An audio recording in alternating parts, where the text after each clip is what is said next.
When a Mage Revolts. Chapter 101, Nonverbal Spell Casting. Benjamin successfully returned to his room. He had hidden a set of clothes at the abandoned distillery on the way out. So, with the help of the water ball spell, he showered, took off his beggar costume, changed back to being the rich young master he was and safely returned to the Latour household. It was as if he merely took a leisurely walk this afternoon. At this moment, he has just finished dinner and was seated on his own bed, looking at the small mirror in his hand. After leaving the prison ruins, he did not return home immediately. Although he was worried about the church's attack, the church was currently in a frenzied state and definitely would not be able to respond quickly. Thus, before the church began their search, he could move around without too much concern. This was why he went to the same old place Michelle told him about, found the third tree and dug up Annie's things. Although Annie betrayed Michelle and their relationship was all sorts of pretenses and facades, her parting words were true. She had indeed left Michelle some things, but Michelle had ignored them. If it were not for Benjamin's obsession, these things might be buried under the withered tree forever, never to see sunlight or the sky again. Fortunately, he went and was rewarded. The mirror in his hand was one of the magical instruments Annie left behind. But for reasons unknown, he felt that this mirror was slightly different from the other magical instruments. For example, the ring and cross he acquired from the pastor, Benjamin could feel its slight magical aura at close proximity. But this mirror was different. No matter how close he was, he could feel nothing. And because of this, he almost mistook it for an ordinary mirror. However, when he focused his energy on the mirror would suddenly emit light and an apparition who looked identical to him would appear in front of him. When he first saw the apparition, Benjamin was very startled. It was like seeing a ghost during the day. But upon recovering from his astonishment, he discovered that he could use his energy to control this apparition, letting it leap up, jump down or make any vivid expressions. Except for not being able to make a sound or be touched, the apparition was lifelike to the point it was praiseworthy. It could even fool magical elements. There was nothing to worry about even if Benjamin used water particle detection to sense the apparition, no flaws could be detected.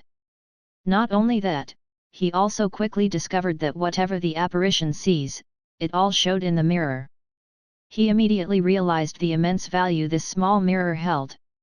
Not only can it baffle the opponent and lay down deceits, during extraordinary situations, the apparition summoned can take the place of its master to scope dangerous places. Really, this powerful item, how had Annie obtained it? Even more peculiar was that she didn't use it, but instead buried it in the soil and said she left it for Michelle. What in the world was she thinking? He could not understand. But Annie had already died. No matter how puzzled Benjamin was, no one will jump out to answer his doubts anyway. So, he quickly pushed this matter to the back of his mind and focused on exploring this little mirror. However, a few experiments later, Benjamin regretfully discovered that the distance between him and the apparition cannot be more than 500 meters.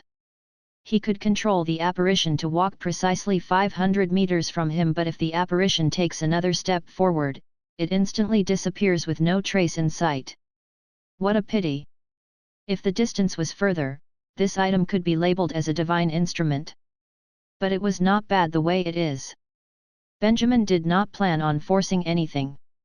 He did not have expectations for the items Annie left behind in the first place, so the discovery of a decent item has already satisfied him. People cannot be too greedy. Apart from this mirror, there were not any more valuable items from the pile of Annie's leftovers. After some thought, Benjamin decided to not throw out some of the items such as a comb, a doll, and some small objects. He was prepared to hand them to Michelle when the opportunity arose someday, which also counted as fulfilling Annie's words during her farewell. Thinking along those lines, Benjamin sat on the bed, looked over the mirror a few times, and kept it properly. Then, he took out the 3 magical instruments he plundered from the pastor. He also found their respective uses. The cross pendant functioned to strengthen one's affinity to the holy light, which was naturally useless to Benjamin, so he stashed it at the bottom of a box, allowing it to gather dust. As for these 2 rings, one of the rings, when Benjamin wore it, made him feel a slight increase in his energy and naturally lifted his spirits. The other ring, after putting it on, surprisingly made his body feel lighter, as if his movements were a little faster. So it can do this too? He could not help but be surprised. He suddenly thought of the time when the pastor lazily rolled like a donkey and avoided the rebounding holy light during their fight. He was somewhat astonished by the pastor's quick reflexes, but thinking about it now, it probably was all thanks to this ring. For a magician, agility is pretty useful. He finished going through these magical instruments. A ring that promised +2 to energy, another ring which +2 to agility. Benjamin kept them carefully, prepared to wear them when needed. After all, these were plundered items, he should be careful when it came to using them. He quickly laid on the bed, closed his eyes, entered his consciousness and continued his magical training. But this time, he did not begin meditating. He wanted to begin delving into what was known as nonverbal spell casting. The experience of using ice needles to sneakily attack the holy knights reminded him and allowed him to realize the shortcomings of his ambush techniques in whatever situation. His skills seemed to fall short. If he used magic and summoned the ice needles first, he would have to toddle back to ambush them. Most of the time, he would need to summon the ice needles on the spot and stick them into someone's shoulder without missing a second. And because of this, Benjamin thought of nonverbal spell casting. If he could use magic without chanting the spell, then the success rate of his ambushes would increase. He also remembered in the book Divine Arts 101, it was stated that the method of opening up one's space of consciousness to practice can lead to performing nonverbal spell casting. Unfortunately, the book did not introduce the basics of doing so.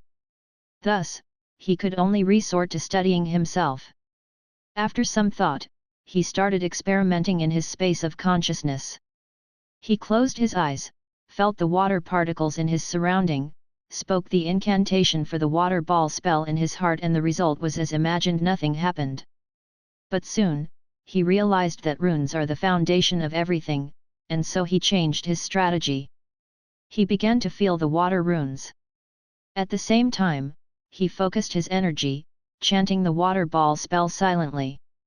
Sadly, he opened his eyes and saw emptiness in front of him. Still nothing has happened. Benjamin felt a little defeated. He was aware that the release of magic is due to the vibrations of the runes as they guide the surrounding water particles, finally resulting in magic. But if he does not speak the incantation, how else can he make the runes vibrate? With this thought, he walked to face the water emblem and stared hard at the shining blue triangular emblem hovering in the air. Is it only the water ball incantation that can make it vibrate?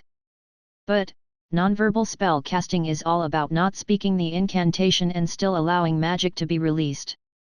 What now? He was out of ideas, so he could only stare at the water emblem, chanting the incantation again and again in his heart. 10 times, 100 times, 1,000 times, it was like he was back where he started. He had not opened up his space of consciousness, did not know how to learn magic, and could only repeat this short yet profound water ball incantation on loop. Just maybe, to break through the stump he was in now, he needed this repetitive hard work. He made up his mind. It was only a few 10,000 times of water ball incantation anyway, what is there to be afraid of? He had chanted it once, so what if he has to do it another time? He has a lot of time, so who cares if he was not sleeping tonight? This hurdle was now his foe. Chapter 102.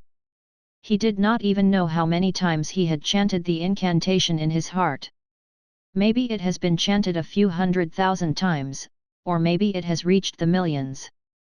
Benjamin stared hard at the triangular emblem, not blinking his eyes even once. His eyes were so dry it was as if blood was on the verge of bursting out. The time in the space of consciousness was slower than the time in reality, but under Benjamin's steeled heart of perseverance, the relatively slower speed seemed almost insignificant. But the Benjamin at this moment could not be bothered with something as trivial as time. He had already committed his body and heart entirely into this and had forgotten the passing of time. Caught in this situation, he had even forgotten why he was doing this. He forgot about the nonverbal spell casting, about the existence of the water particles, and in those eyes nearing insanity, all that was left was the glowing blue triangular rune. Who knows how long later? Finally, after silently chanting for approximately the 100-something millionth time, a shock suddenly went through Benjamin's entire body, like he was woken up by a punch while in deep sleep. His mind was startled in that moment. He was unexpectedly flung out of the immersed state he was in. What? What was the situation? After the long period of persistence, his mind was blank. He could only instinctively blink his sore eyes and rub his temples, subconsciously wanting to alleviate his throbbing headache. Holding his head in his arms to gradually recover his energy, he reopened his eyes, and looked ahead. All he saw in the dark space of consciousness was a water ball he had just summoned, floating in front of him, gently hovering. Water ball! Benjamin was stunned. Then, he was ecstatic. I did it! He couldn't help cheering out loud in the space of consciousness. Although he was not sure how this all happened, but looking at the water ball in front of his eyes, he still felt an immense sense of accomplishment. As the proverb goes, as long as one has the skills, even an iron pestle can be grind into a needle. Endlessly repeating the incantation might sound like a downright stupid idea, but hey, stupid ideas work. He also relied on this type of stupid method to break through his space of consciousness and stepped into the list of magicians, didn't he? Rebol.com. Don't look down on stupid ideas. Just when Benjamin was feeling relaxed from his head to his toes, all caught up in complacence, the system once again barged in with zero regards for his achievement. In its aloof, robotic voice, it asked, "What are you happy about?" Benjamin felt great, and so he did not mind the system's nagging. He replied, "I've finally learned nonverbal spell casting, can't I be happy for a bit?" "You call this learning? I think you've just recited the incantation till you got bewitched yourself," the system replied coldly. "You were in such a daze that you accidentally chanted the spell out loud, summoning this water ball. Do you really think you summoned this water ball by using your mind? What are you thinking?" Hearing this, Benjamin froze. He spoke the incantation out loud without meaning to. Really? Of course, the system replied with some sort of earnestness, "Kid, it's always hard to face the truth. But the truth is the truth, and no matter how hard it is to face it, you will have to acknowledge it. Don't lie to yourself or others." His heart was so tired. He thought he could use an idea as stupid as constantly repeating an incantation. He thought he had learnt nonverbal spell casting, but it turned out that having cold water poured on your achievement is unquestionably the biggest blow. If he had a table in front of him at that moment, even if there was a 400-pound fatty lying on it, he believed that with the current emotion he had, he could flip the table. What the hell? How the hell can he learn nonverbal spell casting? Influenced by the feeling that he was cheated, he even considered that the whole space of consciousness was making fun of him. The triangular rune's glowing, brilliant blue light now seemed to him as if it was mocking his helplessness. Fuck you! He suddenly felt a sense of rage for everything here. The space of consciousness, the runes, the water particles, these were supposed to be a part of him. But these things that belonged to him were picking on him, making life difficult for him. So much effort was spent in reciting the incantation, but he ended up being happy for nothing. It was such a spoiler. Under this frame of mind, he could not help but have self-destructive thoughts. He suddenly had an urge to bring in the light particle crystal he obtained from the pastor, and let the repulsion between it and the water particle to cause an explosion, blowing the entire space of consciousness to bits. "I'm so pissed." He was so done he started crazily running around the whole space of consciousness. He ran about 20 rounds circling all the magic emblems, then only did his feelings gradually calm down. He slowly readjusted his state of mind. Sigh. Well, he cannot actually bomb the space of consciousness. Would that not be probably considered suicidal terrorism? Besides, he probably cannot bring in the light particle. The system was right, the truth is the truth, escaping does not solve any problems. Only by calmly facing all obstacles can he become even stronger. After a few deep breaths, he shook away the last of the hissy fits. He regained his cool, collected his thoughts, and began re-examining his procedure in studying nonverbal spell casting. He suddenly felt that maybe his train of thought was wrong. Maybe, he shouldn't be so persistent on chanting the incantation silently in his heart to achieve nonverbal spell casting. That was the regular definition of nonverbal spell casting, but what even is a regular definition? Is it food? He, Benjamin, never took the regular path anyway. Maybe he should turn his entire train of thought upside down. Maybe. He misunderstood the meaning of nonverbal. In that moment, it was as if a strike of lightning flashed in his mind. He was suddenly aware that he had already performed nonverbal spell casting. The term nonverbal meant the space of consciousness. Spell casting in the space of consciousness was already spell casting in his mind.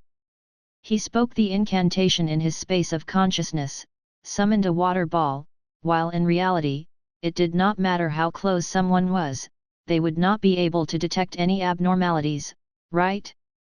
In that moment, it was like a sink that was clogged up for ages was instantly opened up, and inspiration gushed out seamlessly like water. He knew right away what he had to do. Just like the method he used to ambush the holy knights, he first ran far away, formed the ice needles, and then brought them to kill. The nature of a nonverbal spell was also the same. He could cast spells in the space of consciousness first, summon the water ball, and then bring the water ball into reality. As long as he brought out the prepared magic from the space of consciousness, doesn't that count as nonverbal spell casting? He completely did not have a need to adhere to the textbook sort of nonverbal spell casting. Before this, he had also verified that water particles can enter and leave the space of consciousness. He could absorb the water particles into the space, and it flowed back out when the storage was full. And magic is actually just congregations of water particles under certain conditions, so hypothetically, it could be brought out of the space of consciousness by Benjamin. Now things were getting interesting.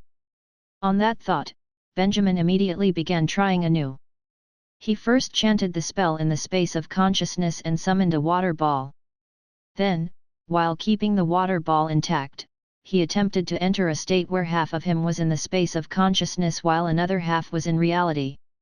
It was as if there was a clear stream which flowed from his heart, instantly spreading to his whole body. He felt like he lost himself for a second, but it also felt like it didn't happen. When he was aware again, he had left the space of consciousness. He was back in reality, and in his bedroom, there was a big water ball, hovering in front of his eyes.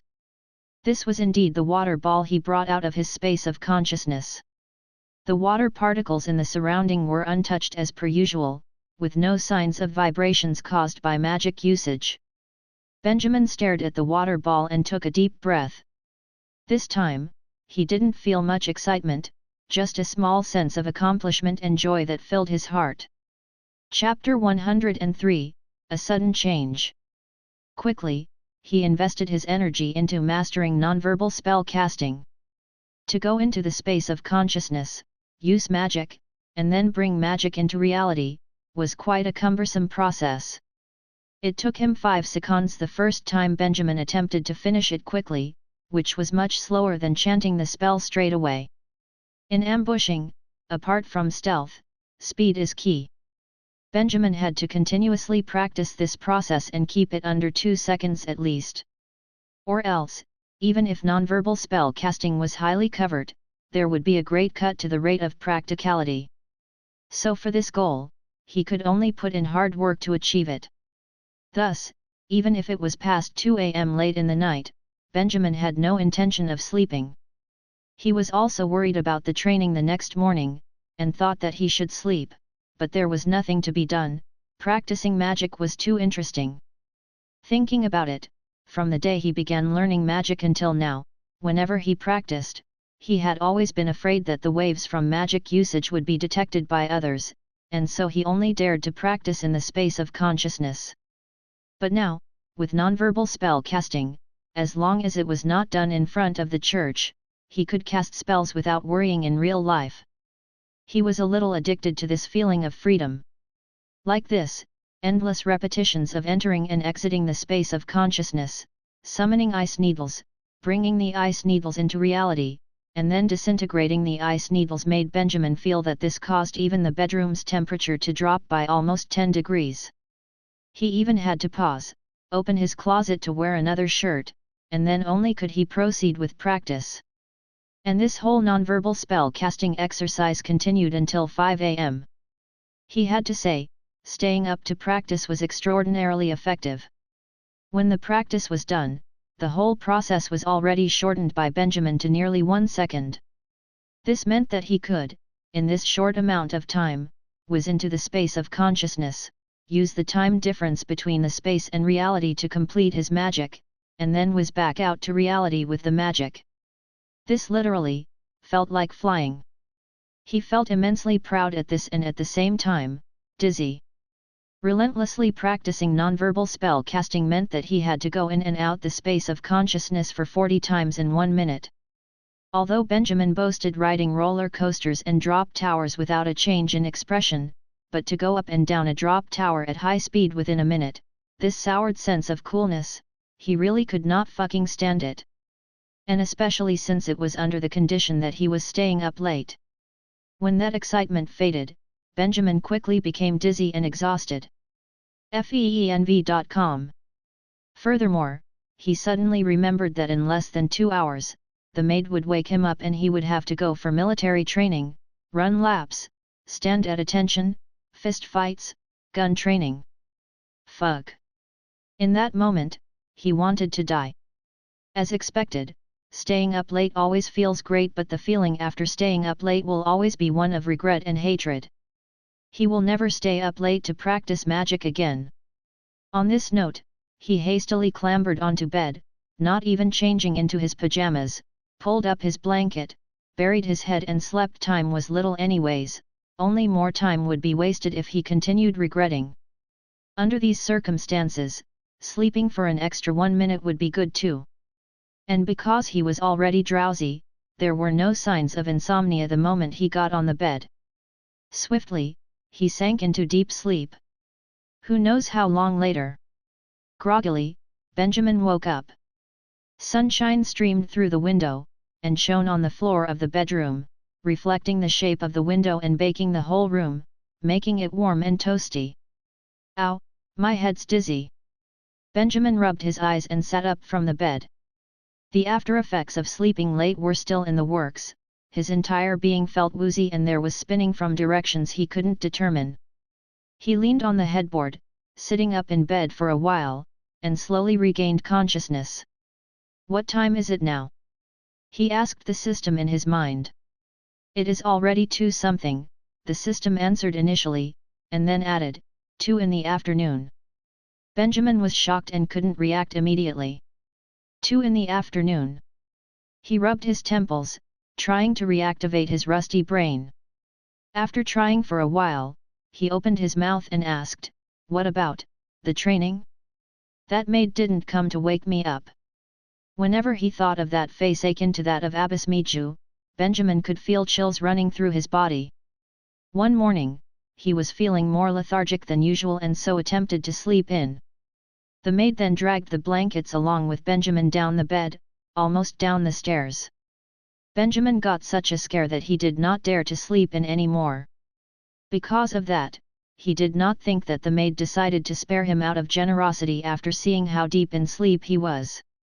She did not appear, the system replied, from the time you fell asleep at 5 in the morning till now, except for Jeremy, no one else had come in. Upon hearing that, Benjamin felt something was weird for a moment. Never came by? In fact, ever since Claude left the order of military training, that maid would come into Benjamin's room punctually, every day at dawn, to wake him up. This was a routine unbreakable even by lightning strikes, there was never a mistake. Why is it that she just decided not to show up today? Did something happen again?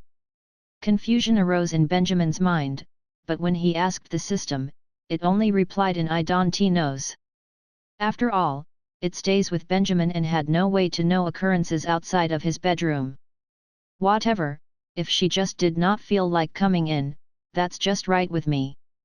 I guess I'll get up first. He stretched, got down the bed, slowly and leisurely walked to face the mirror, cupped some water from the washing bowl and patted it on his face, trying to make himself feel more awake. Young master, you're finally awake. Suddenly, a voice came from the door. Benjamin turned his head and saw that outside his bedroom door, Jeremy was walking towards him with a tray of food. Yup, I'm awake, he nodded his head and asked, oh right, what happened? Why didn't that whoever it is wake me up today? Jeremy walked over, placed the food on the table, and replied, young master, you must be referring to Jessica. Before master left the house, he told her that she need not wake you up daily anymore, nor do you have to suffer every morning now. Hearing that, Benjamin was even more surprised.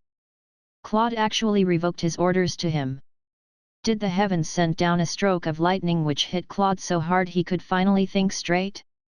Or did he himself realize that military training could not help with disciplining Benjamin, so he gave up on this idea? How extraordinary! Honestly, after staying with the troops for so long, this suddenness of never going back made him a little reluctant to leave. Those days with the troops were not without benefits. Was he really never going back there? Benjamin picked up a slice of cake brought in by Jeremy. As he ate, he pondered these thoughts. Wait a second. Benjamin suddenly noticed a message in Jeremy's words. Jeremy just said before master left the house? Father left the house? What happened? He asked with cake in his mouth, so the words were a little unclear. Fortunately, Jeremy had spent quite some time with him, so even if it was hard to hear his words, he could understand Benjamin's meaning. Yes, master needed to observe the territories again, he even said that he might be gone for longer this time. Jeremy nodded and continued, oh, and before he left, he also ordered us to leave the house less these days since something happened with the church. It was because of this that he allowed Jessica to not take you to the troops anymore, in case of misunderstandings. Oh? Benjamin couldn't help but raise his eyebrow. Something happened with the church? The church? What happened this time? He swallowed his cake, pretending to inadvertently ask about it. Chapter 104, The Church's Method of Investigation. When Jeremy said those words, Benjamin was seated with his back facing him, staring at the food on the table, picking and hesitating at what to eat next. It was also fortunate that his back was facing Jeremy, or else Jeremy would have seen the short moment when his expression quickly changed. He stood there frozen for a while, and quickly returned to normal.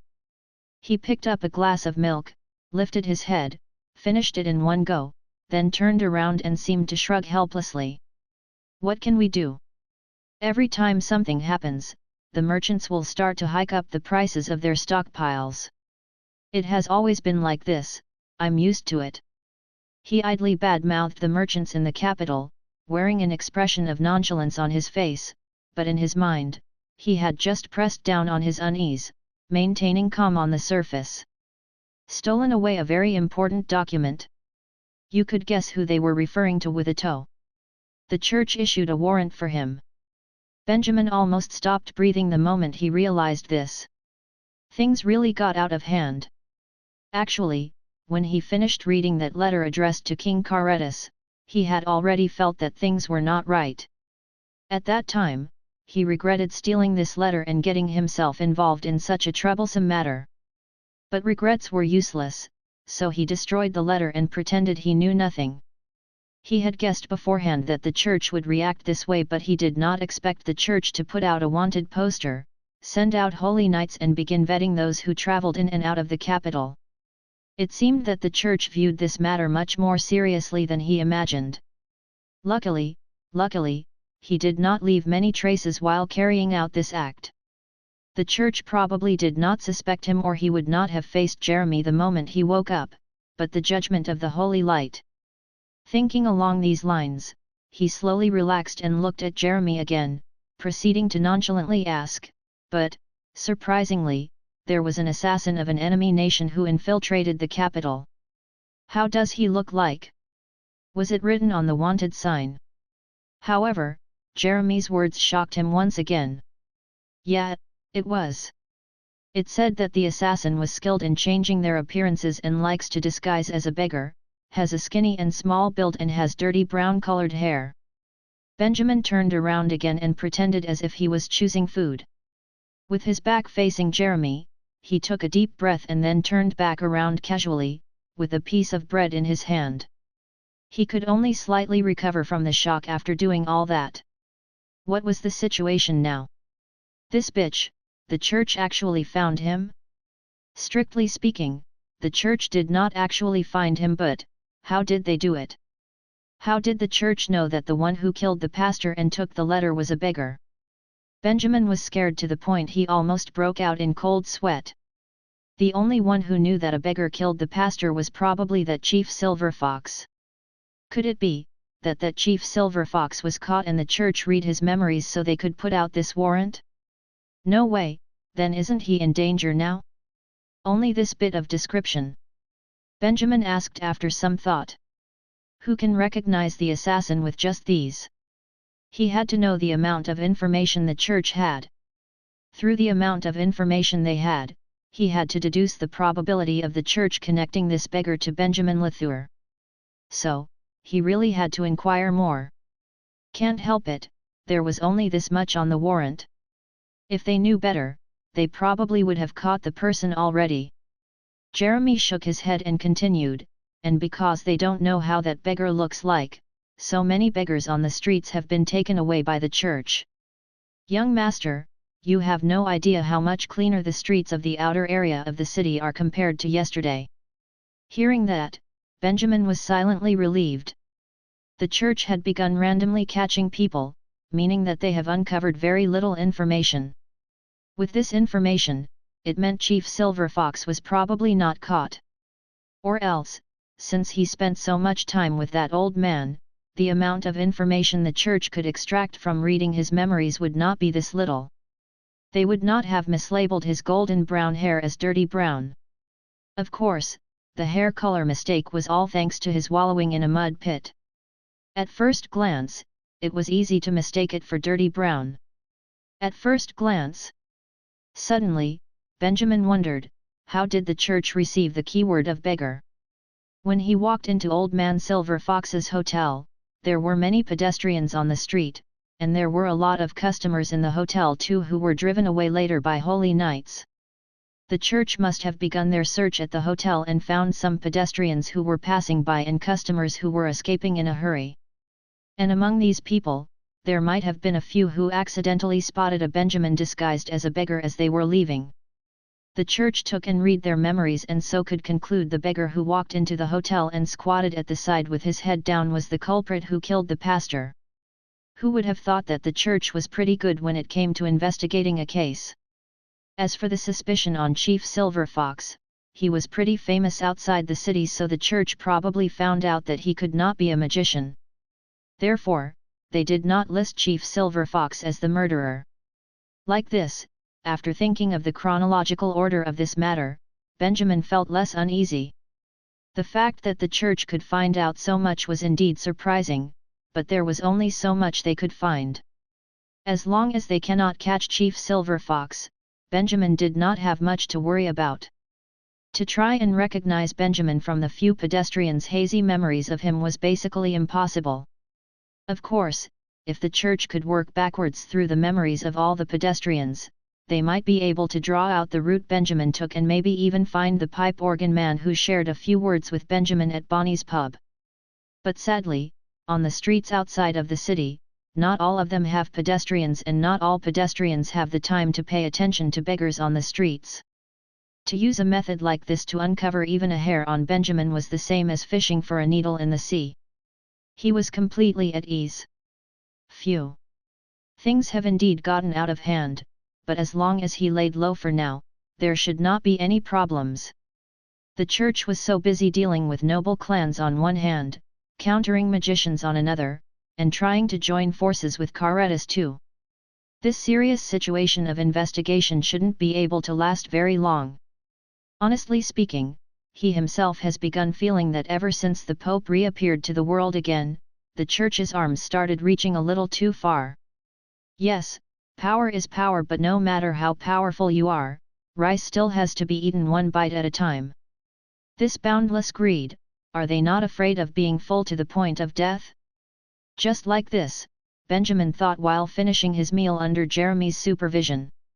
After offhandedly asking a few more questions about the situation outside, he dismissed Jeremy and personally closed his door once more. Since Claude also said to not go out these days and there was that huge hoopla with the church, he might as well stay in his room and continue honing magic. So, he laid back on the bed and prepared to continue honing magic. He had just woken up not long ago, ate some things and was back on his bed. To an outsider's point of view, his life must seem decadent and wasted. As Benjamin entered the space of consciousness, he could not help but think of that. But, he could not care less what other people thought.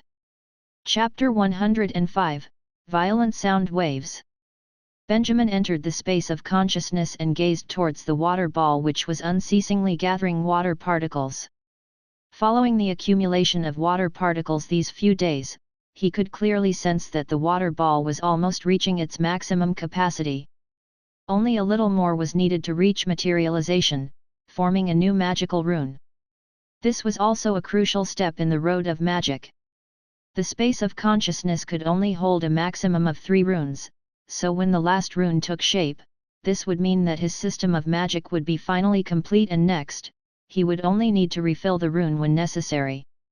At the same time, this formation of the steam rune was also a crucial moment in verifying what he called the 3 states in one hypothesis. What could happen to the space of consciousness when all 3 states of water are assembled? And what differences could the equilateral triangle formed by these 3 runes create? Benjamin had a lot of expectations. So he took a deep breath and threw himself into the process of agglomerating the water particles, speeding up the formation of this last rune.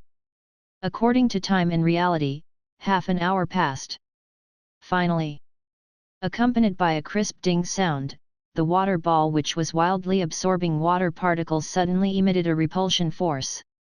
Surrounding the water ball was a thin layer of particle vacuum belt that was blocking the water particles from being further absorbed into the water ball. The water particles that made up the water ball also underwent drastic change. They collided, bonded, like liquid in a test tube which was constantly reacting. Shortly thereafter, an energy force emerged in the center of the water ball. The whole water ball instantly radiated with light. There it came again. Benjamin looked at the light and once again felt the familiar sensation of having his heart and soul pierced through. Suddenly, an idea flashed through his mind. He did not immediately chant the pillar of steam spell following his light bulb moment. Instead, he walked first to the center of the equilateral triangle, then turned and faced the water ball, chanting a spell that was prepared beforehand. The dazzling water ball bubbled and boiled in that instant. Simultaneously, there came a sudden loud ding noise, so loud as if he heard the whistling of trains. He got so shaken that he lost his concentration. When he regained his composure, the world before his eyes was completely different. It was a pure blueness within his sight. Countless odd runes hovered above and surrounded him as they spun like the way satellites revolved around planets. Some distorted and soft syllables reached his ears, as if they rang from a long distance but also as if they were whispered to his ears. He was dazed momentarily but had his alertness recovered instantly. This was that pure blue space. He did not have time to be pleasantly surprised or prepare to react. From the moment he noticed the change to the space of consciousness, further peculiar changes multiplied. The soft distorted syllables suddenly became louder, like thinly flowing streams converging into a surging river. Damn it! Benjamin could not react in time, his concentration was wildly shaken, he almost got shaken out of the space again. Fortunately he had a similar experience, and so this time he was more prepared. When the floodwater-like sound arose, he gritted his teeth, successfully resisted the headache and prevented himself from fainting. Not only that, he tried to memorize that syllable while enduring the worsening headache. The last time he was here, he could not remember the syllable for water, which became his worst regret. This time, he would rather endure the pain and forced himself to memorize the syllable. He could not afford to be shaken out of here empty-handed. However, Benjamin's persistence seemed to have angered the sound. The volume of the piercing syllables, which were already loud, suddenly became louder, more compact and explosive, like thunder rolling by his ears. That feeling was akin to blasting the recording of a skyscraper collapsing to Benjamin's ears on earphones, and with a volume that was 10 to 20 times louder than the original recording. Water! Water! Water! Benjamin could not stand any longer. His consciousness was shaken violently, he could not think properly, much less try to remember the syllables. It was like there was a bomber plane dropping bombs in his ears. His sanity was slipping and was very close to being shaken out of this world. Benjamin covered his ears and struggled in pain, roaring hysterically. These blood-curdling screams were instead drowned out completely by the echoes of the syllables. Time passed slowly, the roaring explosive noise shook the entire pure blue space like a nuclear warhead. The countless odd runes were also blown to bits by this torture, not one was spared. Very soon, the whole world was left with only a pure blue space. Except for Benjamin. He was still here, unshaken out of the world, unlike the last time. The surrounding sound was still growing. Benjamin had already lost his consciousness from the sound, his cognitive awareness collapsed like an avalanche on the mountains. It was as if his brain was cooked thoroughly in high temperature, he could not think of anything but only struggle instinctively. It was as if in the next moment, he would faint completely and his whole being would decompose into powder form from this terrifying sound wave. However, he lasted through every moment. He was like a ship which sunk into the depths of the sea, under the erosion of sea water, rusted, bespeckled, deformed, but never falling apart. It was as if 100,000 years had passed and he was still floating in this pure blue void, struggling in this God's punishment-like sound wave. The persistence lying deep within the corner of a soul, was like a weak candlelight which could not be extinguished no matter how it was blown, guarding the last square of light, stubbornly refused to be engulfed by darkness. Probably, he did not want to be defeated. The more Benjamin stubbornly resisted the noise, the louder the sound grew. In the end, even the entire pure blue arena began distorting. It was as if a piece of blue paper, following the endless violent oscillations of the sound waves, was kneaded and finally crumpled into a paper ball, fragmented and broken. And in this blotch of pure blue, Benjamin's figure gradually became blurry. "Young master, it's time to wake up." Benjamin opened his eyes with much effort. The sun rays of dawn shone through the window and landed on the blanket, while little dust particles hovered up and down in the light. Jeremy walked to the window and opened it. A small gust of wind blew in, making Benjamin squint his eyes a little. Jeremy quickly shut the window upon seeing Benjamin's reaction. Groggily, Benjamin reached out his hand, rubbed his forehead and deeply inhaled the fresh air brought in by the wind. "What happened?" He slowly sat in the bed, leaned against the headboard and displayed an expression of confusion. "Young master, you had a long sleep. You were awake yesterday afternoon for a short time and then fell asleep again. You slept till this morning." "If I slept that long, I would have felt dizzy from so much sleep," Jeremy said while preparing the items for washing up. "I slept for this long." As Benjamin was listening to Jeremy, he slowly formed a thought in his empty mind. Wasn't he forming the third rune in the space of consciousness? How did it suddenly become the next morning? He rubbed his tired eyes, zoned out for a bit and finally, gradually recovered from the daze. After chanting the spell, he entered the pure blue space once more and even resisted through the first sound wave. But afterwards, he could not remember what happened afterwards. He only remembered that that process seemed to have been excruciating and long.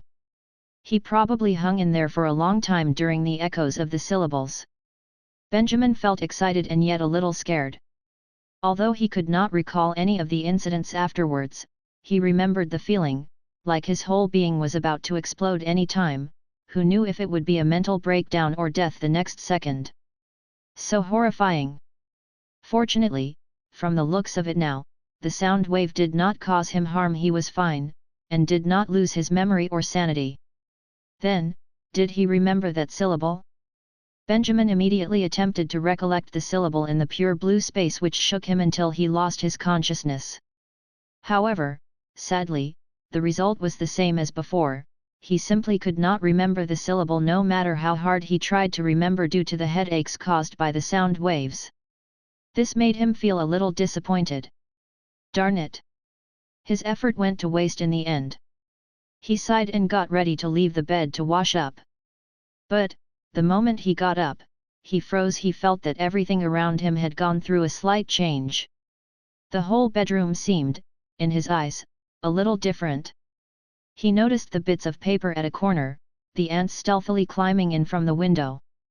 Even the sound of water gently sloshing in the wash basin, the amount of water in the basin even appeared in his mind. For some unknown reason, everything in his surroundings seemed clearer. Benjamin got very confused. What was going on?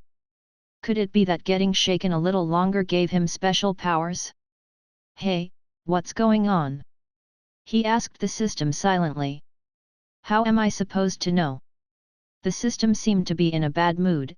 Its tone sounded even more impatient than usual. You faced the water ball, chanted the spell and suddenly fainted, until now.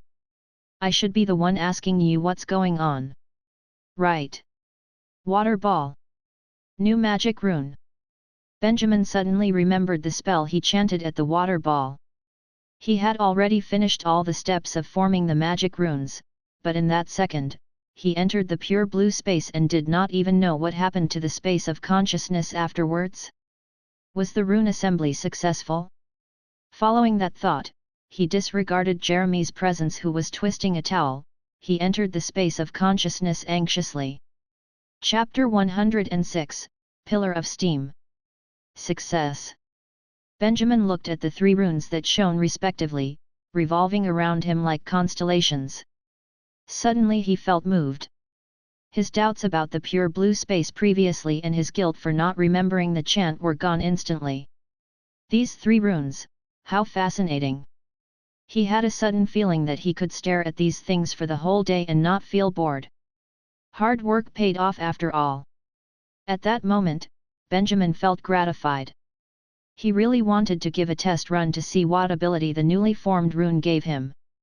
After a deep breath, he managed to hold back his excitement and return to reality from his space of consciousness. Entering his dimension of consciousness in the presence of another person was already quite worrying. If he stayed too long, something might happen. Jeremy was still waiting to help him wash up and the people downstairs should be starting their breakfast already. Thus, he went back to the reality, washed up, had breakfast, and then returned to his room. After making sure the door was closed, he re-entered his dimension of consciousness and started his research on the new runes. Standing in the dimension of consciousness, he drew a deep breath, and chanted the spell for the Pillar of Steam. The new triangular rune, a gaseous rune, suddenly made a ding sound. The ripples spread out, and the water elemental energy gathered. With just a puff, there was a strong gust of rising air that appeared before Benjamin. The humid and warm air came towards him, making it hard for him to keep his eyes open due to the heat and intensity. Even his hair and sleeves were blown back involuntarily. Benjamin staggered back for a few steps, and raised his brows in awe. Oh damn! An actual gust of rising air. What was this wretched magic? But he quickly shook his head in attempt to aside his malicious thoughts, and went back to being serious, and started to feel this pillar of steam that he conjured.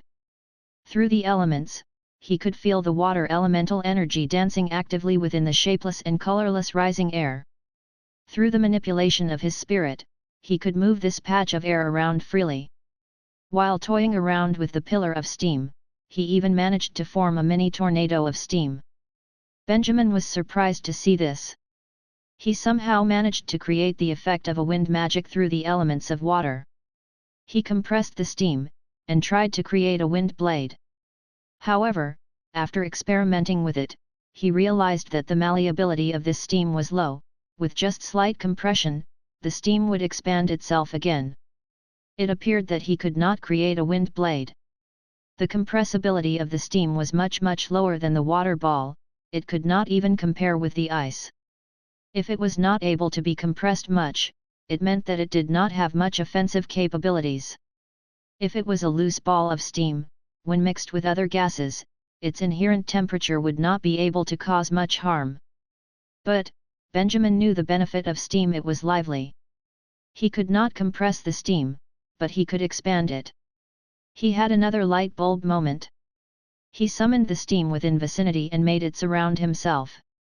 The steam made his hair and sleeves dance along with the flowing wind, his feet suddenly left the surface of the ground, and he slowly ascended into the air. "You're going to heaven!" The system suddenly intercepted. Benjamin did not even hear one word of what it said. He was completely immersed in this marvelous and bizarre experience. While he was feeling the floaty sensation of the steam, he then suddenly thought, what if he used the pillar of steam to help him fly? Thus, he gave in some thoughts and decided to try it out. Who knew, he actually succeeded. Following the continuous flow of steam, he managed to stabilize himself mid-air. Even though the wild steam blew strongly against him and made him look rather clumsy, but as he looked down and saw the runes that were usually above him were now below him, he became excited. The feeling of flying, not bad. After some thought, he started manipulating the steam again, and pushed himself forward. Thus, under the motion of the water elemental energy, he moved once more. Even though it was shaky, but he managed to move forward and slowly advanced. In the beginning, it was challenging for Benjamin to control his movements due to unfamiliarity, so he flew slowly. But getting used to the motion, his flying speed increased. In just a while, he looked back and saw that the 3 blue runes were no longer in sight. The steam whistled at his ears, and gave him the feeling of riding on an open-air coupe on a highway. It made him feel high. He became excited. Then thought, and shouted at the system, "Hey, take down the distance that we have traveled, and the highest speed we've achieved." He maintained his control of the steam, and went full force after speaking to the system. Whoosh! In the endless void of darkness, a thrilling shout like a rider of a roller coaster could be heard. A humanly figure was also seen dashing across. It has been said that flying is a dream all humans shared. Benjamin was never that fond of flying, but once he flew, he did it for quite some time in this dimension of consciousness before finally feeling satisfied. The other half reason for stopping with the flight was because he was experiencing mental exhaustion from this and could no longer hold on. After flying for who knew how long, he slowed down, and returned to the place where the 3 runes were and descended. "Did you record the distance and speed?" The system said, "You flew about 50 kilometers, and your fastest speed was around 20 kilometers per hour." Benjamin was shocked once more. This speed was not spectacular. Riding a horse in this world would let one achieve the same kind of speed. But it was not an easy feat to be able to maintain this speed for so long before feeling tired. He predicted that he could fly around longer than 2.5 hours with the mental strength regenerating cross and the willpower boosting ring. After the strengthening of the rune, the speed and distance would naturally increase.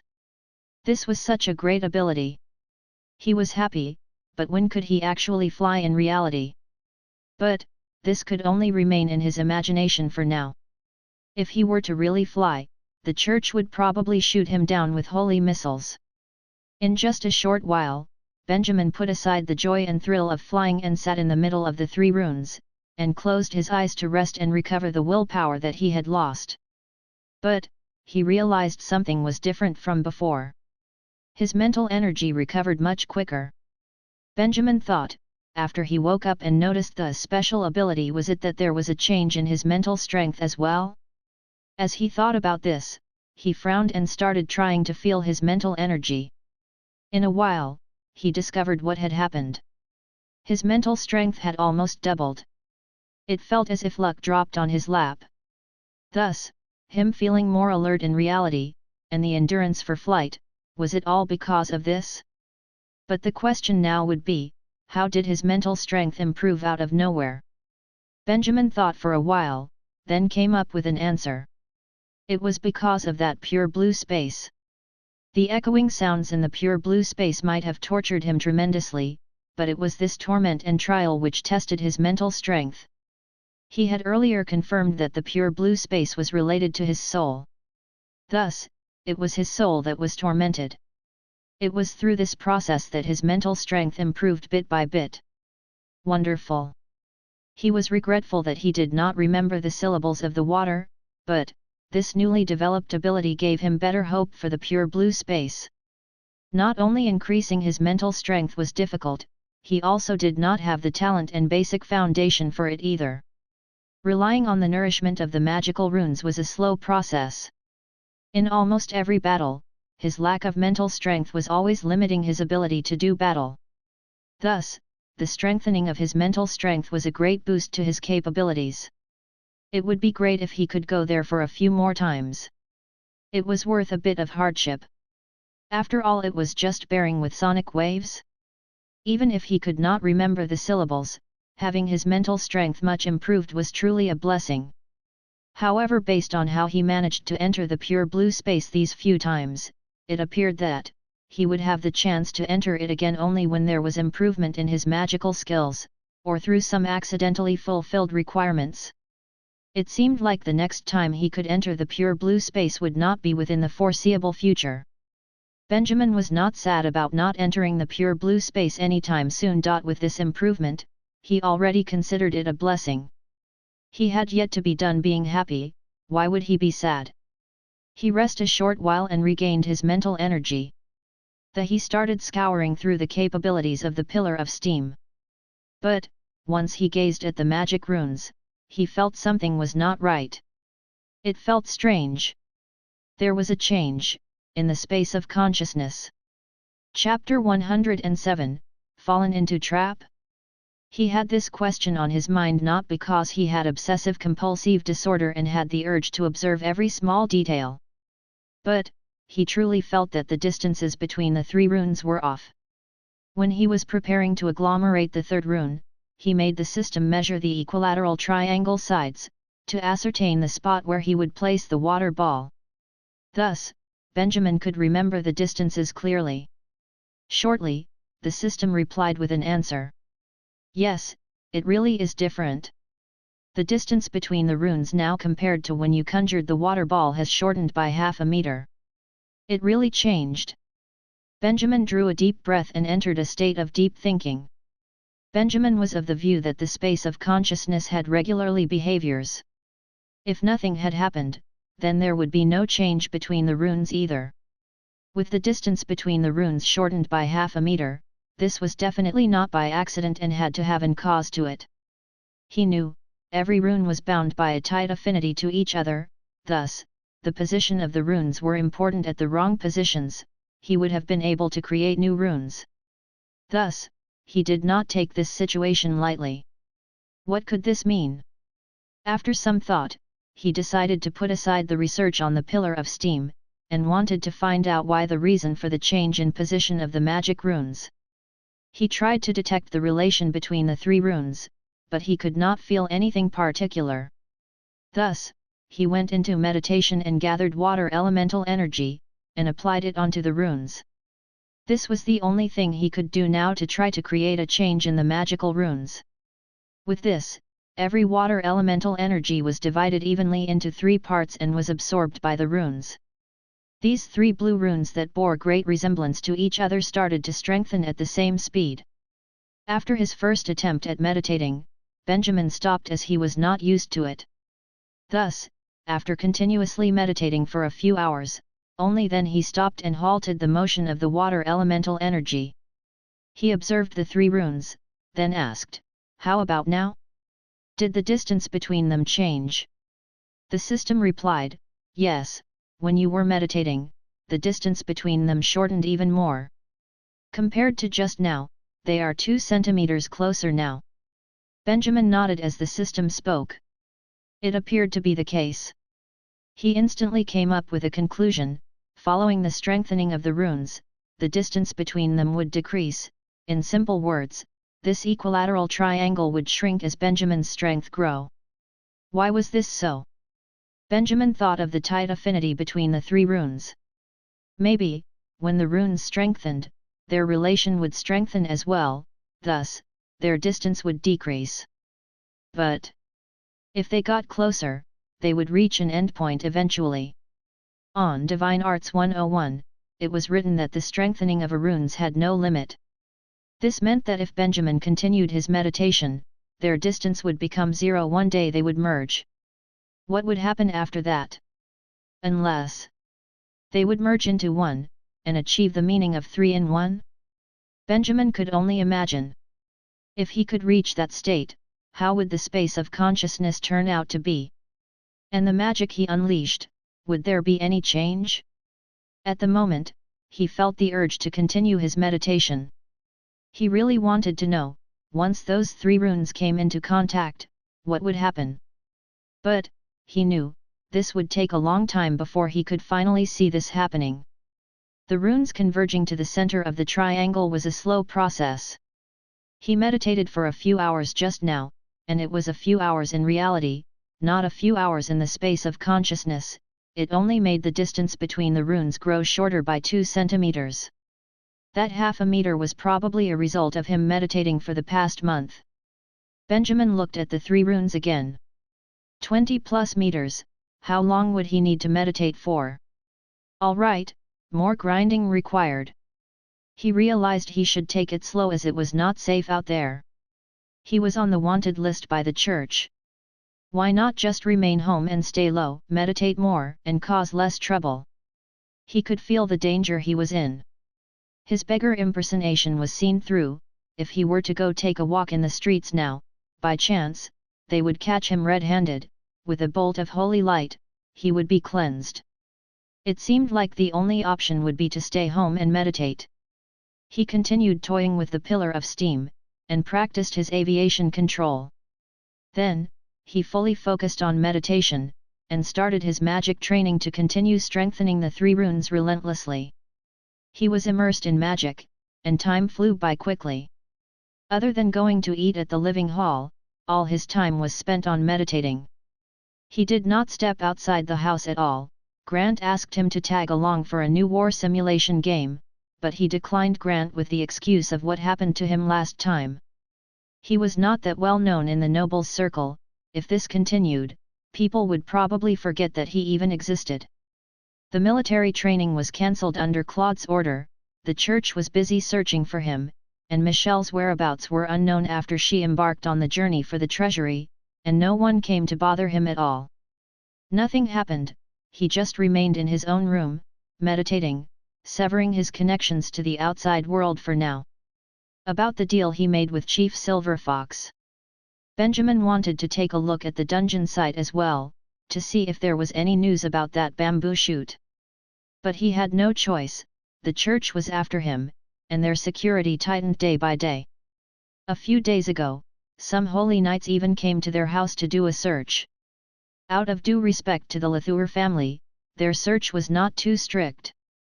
If not, they probably would have found all the items that Benjamin had hoarded. Benjamin quickly found a new hiding spot for those items due to the searches by the church. Under these circumstances, how could he even dare to try to go to the dungeon site? The secret passage in the hotel was most likely discovered by the people from the church. That abandoned dungeon site would probably have been locked down by increased security. Benjamin was confident in Chief Silverfox's plans. He could probably leave a message under the rock as he had promised, but Benjamin had no confidence in himself. What if the church left their men at the site? Going to the dungeon would be of no difference from walking directly into their trap. He could only pray that the church would stop their operation earlier so that no one had discovered Chief Silver Fox's message, and that Bamboo Shoot had not moved around at this time. Luckily, the church and their search did not last long. 10 days later, on an afternoon, when Jeremy was tidying up his room, he told Benjamin that the church had found the person that they were looking for. Chapter 108, A New Camouflage. But this was not the answer Benjamin was hoping to hear. They caught someone? What the hell? He was still standing here, so who did the church actually capture? In his expectations, the church would not give up on this matter just because they could not capture anyone. He never thought that the church would come up with an answer like this. Unless they caught the wrong person? After thinking about this, Benjamin had another question, that really important piece of letter, did they find it as well? Jeremy nodded and said, yes, according to the bulletin given by the church, the letter has been retrieved. This assassin from the neighboring country will not cause much trouble, so people should not panic. Bullshit. That letter was clearly taken away by Benjamin, he even destroyed it with his own hands. The church was saying that they retrieved the letter, where on earth did they find it? At the moment, Benjamin knew the church was bluffing. They did not find anyone, but because they had too many pressing matters and did not have the ability to continue their search, the church gave out a bulletin saying they had found that person after thorough searching just to save their own faces. Right, this was most likely the case. Benjamin also thought about the fact that they captured the wrong person. But if they caught the wrong person, why did they have to say that they retrieved the letter? Of course, it could be that this kind of manhunt has been blown out of proportions, and they could not find the person. They purposefully created this piece of fake news to make the person who took the letter to let their guard down, but still continue the search behind the scenes. But, the possibility of this was not huge. In this period of time, the church has expended all their manpower. The nobles were causing trouble for them by secretly recruiting people to stir up issues in the territories outside the city, making faithful believers begin questioning the church. Thus, Benjamin thought that the church did not have the time to chase after the letter at all. He thought the church overstepped their boundaries, and it looks like they were in trouble now. The nobles in the kingdom were like a piece of sugared beef jerky. What could they do? They could not really do much. If you were to ignore them, they would annoy you to death. The church should be busy in managing their holy nights right now to settle the chaos brought by cleansing the nobles. Perhaps they will take this opportunity to cleanse a few more noble families. It took a lot of effort to do all these. Even if they were looking for the letter, the people they could assign to do it was probably not many. To be honest, the church should not have interfered in the 3 counties. The inner ranks of the kingdom still had many unsolved problems, yet they still went ahead to Caretas to create more problems for themselves. Their whole operation would fall apart if there were any mistakes. Benjamin became that small mistake that stopped their gears from turning. At this moment, he suddenly realized that when he took the letter away, he changed the structure of a few countries by accident as well. The church could not retrieve the letter, and naturally they would believe it was leaked to Isar or Ferelden. Caretas and their underground societies would be revealed in no time. Thus, the church had to give up their alliance with Caretas to attack the other 2 countries. It looks like he had helped the other 2 countries by accident. Right, it was not bad being an unsung hero anyway. After some thought, Benjamin quickly got rid of this idea. No matter what action the church planned to take after this, he felt that he could not just sit around. 10 days can be counted as a guarantee period. If he dragged on, even if the message left by the Silver Fox was not seen by another person, its effectiveness would be lost. He had to go to the prison ruins. It was not that he was being overconfident and not taking the church seriously. He knew very clearly that the situation the church was currently in did not permit them to care about the beggar who stole the letter. This was why Benjamin made the decision. Of course, he was not a clumsy person, he would not just do something without preparation. After Jeremy was done cleaning the room, Benjamin called him over, and made him prepare a carriage to the outer city. After Jeremy left with his orders, he went to the mirror to change the way he looked. He wanted to make himself look more like Grant. That's right, the beggar outfit no longer came in handy, so he had to use another costume. He opened a bottle of hair wax, and spread it all over his hair. His covered forehead was exposed. He put on a black suit, wore a tie, and put on shiny leather shoes, then proceeded to look at the mirror. He really looked like a young homosexual man. Why did he not notice this previously? It was probably because the Chiyunibita vibes Grant gave out covered his gayness, so he was unable to tell. Benjamin took a deep breath, and got rid of the chills he felt, turned around, and left the room. He walked towards the main door. Very quickly, he got on the carriage that Jeremy prepared and arrived at the outer city. He made the carriage stop on a street that was close to the abandoned site, then he got down, made the carriage leave, and left for the prison ruins. Pretending to be Grant actually brought about many benefits. No matter if it was in the nobleman's circle or the inner ranks of the church, Grant had a special position. If he were to run into someone from the church, Benjamin could totally exert his power over those priests and holy knights. Plus, he could say he was here to help with the investigations. With this, even if the site had people from the church, he could just strut in and look around. He would be able to decipher that the message that Silver Fox gave him. It was perfect. After thinking about this, he arrived at the prison ruins. The area around the site looked deserted, but Benjamin did not let his guard down. He thought he could use the water particle detection and the reverberations from the water elements to first scout the area before heading deeper towards into the site. As expected, when he was about to arrive at the secret entrance, he ran into people from the church. The two holy knights blocked his way. "Who are you? You are not allowed." One of the knights said this, but after he saw Benjamin's face, his face changed and the remaining words were stuck in his mouth. The other knight walked closer. With some suspicion, he looked at Benjamin and unbelievingly said, "Are you, Sir Grant?" Benjamin imitated Grant and nodded. "It is I. What's wrong? Are you both still here on behalf of that case?" Grant did not have a strong personality, thus, it was not hard for Benjamin to imitate. All he had to do was use a youthful tone to speak. Hearing this, the two knights looked at each other, then one of them turned around and said, "Sir Grant, at this moment, you should be with the bishop, or your mother." Why are you here?" "Really?" After hearing this, Benjamin was flustered. When he left, Grant was not at home, and the whole Latour family household was quiet. If he did not remember wrongly, Grant should be resting today, and not be at the church practicing the divine arts. What did these two holy knights mean? Grant was not supposed to be here? Was he exposed? Even though he felt guilty, his facial expressions did not give him away. "The bishop made me come here," he said with a kind smile.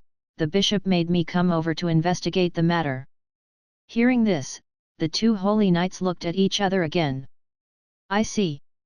One of the holy knights nodded and smiled back at Benjamin, saying, "All right, Sir Grant, come over here. Over there is the secret passage leading to the hotel." Saying this, he pointed at the direction for Benjamin. Of course, Benjamin knew where to go, but at this moment, he was pretending to be Grant. Thus, he politely nodded, and smiled at the two holy knights as a token of appreciation. Then, he walked towards the direction of the secret passage. While he walked, he used the water particle detection spell to feel his surroundings.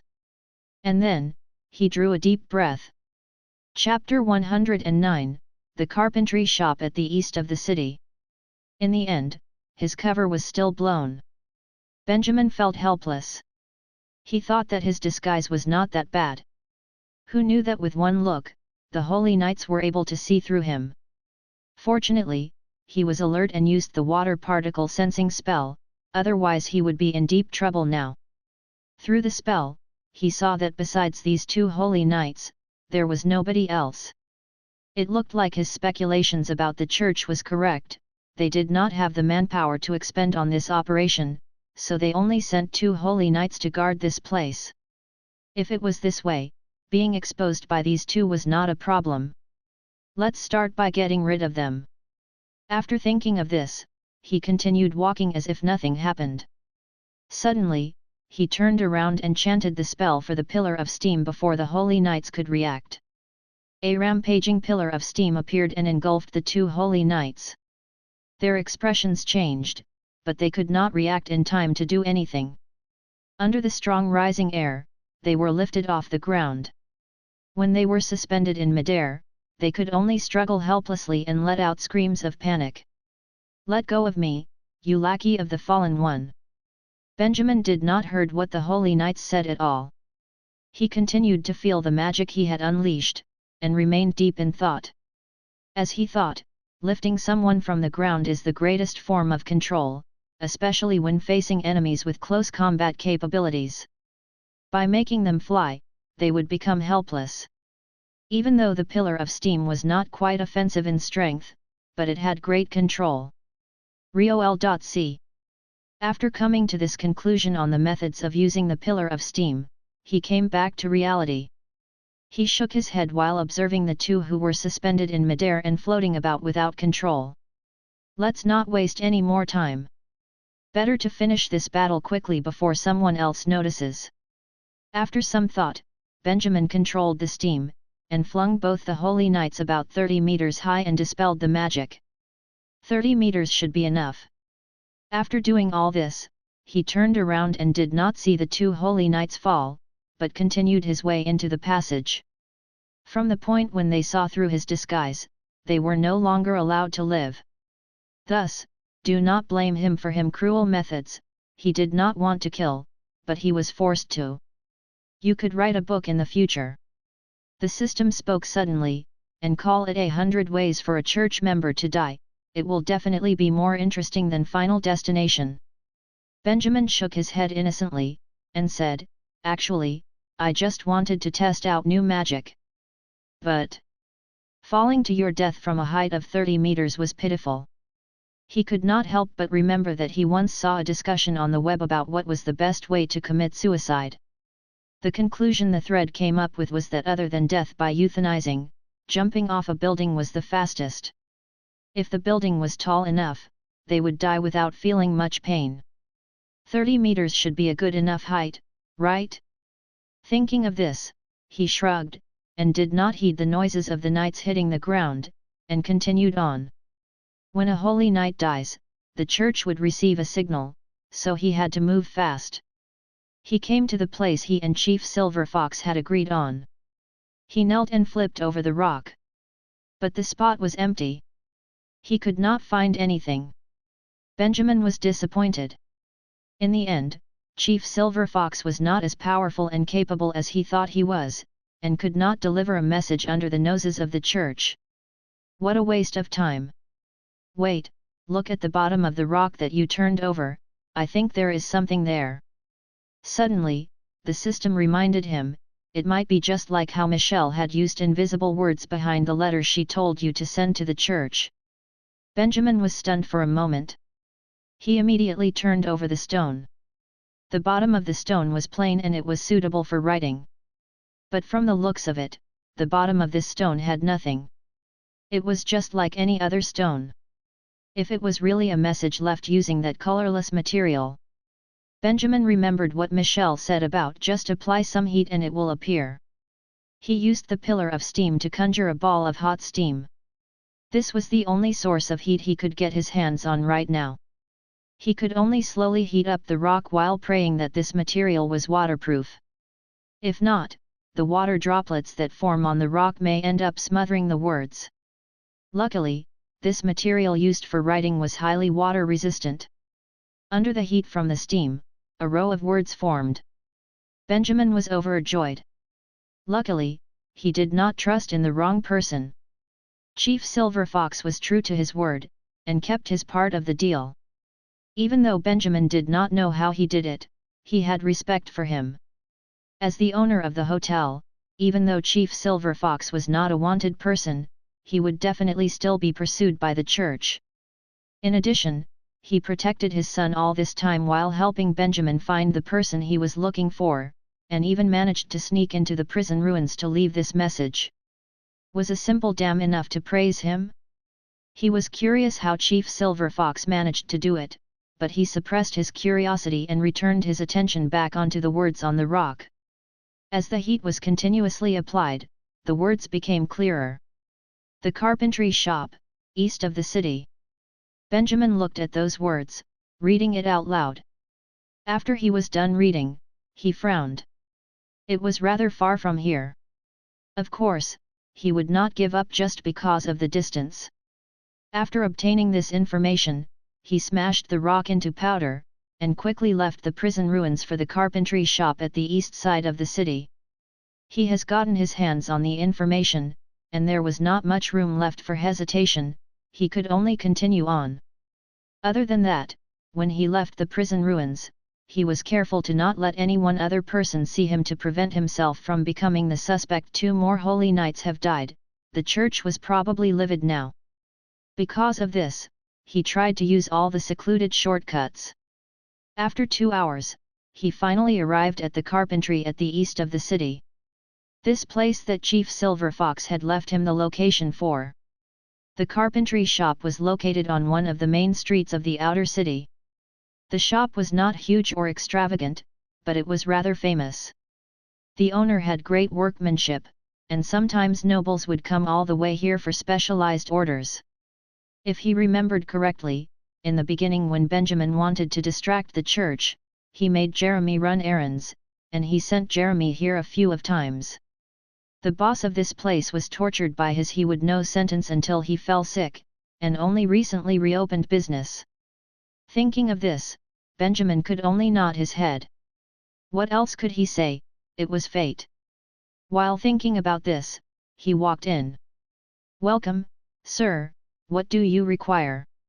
Behind the counter, a middle-aged man who was covered in sawdust put down the wooden block and saw in his hands, stood up, and faced Benjamin. Benjamin looked around the whole shop. Other than a few customers browsing chairs and this middle-aged man who looked like the owner, he did not see anyone else. He did not see that assassin who was nicknamed Bamboo Pole. Unless, he wasted too much time, and the person had already left? Thinking of this, he walked forward and faced the middle-aged man. "I am looking for a person. Did you see a tall, skinny, freckled young man who looks a bit dumb?" He probably had to ask more questions. He was not in a beggar costume today, and he was dressed like the offspring of a noble. If any merchant were to see him, they would probably stutter for a while. But after hearing Benjamin's words, the middle-aged man was stunned for a while. Chapter 110, The Mystery Revealed. "Son?" Hearing this, Benjamin was not surprised, but he was secretly joyful. Luckily, the person he wanted to find was really here. But, that eccentric assassin was this carpenter's son? This was the part that shocked Benjamin. You have to know, from his appearance, that Bamboo Pole did not look anything like this carpenter in front of him. Was he a cuckold next door in a fantasy world? But let us not judge other people yet, maybe the mother has more dominant genes. After regaining his composure, Benjamin shook his head and said, "Nothing much really, I just have some questions for him. Could you tell me where he is now?" Hearing this, the carpenter revealed a confused expression. But it had to be due to Benjamin's polite tone and his noble fashion choices today that after some hesitation, the carpenter nodded. "Sir, he is in the backyard, just go in from the side door and he will be there." Saying this, the carpenter led Benjamin to a small entrance at the side of the shop. He opened the door and shouted, "Sean, there's a nobleman wanting to see you, did you get into trouble again?" After a while, from a distance, "Dad, I have caused tons of trouble, which one are you talking about?" The carpenter took a deep breath, turned around, then faced Benjamin and awkwardly smiled, "Sir, I'm sorry about that, just head in from this door and you will find him." Benjamin nodded. From the voice that answered, he made a conclusion it was correct, he was the assassin that night.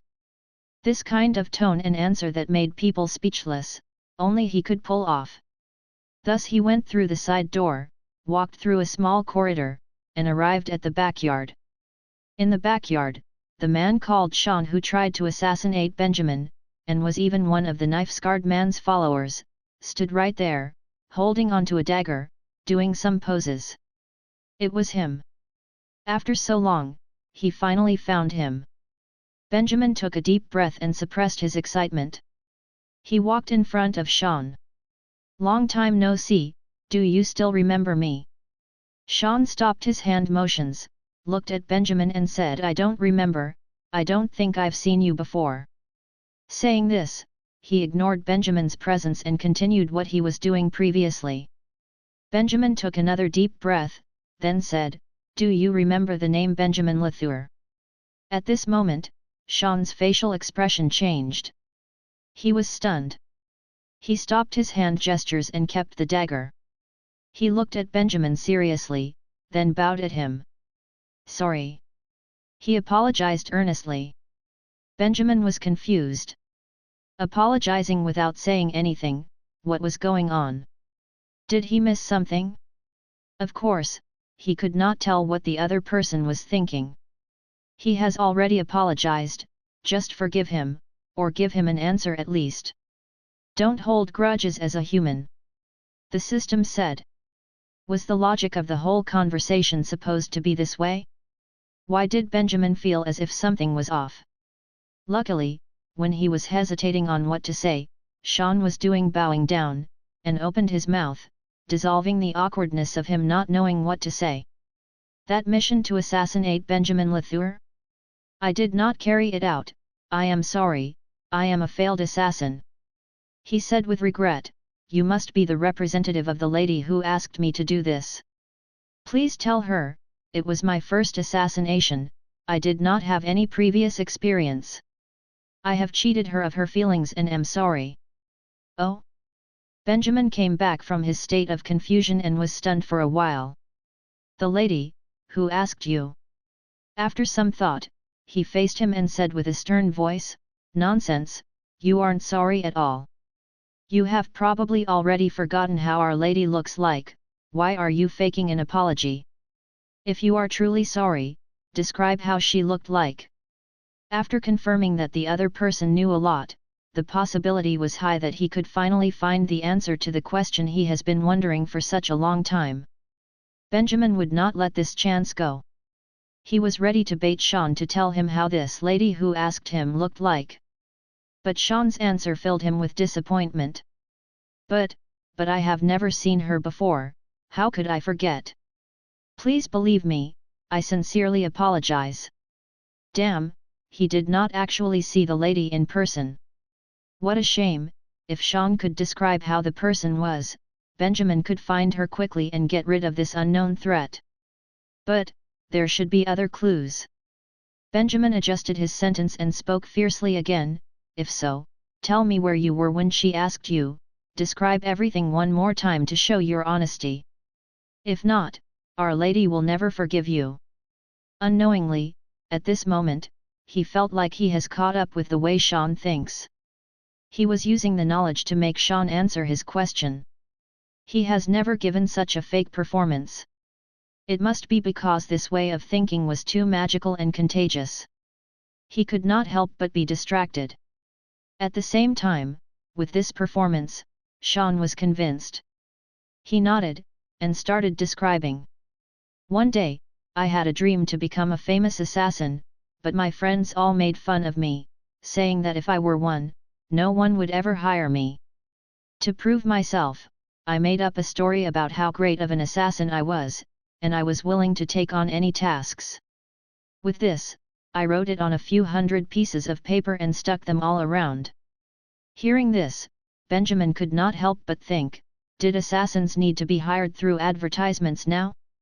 But, an act like this, it feels like he really pulled it off.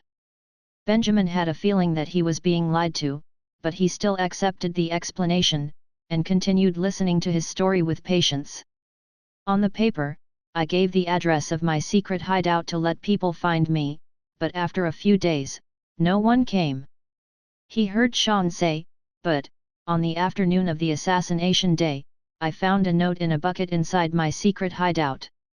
On the paper, it told me to go kill Benjamin Latour, and it even described the place and the location of the house. With this, I accepted the task and went to carry it out that night, but I ended up going to the wrong room, and failed the assassination.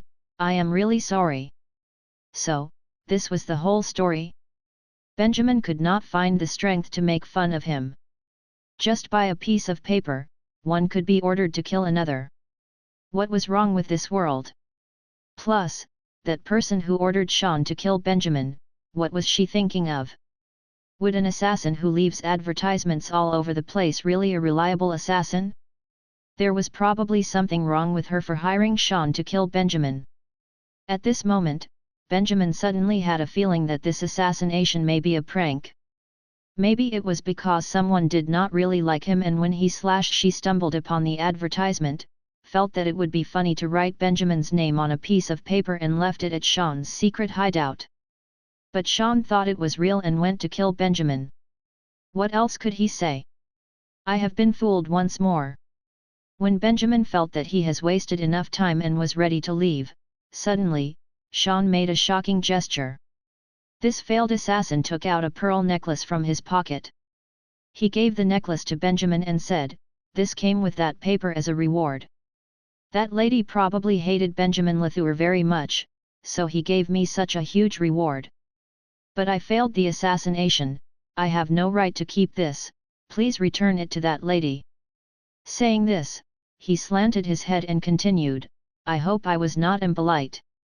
I saw this necklace and assumed the person who asked me to carry out this task was a lady. I hope I did not address her incorrectly. Benjamin was stunned. Seeing the pearl necklace in Sean's hand, he stood still and did not move or say anything. The face he made was as if he was shocked to the core, to the point where his soul left his body, and what was left was just an empty husk that does not have any reactions. Sir? Sir? Seeing this, Sean raised the necklace and dangled it in front of Benjamin's eyes. Benjamin did not react. After some time, he slowly came back to reality. But he did not recover to his original state, his expression remained awful, as if he just found out something that was hard to accept. He lowered his head, as if he was thinking of something. Sir? What's wrong? If I really addressed the person wrongly, please don't get mad. Sean said this apologetically. No. Suddenly, Benjamin sighed and moved. He shook his head, took the necklace, and said, You are not wrong, the person is a lady. But, him saying this sentence, you could tell he was furious. Seeing Sean hand over the necklace, he gave another long sigh, as if he was trying to get rid of the stress piled up in his chest and was doing his best to calm himself down. After putting the necklace away safely, he nodded at Sean as if someone had just told him his house was gone in a fire. He turned around and hurriedly left. In his head. Chapter 111, The Inevitable. After he bid farewell to Sean of the carpenter shop in the East City, Benjamin quickly left the place. He did not prolong his stay in the outskirts. Instead, he returned directly to the inner city with an abnormally complicated feeling. Soon, he arrived at Latour's manor. If this was an ordinary day, he would go in by the main door and allow the servants by the door to take his coat for laundry, or he would take a turn to the backyard, jump over the fence and sneakily get into the manor through an open window in a random empty room. He would then go back to his room without alerting anyone. Today, however, he had no idea how to step into this elegant manor. He has lived in this world for quite some time since he teleported here. Although he did not really consider them as his family, he still felt some sort of connection with the Latour family members. He did have multiple meals with them, after all. That was why he was shell-shocked when the system told him that the pearl necklace was Mary's. Mary, the biological mother of Benjamin and Grant, and Claude's wife. She was famous among the nobles as a loving mother and an understanding wife.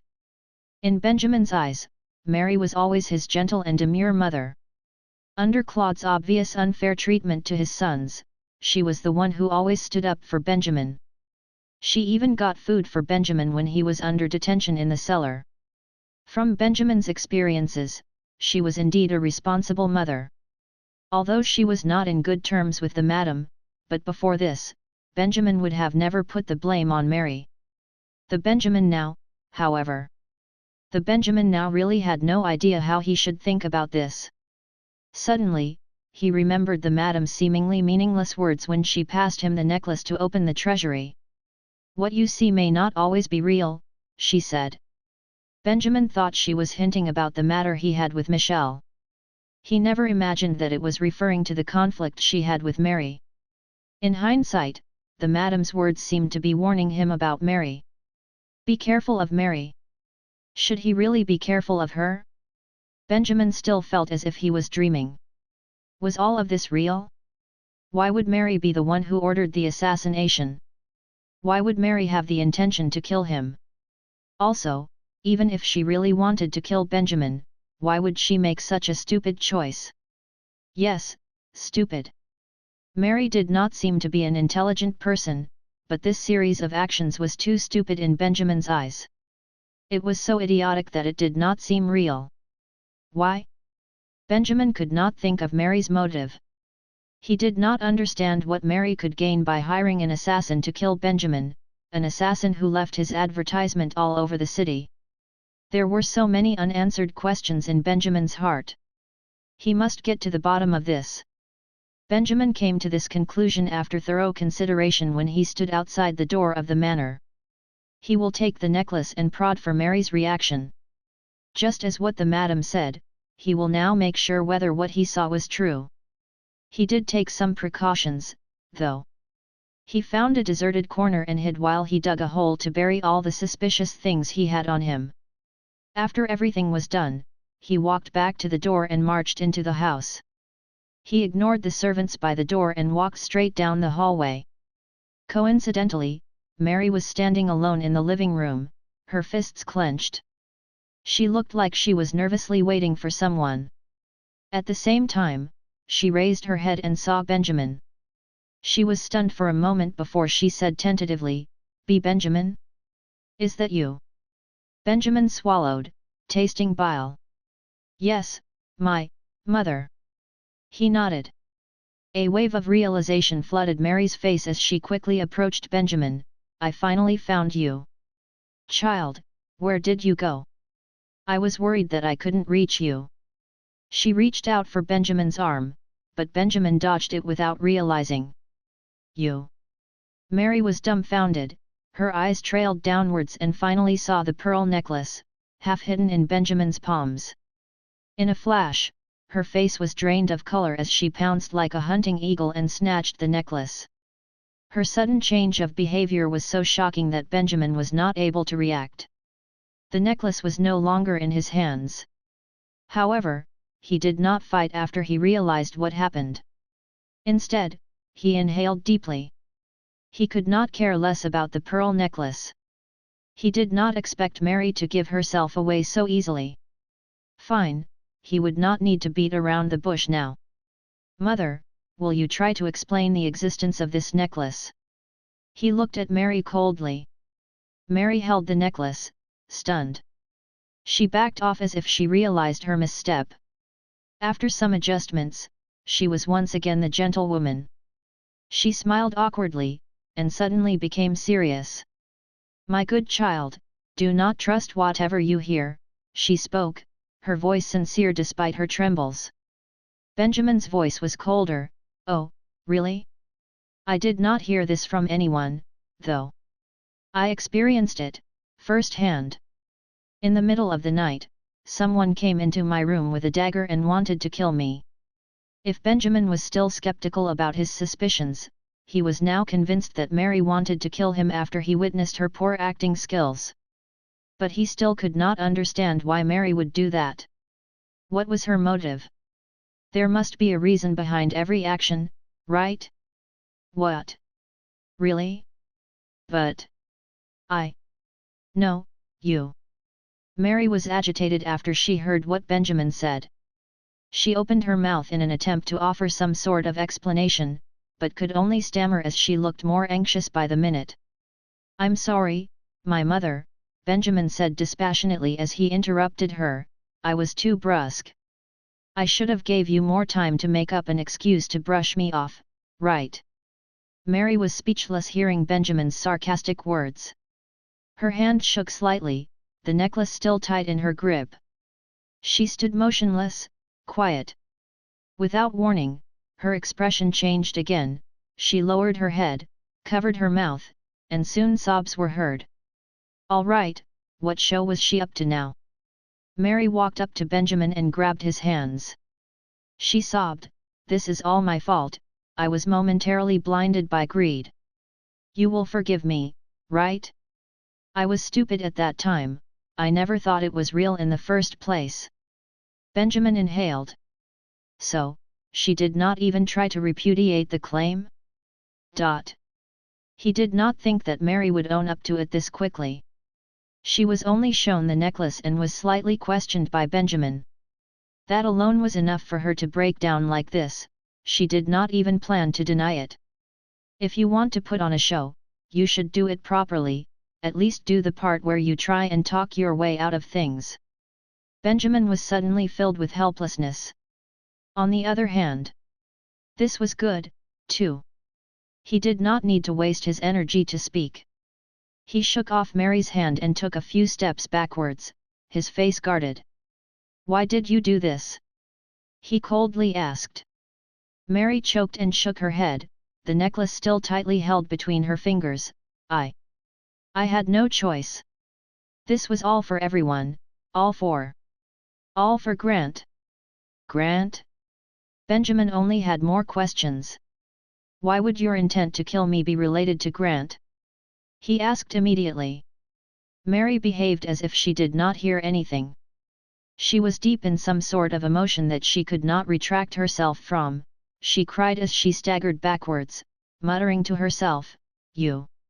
All of you had no idea how hard this is for me, everything I did was for this family, even Claude didn't care.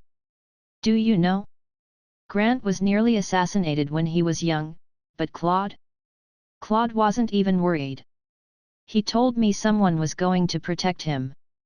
But we are his parents. Who else is going to protect him aside from us?" Benjamin stood at the side as he indifferently watched Mary, who was nearly in hysterics. Benjamin's face was cold, he looked just like someone watching a particularly disgusting performance. Mary's mumbling did not stop.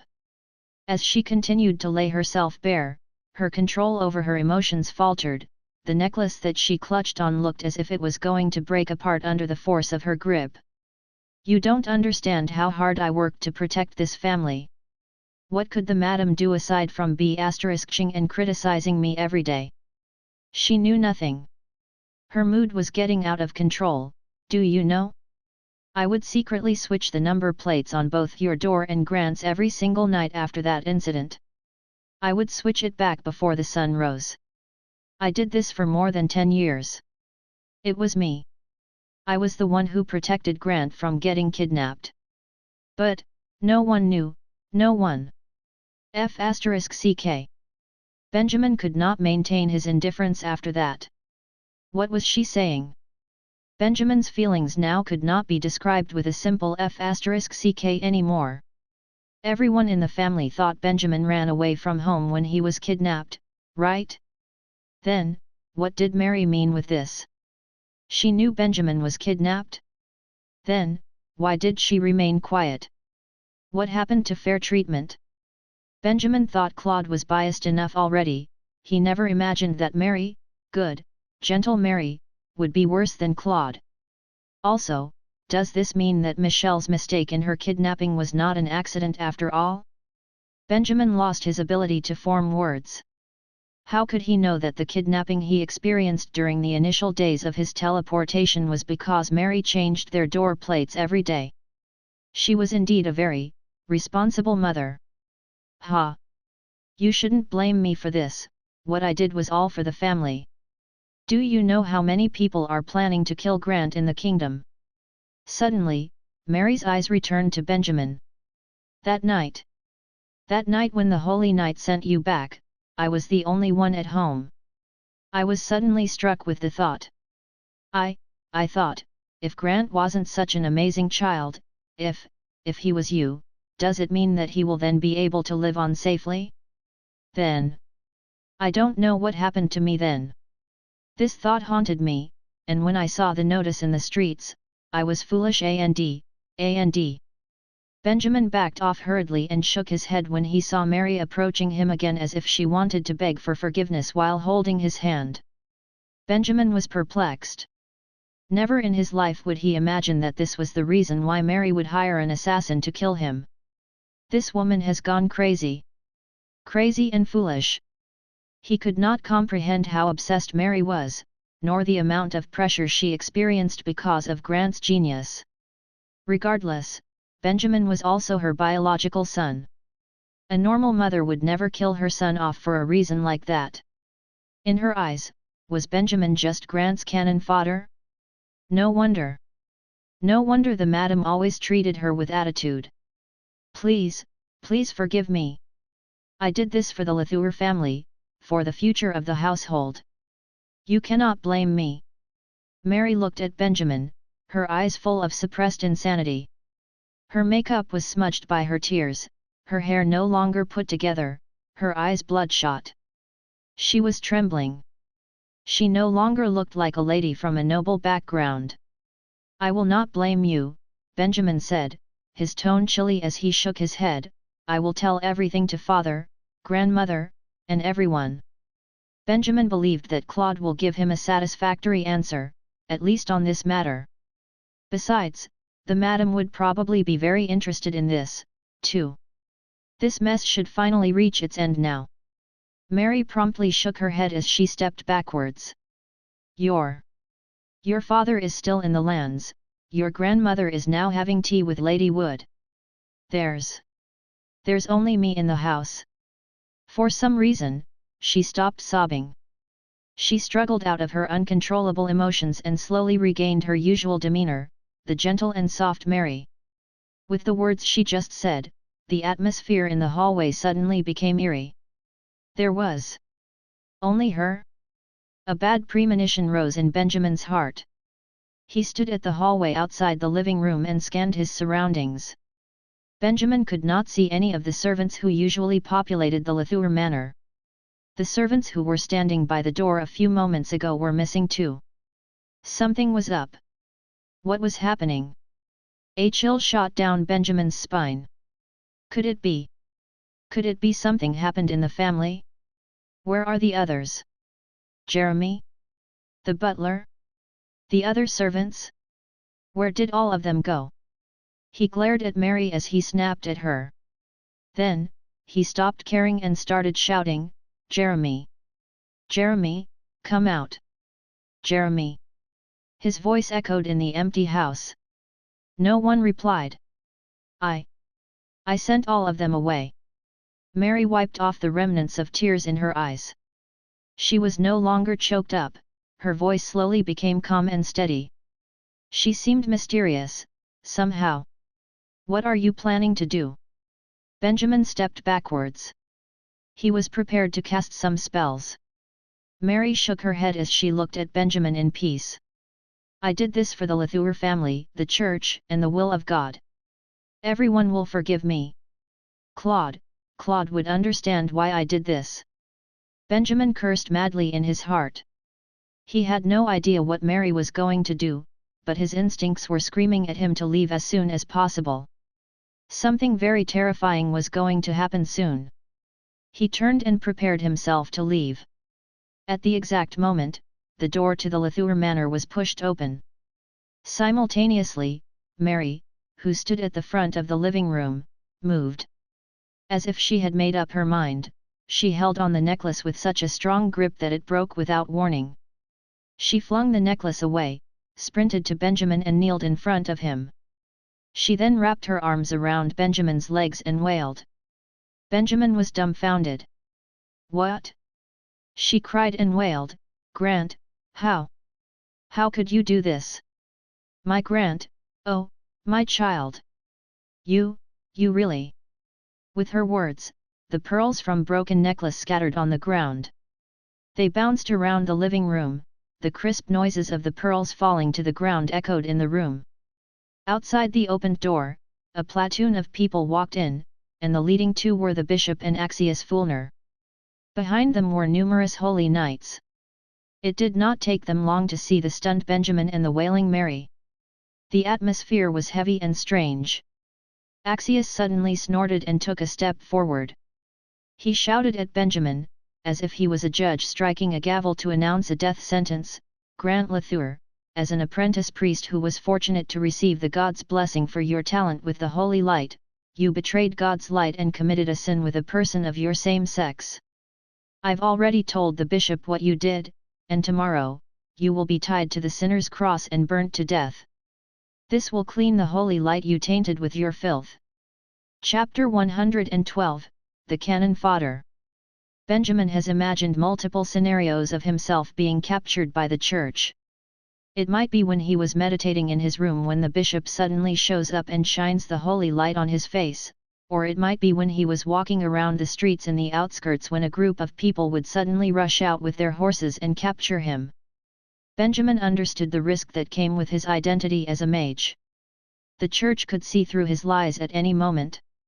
That was why he had mentally prepared himself for the day when he would finally clash with the church. He could not possibly continue practicing magic under the eyes of the church forever. What Benjamin did not imagine was the reason why he was currently being arrested by the church. Since the beginning, the church never did realize Benjamin's identity as a mage, but now, he was assumed to be Grant by everyone just because of Mary. Benjamin was baffled by the predicament he was in. How would it be possible for him to predict this? Who the heck would even think about this happening? This was a disaster that came without a warning. An unexpected calamity.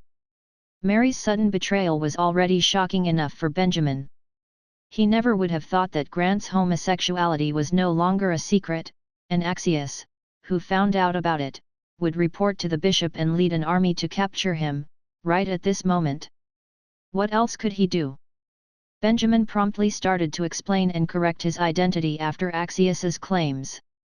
His efforts were in vain, however, since it was evident that Mary's act of hugging his legs while bawling was a more convincing one.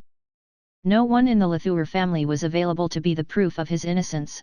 Claude was still tending to the fief, the madam was out drinking tea, Grant was probably hidden somewhere now by Mary, the servants were sent out for errands.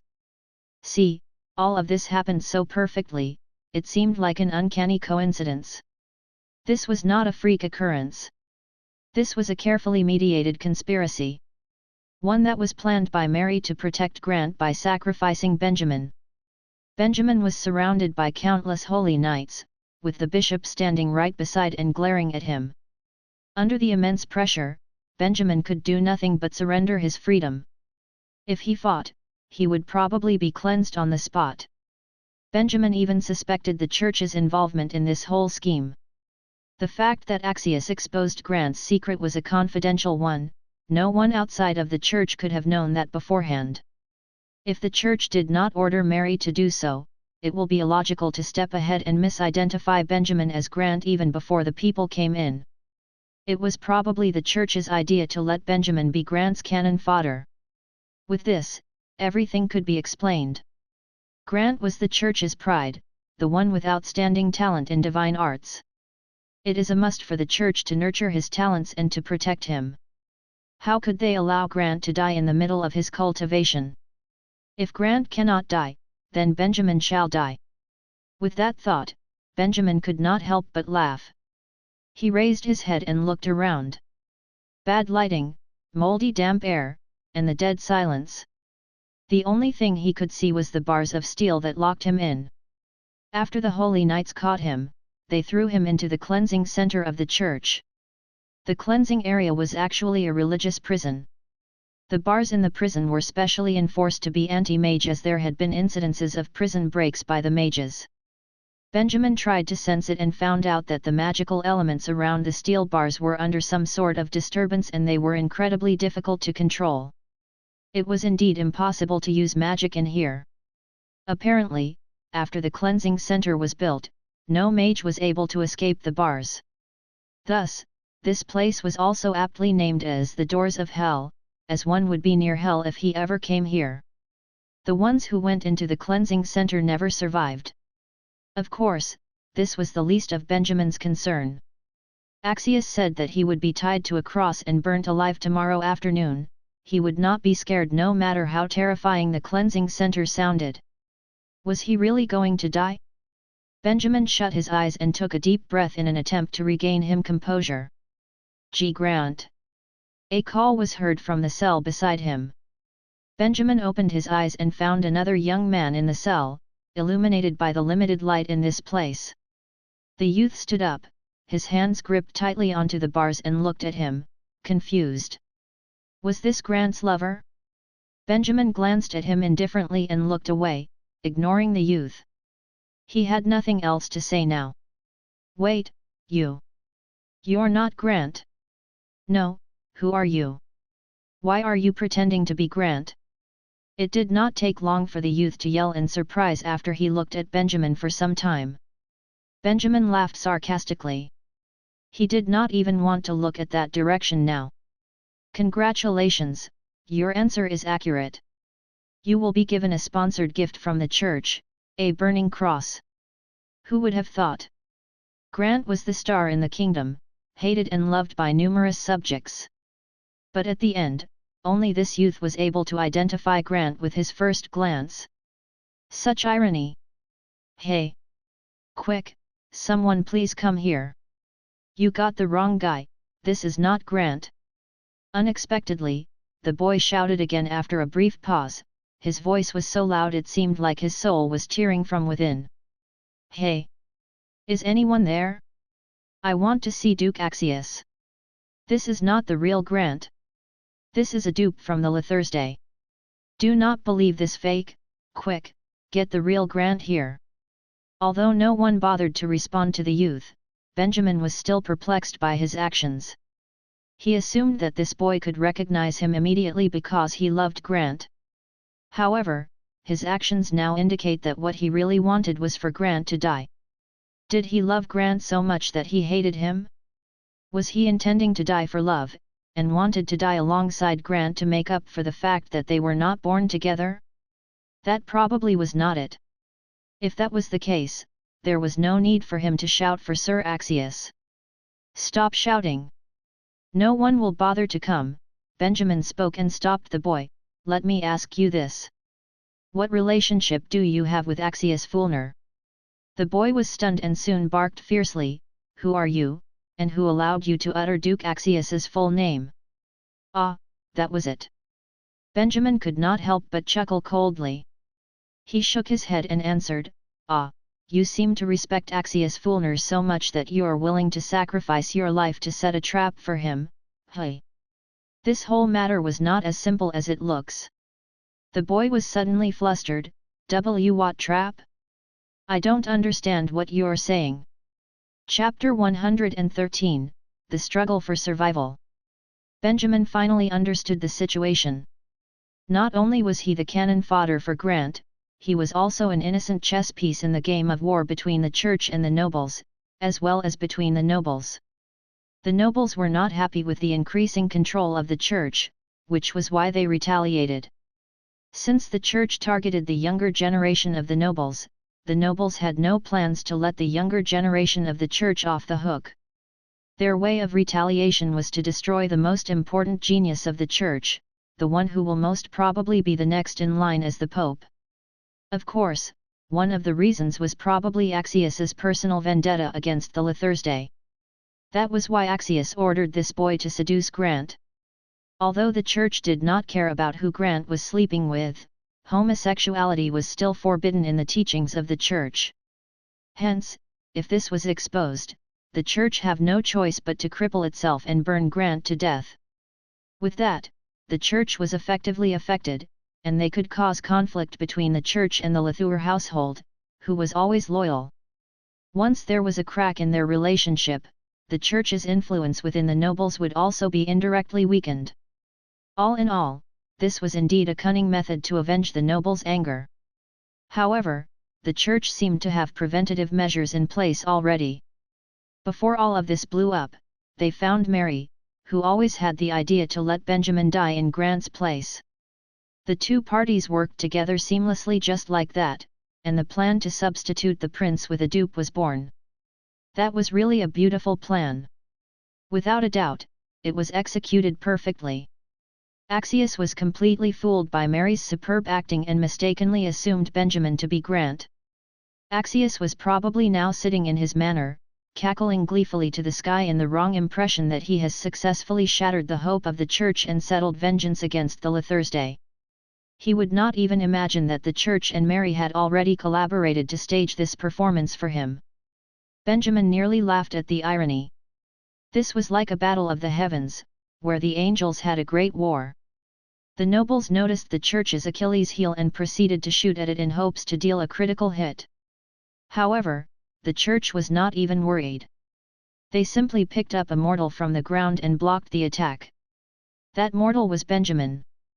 And the funniest thing? This was just a tiny exchange between the two. There will be another one after this, and another, and another. And the Benjamin that the church used to block the attack will soon be forgotten by everyone. Yet, who would remember him? Grant will take his identity after he was burnt to death, and use the name Benjamin to live on discreetly until the day when he could finally stand out again.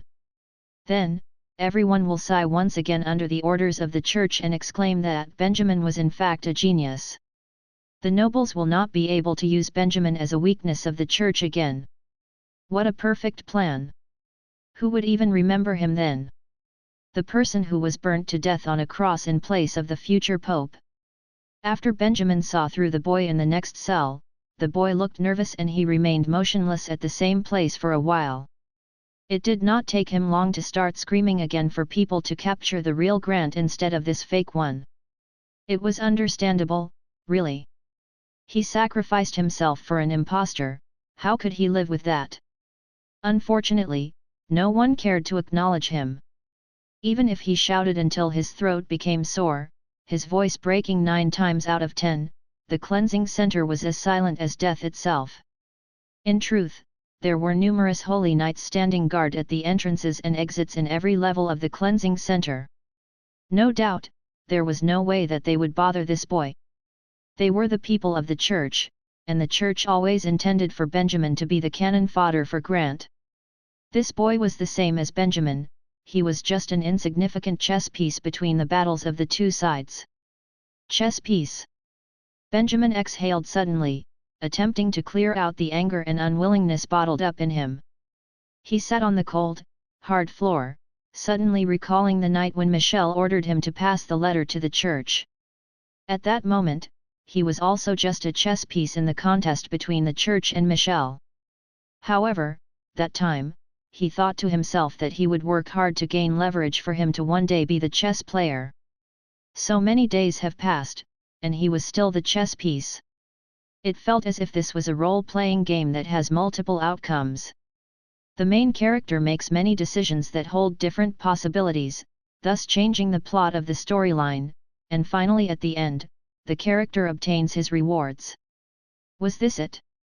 His life, a messy blueprint named a chess piece, with a description of less than 50 words?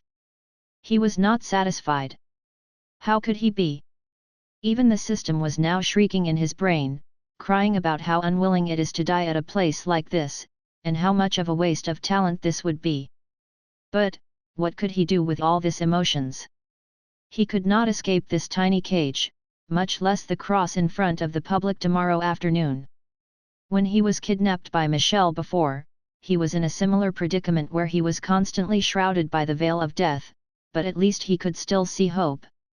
He gripped tightly to that hope like a breeze in a sealed cave, and finally dug his own escape out of the situation. What now? Now, he could not even see a glimpse of hope. Hey! I'm not having it, I'm not dying tomorrow with a gay boy. This is insulting to my name as the great artificial intelligence, the system screamed at Benjamin, urging him to do something. Quick, come up with some ideas. I know you will think of something, right? What ideas can you think of? Benjamin clenched his fists. The anger has filled his heart and had nowhere to spill. Yet, my way with magic is different than the norm in that these steel bars cannot stop me from casting spells, but what good would that be? Can I escape if I used magic? He could gather the water particles in the space of his consciousness, and use non-verbal spell casting to start the magic in the space before he brought it out to reality. He could even break these bars without causing any magical disturbances.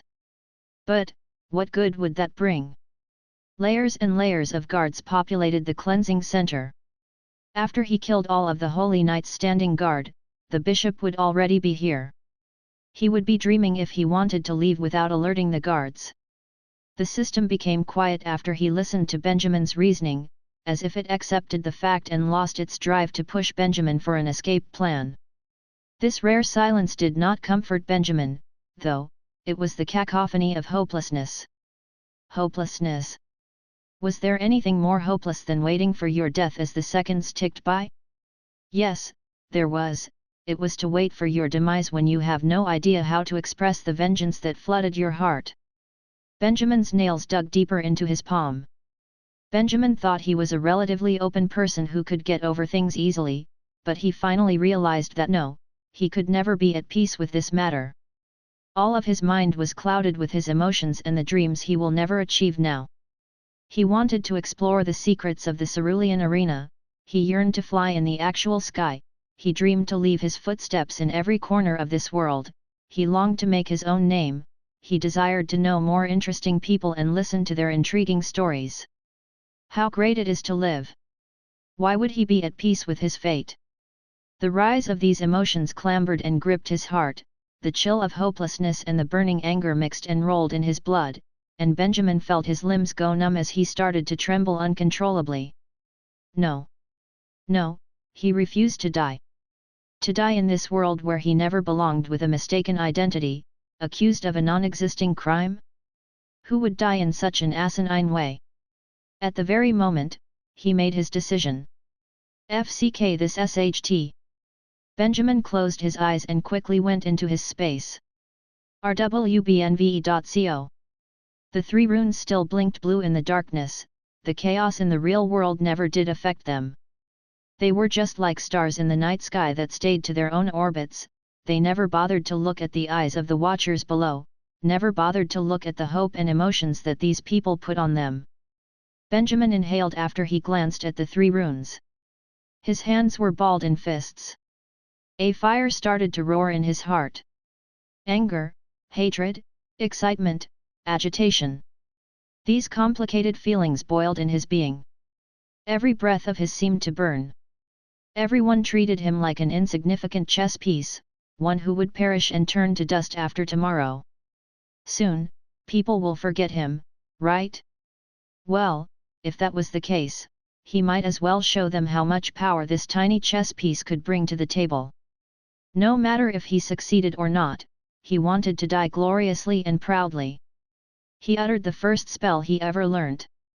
With the rush of water particles, a huge water ball formed in front of him. He did not stop, though, he continued chanting. 1, 2, 3. Water balls that could drown a cow appeared one by one around him and accumulated in the endless darkness of the space. Still, he had no intention of stopping. He did not condense the water balls to become water bombs, nor did he change their state to let them start swirling into vortexes. He merely summoned and maintained them in the space, one after another, with no end goal in sight. Tens, hundreds, thousands. He summoned the water balls tirelessly like a robot. Even though he experienced a significant growth of spiritual energy, it did not take long for him to drain them with this insane level of activity. However, Benjamin could not care less. Who the F***ck cares?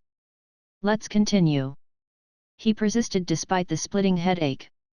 He forcefully linked his weakening spiritual energy, and it was as if he was back in the cerulean arena again, where he bore with the pain that came from the immense attack against his soul. He protected the drive in his heart by ignoring the mental torture, summoning water balls and maintaining them as if his life depended on it. It did not take long for more things to get depleted. The formation of water balls requires water particles, and it was evident that the water particles in the space was not sufficient to sustain this crazy mission of Benjamin's. However, that was not a problem for a crazy Benjamin. There were no more water particles in the space? No problem, just get them from the real world. The anti-mage steel bars could only stop the elements from gathering, they had no power to stop them to be forcefully absorbed into the space of Benjamin's consciousness. In a flash, the cleansing center that was humid became dry.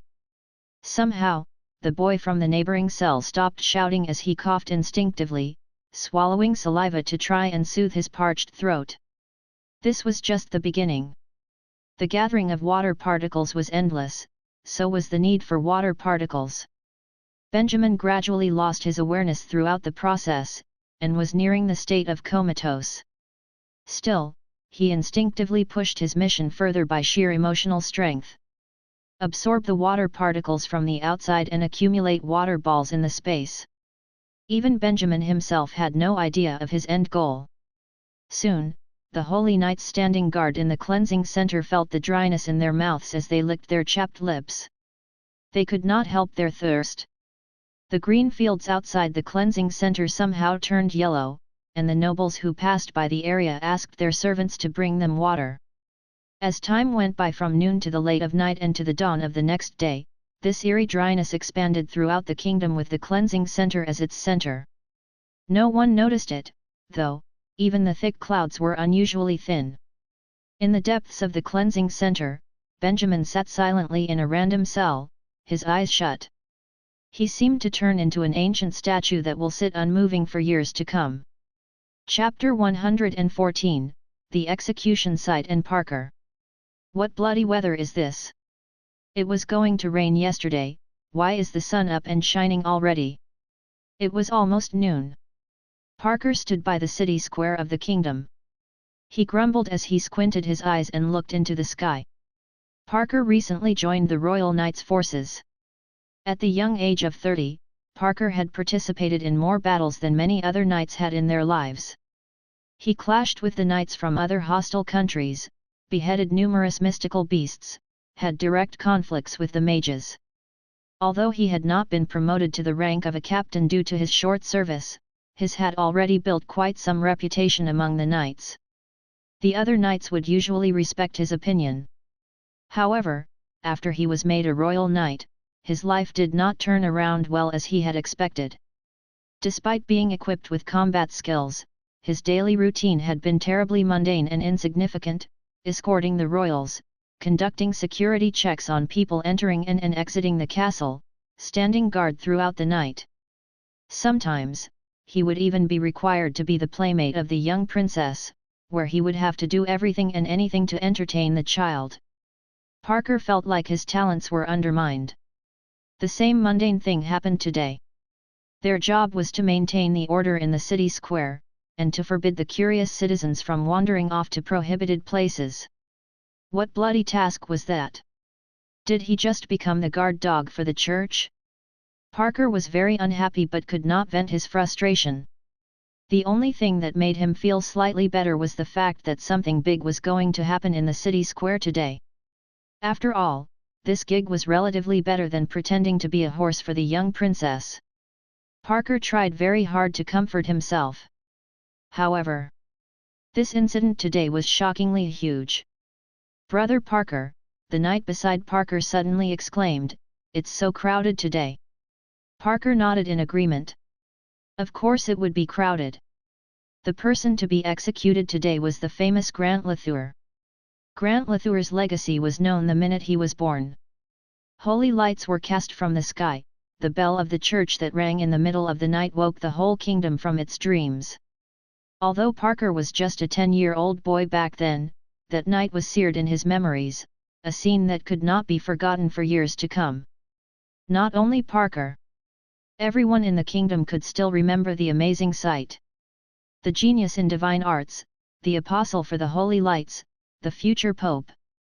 The name of this youth was already branded in the hearts of the people in the kingdom, and that was why they were shocked to the core when they read the announcement from the church. This youth would have to be executed this afternoon? The news spread like wildfire in the kingdom.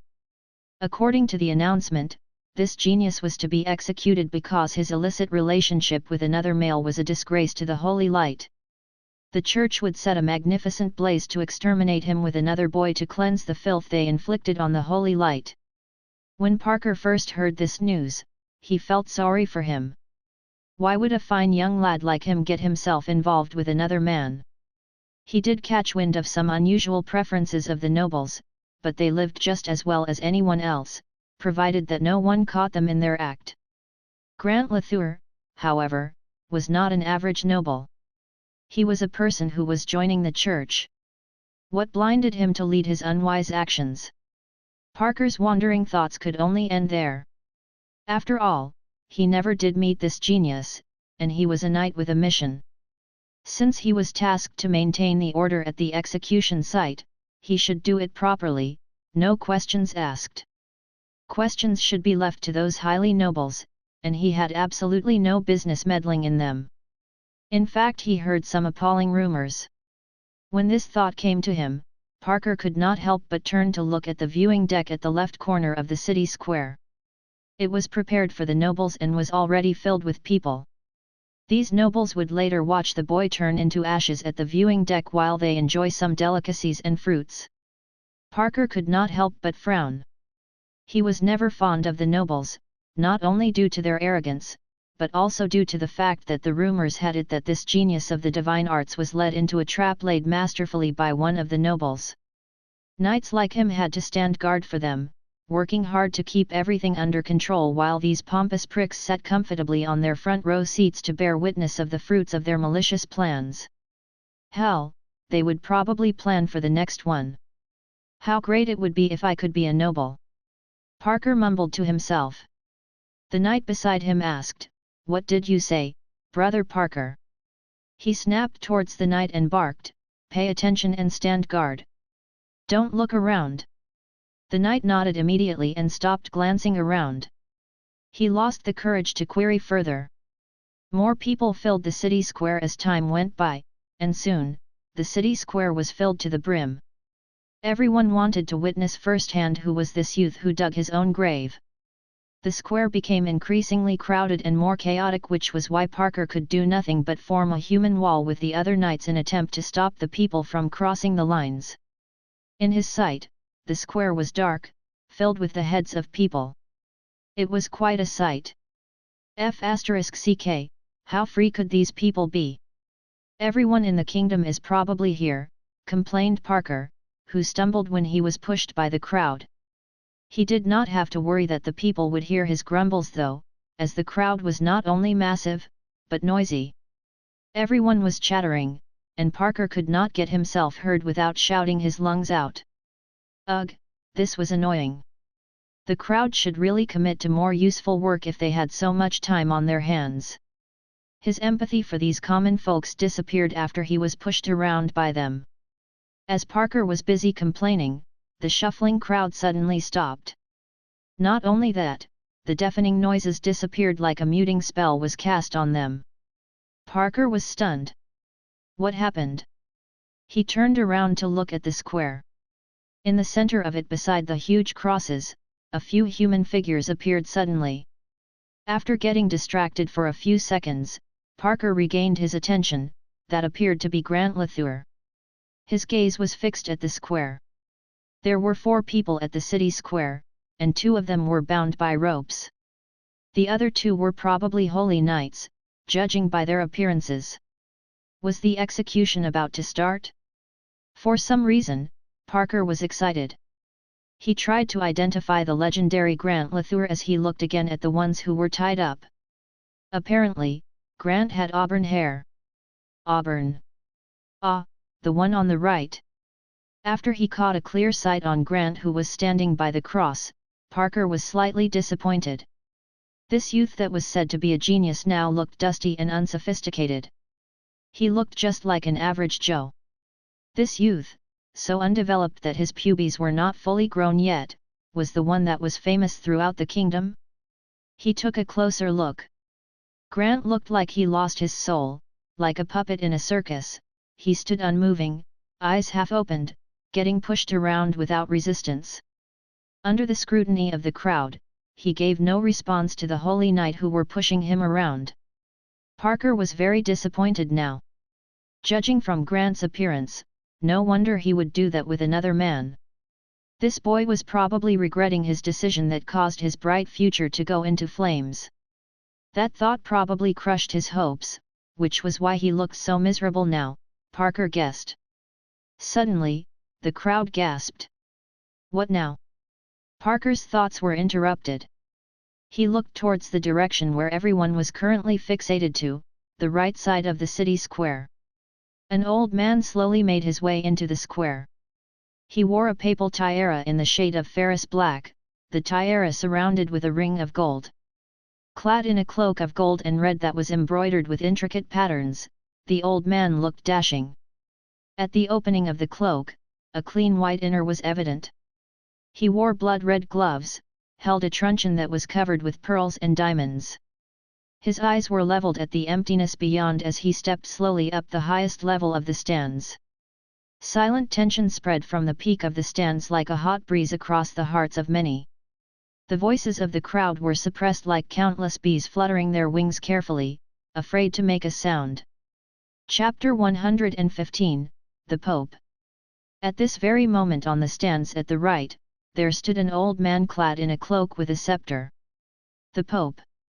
He stood at the highest point on the stands and took a cursory glance of the entire square akin to a lion surveilling its grounds. At the same time, he also seemed to be an unknown elderly, looking amicably at his children. He stood there quietly, indulging in the attention. Grant, how is he now?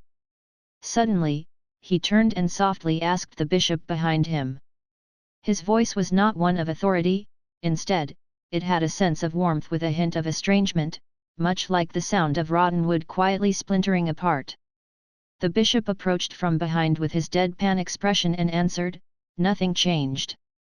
He refused to eat, and would try to escape whenever there's a chance." The Pope chuckled and said, "Ah, let him be. I will talk to him after the execution, and there will be a day he will come to understand the efforts of his mother and us." The bishop only nodded, indicating his concurrence. The Pope turned around as if he had a sudden thought. The wrinkles at the corner of his eyes moved. He gazed at the bishop. His gaze showed a certain subtlety, as if they were judging the bishop, judging the face that was akin to a wax figure, the face that showed no emotions. 8 years have passed, and you're still the same old you, the Pope said nonchalantly with the volume only audible to the both of them. I thought you would be able to feel more sentimental after you spent such a long time dealing with the matters of the Church. It seems like you haven't changed at all. The bishop raised his chin and looked at the Pope in the eyes. His eyes dark, showing no sadness nor happiness. Is that so? 8 years have passed, and you changed beyond expectation, Your Highness.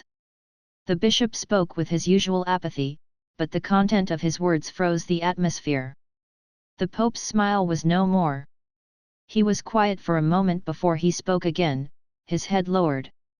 I know you think that my work these days is too radical, and that I should not take such approach. But can you imagine how his believers would look at a pope that did nothing for 8 years? The bishop just stared at the Pope in silence. The Pope looked grim, but he did not let it show for long. He caressed the magnificent scepter and commented under his breath, the first initiates, the second develops, the third flourishes, the fourth peaks, the fifth strengthens.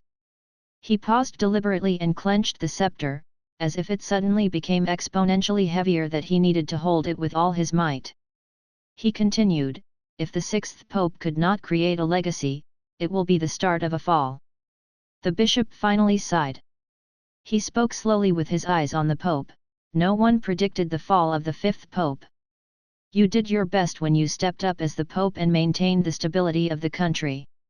The Pope barked a laugh that sounded very much like a dismissive snort. It was impossible to judge if he agreed with the statement. He did not continue to elaborate, though, he turned around and faced the square again, standing at the top of the stands. The bishop lowered his head and remained in silence. Noon came closer during their exchange. In the center of the city square, the holy knights strapped Grant and the other youth on the crosses. A few other holy knights appeared and started to pile firewood around the cross. The Pope stole a glance at Grant, who seemed to have lost his soul. He looked away right after, and instead focused on the sky. Only a few clouds dotted the vast blue sky, and the sun shone directly down. It was glaring. He frowned minutely, as if he was thinking. He did not get anything out of his thoughts, though. The bishop approached him and interrupted his thoughts. He whispered by the Pope's ear, "Your Highness, the time is now. We should start." The Pope nodded once.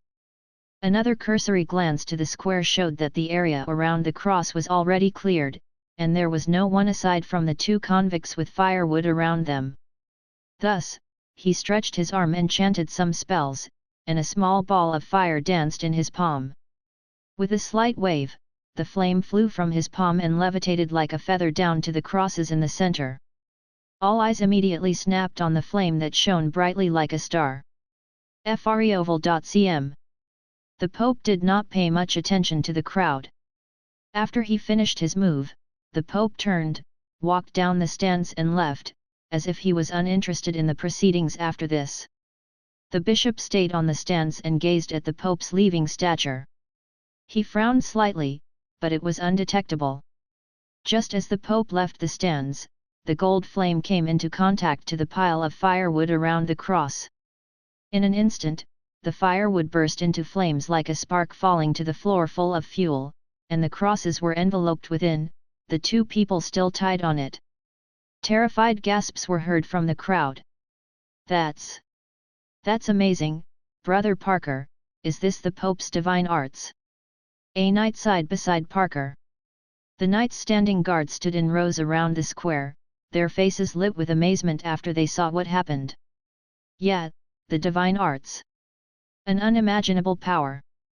The flame reflected in Parker's dark eyes as he said, "The only thing that could stand its ground against magic is the divine arts, nothing else." "What are you saying? Magic is not even close to fighting against the divine arts," another knight butted in the conversation. "It's not like I haven't fought with a mage before. How could the mage stand a chance against such powerful divine arts from the Pope?" Parker cleared his throat and shook his head when he heard that. He did not comment. What an ignorant brat. Knights nowadays would never understand the powers of a true mage. They are proud as peacocks after they won some apprentices in battles. Magic. Magic is not something that they can imagine. Parker inhaled sharply at this, attempting to return unpleasant memories to the dark corners of his memories. His eyes looked back at the bright fire in the middle of the square, so ablaze that the tip of the flame licked the sky. He also looked at the two people within the flames. One of them freaked out already as he tried to struggle away, but the other, the Grand Latour, was still unmoving, his eyes half closed, head bowed low. He looked like he lost his soul, and what was left was a puppet that has lost its puppeteer. Parker frowned. He could understand if the genius was dejected because he lost hope before this, but it was eerie to see his face, blank without emotions, when he was in the fire, his life ticking away. It should be an instinct for someone to at least look uncomfortable when surrounded by smoke, no? How was it possible for someone to be unresponsive when trapped in a fire?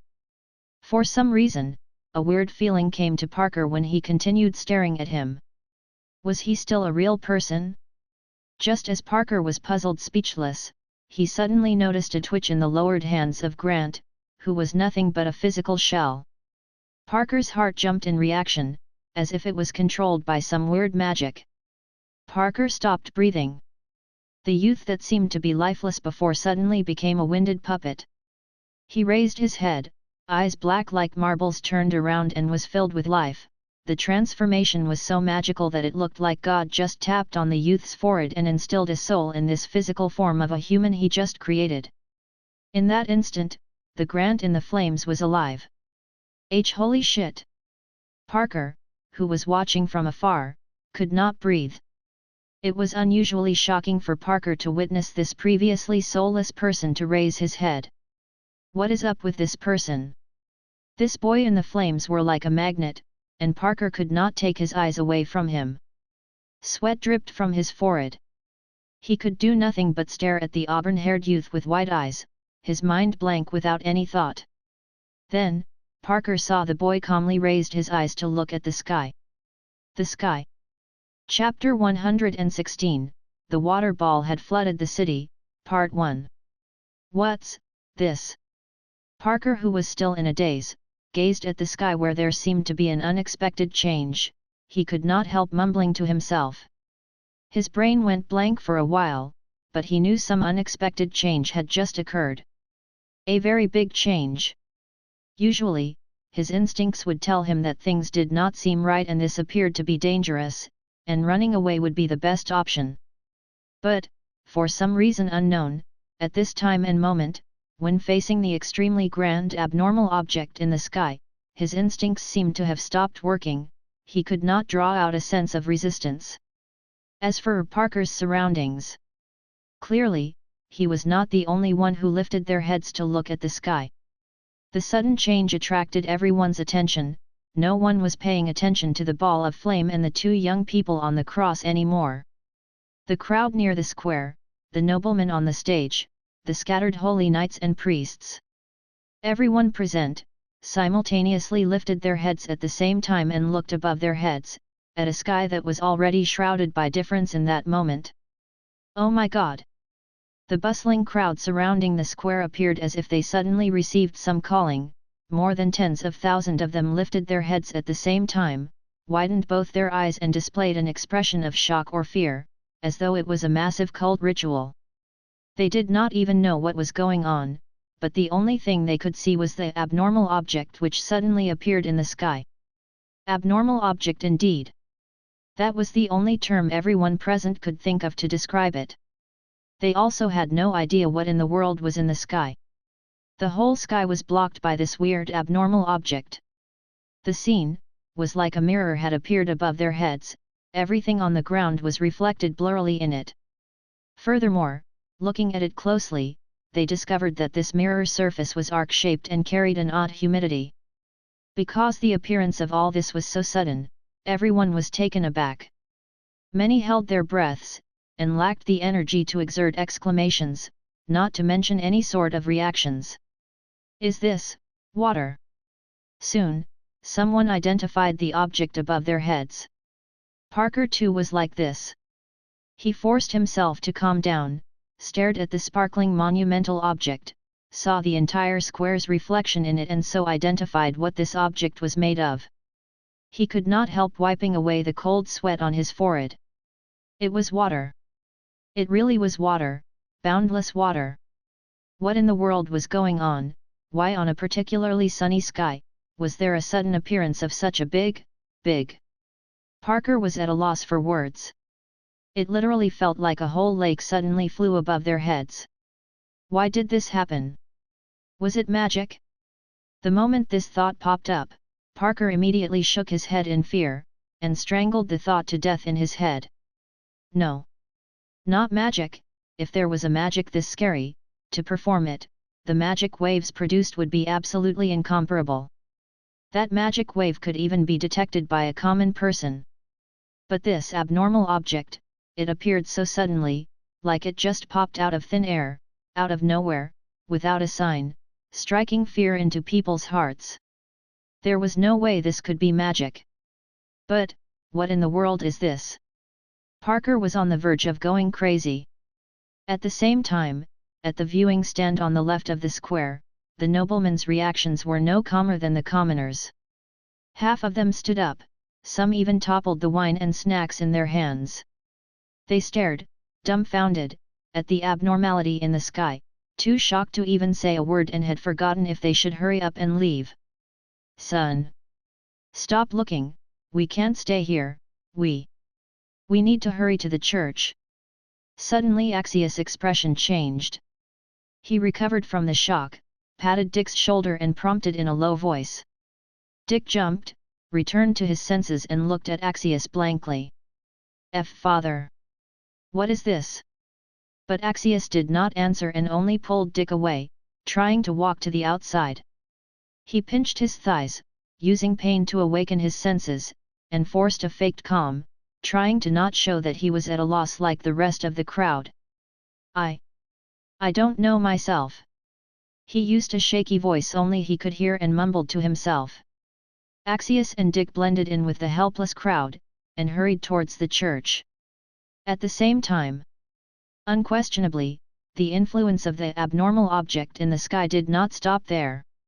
Not only did the ones surrounding the square felt shocked, the others in the capital, those absent from the crowd who came to witness the execution felt it too. Maybe they were rushing on the streets, maybe they were resting at home, but when the peculiar change took place, they too, as if possessed, walked out to the streets and gazed at the startlingly changed sky. Mom! What's this? I don't know either. The streets outside the capital were full of startled faces watching the sky. Maybe they were further from the square so this abnormal object appeared a little different in their eyes. Like a slope with a certain degree of arc, the abnormal object appeared to be positioned in the trough of the slope from the side of the square, as for those people outside the square could see the outline of the abnormal object that resembled a sphere. A hanging, floating, incomparably huge sphere above the capital. It was so big that as long as one was in the capital, they would not be able to see the entirety of the sphere, they could only guess the whole shape based on the little parts they could see. However, what was surprising was that no one wanted to escape the capital out of panic. It was like everyone was hit by some dark magic, staring at the huge sphere in the sky, scared to the extent of appearing devoted. They looked towards the square as if on a pilgrimage, gazed at the sky in that direction which was reflecting the blurry flame and the blurrier figures in the flame. Simultaneously, outside the capital, at a nameless small village near Haven Right.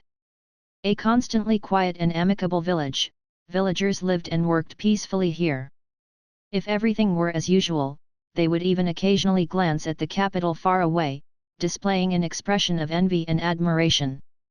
And in a small pub in the village, the search by the church was pretty something. Just to track down that fellow, they almost threw my head on the block too. An old man was sitting in the boisterous pub, drank the malt beer in one gulp, wiped his mouth and exclaimed to the brawny man sitting at the same table. It was indeed the one who had just escaped the capital, Chief Silver Fox. After helping Benjamin with investigating and finding out the information, he remained in the capital. Until yesterday, the church loosened the security of the capital and so he, along with another friend, secretly left the capital. At this moment, he was resting and shooting the breeze with that friend at the pub in the village. Well, in the coming days, we can only take things a step at a time, said the old man, shook his head and not waiting for the other's response, immediately continued with, "Oh right, that buddy of yours, did he successfully send my son to ICER?" But, his table-mate the brawny man behaved as if he completely did not hear the question, he froze there, not making a move. He widened his eyes, not looking at Chief Silver Fox who was talking to him either. What? The old man saw the situation and patted the brawny man's shoulder, asking a little bit louder.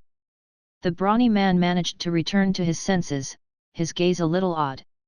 He glanced at the old man and then could not help looking again at the direction beyond the old man's back, like there was something especially attractive, making him unable to keep his eyes away. Water ball. He did not reply the old man, but instead uttered this whisper which held some degree of fear. Water ball? What the heck? The old man sensed something unusual, his partner was already in a state of incapable of communicating, so he had no choice but to turn around himself to examine what was so strange. Through the pub window behind him, he could see the capital's outline from far away. If one looked at it at a usual time, the capital was an enormous group of buildings surrounded by city walls. The whole scenery was, from another perspective, a white city erected on a vast dark brown flatland. However, looking towards it now, the sky above this magnificent white city, there was the sudden appearance of a water ball. A water ball indeed, that was it. At a distance so far away, in their eyes, it was a water ball clear as day. While struck by surprise, Chief Silver Fox could not help but stretch out his hand to compare. If the capital was the size of a palm in his eyes, then this unexpected water ball was half the size of his palm. What in the world? The old man felt his heart almost skip a beat. During his long career as a mercenary, he had experienced countless extraordinary incidents, and had journeyed at the edge of life and death tens of times. But, when he saw this sight, he felt a feeling of shock in his soul which he had never felt before. A water ball half the size of the capital, suddenly appearing on top of the capital. What did this mean? The old man inhaled deeply, forcing himself to recover from his shock. However, he suddenly realized that he had subconsciously stood up and in this short period of time, broke out in cold sweat to the point the clothes on his back were soaked. The capital. What happened this time? The moment he uttered the words from his subconscious mind, he realized that the pub which was initially chaotic became incredibly quiet momentously. Everyone had put down their beer mugs, stood up and as if under the bewitchment of some type of weird magic, gathered in front of the door or window, and were gazing at the water ball above the capital with their breaths held, as if they were not watching the capital or water ball but a holy spirit which had taken form. Splashes! The dumbfounded bartender knocked a malt beer all over the floor, but that did not attract anyone's attention. Chapter 117, The water ball had flooded the city too. Go get the Pope. At the same time, at the viewing stand on the right of the square, the bishop stared at the enormous water ball in the sky and could not help but inhale deeply. However, he did not fall into shock like the rest of the crowds. Instead, he turned around to order a priest. No need, I'm back. But before the priest could reply, the Pope's voice emerged once again from the back. No peculiarity with the holy items, this thing has nothing to do with them. Many church staffs were seen turning their heads to the stage. All they could see was the Pope holding the scepter in hand, walking hurriedly over. A few bowed correspondingly. Without anticipating any of them to utter a word, the Pope then stood once more on the viewing stand. He gazed at the sky, wearing an expression of grave concern. What in the world happened, in these 8 years? Suddenly he turned to look at the bishop, his tone sounding quite solemn. When did a mage of this caliber appear in our kingdom? The bishop shook his head and said, it might not be a mage, I cannot feel any magical waves. Upon hearing that, the Pope tightened his grip on the scepter. The bishop's words seemed to have frustrated him. He looked towards the bishop's gaze without any friendliness he showed earlier. Not a mage, then what is it? God's will. He walked in front of the bishop and stared at him coldly. Are you trying to tell me that God is unhappy with my actions, and that he is delivering a divine punishment, is that right? The bishop looked straight at the Pope, his expression not fluctuating a bit. Your Majesty the Pope, you're overthinking. I'm merely referring to this issue as it is. The Pope seemed to have lost interest in pursuing the matter, made a cold humph sound, turned around and once again threw his gaze on the enormous water ball in the sky. The will of God isn't something we can measure or predict. His voice grew as cold as a metal sheet in a land of ice and snow. But God bestowed an extraordinary, supernatural talent of the holy light on me, and not you. This is the will of God. That is why I am the Pope and you're the bishop. The bishop gazed at the Pope's back and nodded his head, his expression as indifferent as those of a sculpture. Yes. The Pope stopped paying attention to the bishop and instead looked to the sky once more, wearing a solemn expression. Suddenly, he stretched out his hand, chanted a spell, and a ball of golden flame took form in his hand. He looked once at the crowd surrounding the square, and unhesitatingly threw the flame towards the gigantic sphere in the sky. The flame drew a golden trail in the air which appeared similar to a meteor. This caught the attention of the crowd at the square. They forcibly recovered from the initial shock as they watched how the small flames bounding towards a gigantic object, and suddenly became a little nervous. Some people were puzzled. His Majesty the Pope actually took action, so, this thing isn't God's will? Next to Parker, a knight exclaimed as such. As for Parker himself, he stared at the golden firelight and unintentionally held his breath. He seemed to want to utter something, but he could not say a word, as if thousands of words and a million phrases were stuck in his chest. He could only hold on to his feeling of fear and gazed dazedly at the two objects colliding in the sky. At the blink of an eye, the flame collided into the calm arc-shaped water surface. Is it coming? Suddenly, Parker tightened his grip on his sweaty palms. Everyone present unblinkingly stared at the scene, an emotion of suspense shrouding the crowd. They did not even know if they should expect the Pope to destroy this abnormal thing or to expect him to fail. All they saw was that, in the sky, the golden flame flew quickly, like a lively koi fish, and under the gazes of the crowd, plunged headfirst through the water surface. Poof! The fire was extinguished, not even a bit of smoke came out. For some reason, in the square, waves of relieved sighs were surprisingly heard. As if they were secretly afraid that the Pope could erase such a shocking spectacle with just this ball of fire. After witnessing the Pope's failure, they quietly breathed a sigh of relief. But who knew, when everyone's sighs were gathered, it actually sounded loud and clear. Clearly, this loud simultaneous sigh also scared them. A knight finally recovered from the shock, scratched his head and somewhat awkwardly asked, "That, the Pope, His Majesty the Pope surprisingly failed, so what in the world is this thing?" Parker heard that, took a deep breath instead, shook his head and with a slightly shaky voice, replied, "Not yet, the Pope was merely testing the waters. Soon, His Majesty the Pope will use his divine powers." Subtle expectations and discomfort melded together, making him unsure of how to predict the coming manner of things. The thing that could allow the Pope to display such an attitude of hostility, the huge plane of water in the sky, is probably magic. Parker suddenly felt chills. It really was magic. What type of magic could have such an astonishing impact? Not just that, what was even scarier was that this thing did not carry any magical waves, just like a phantom. Without any indications, it just appeared out of thin air above their heads, neatly blocking the whole sky. The total flip over of what he was used to knowing about magic made Parker very uncomfortable. What was this?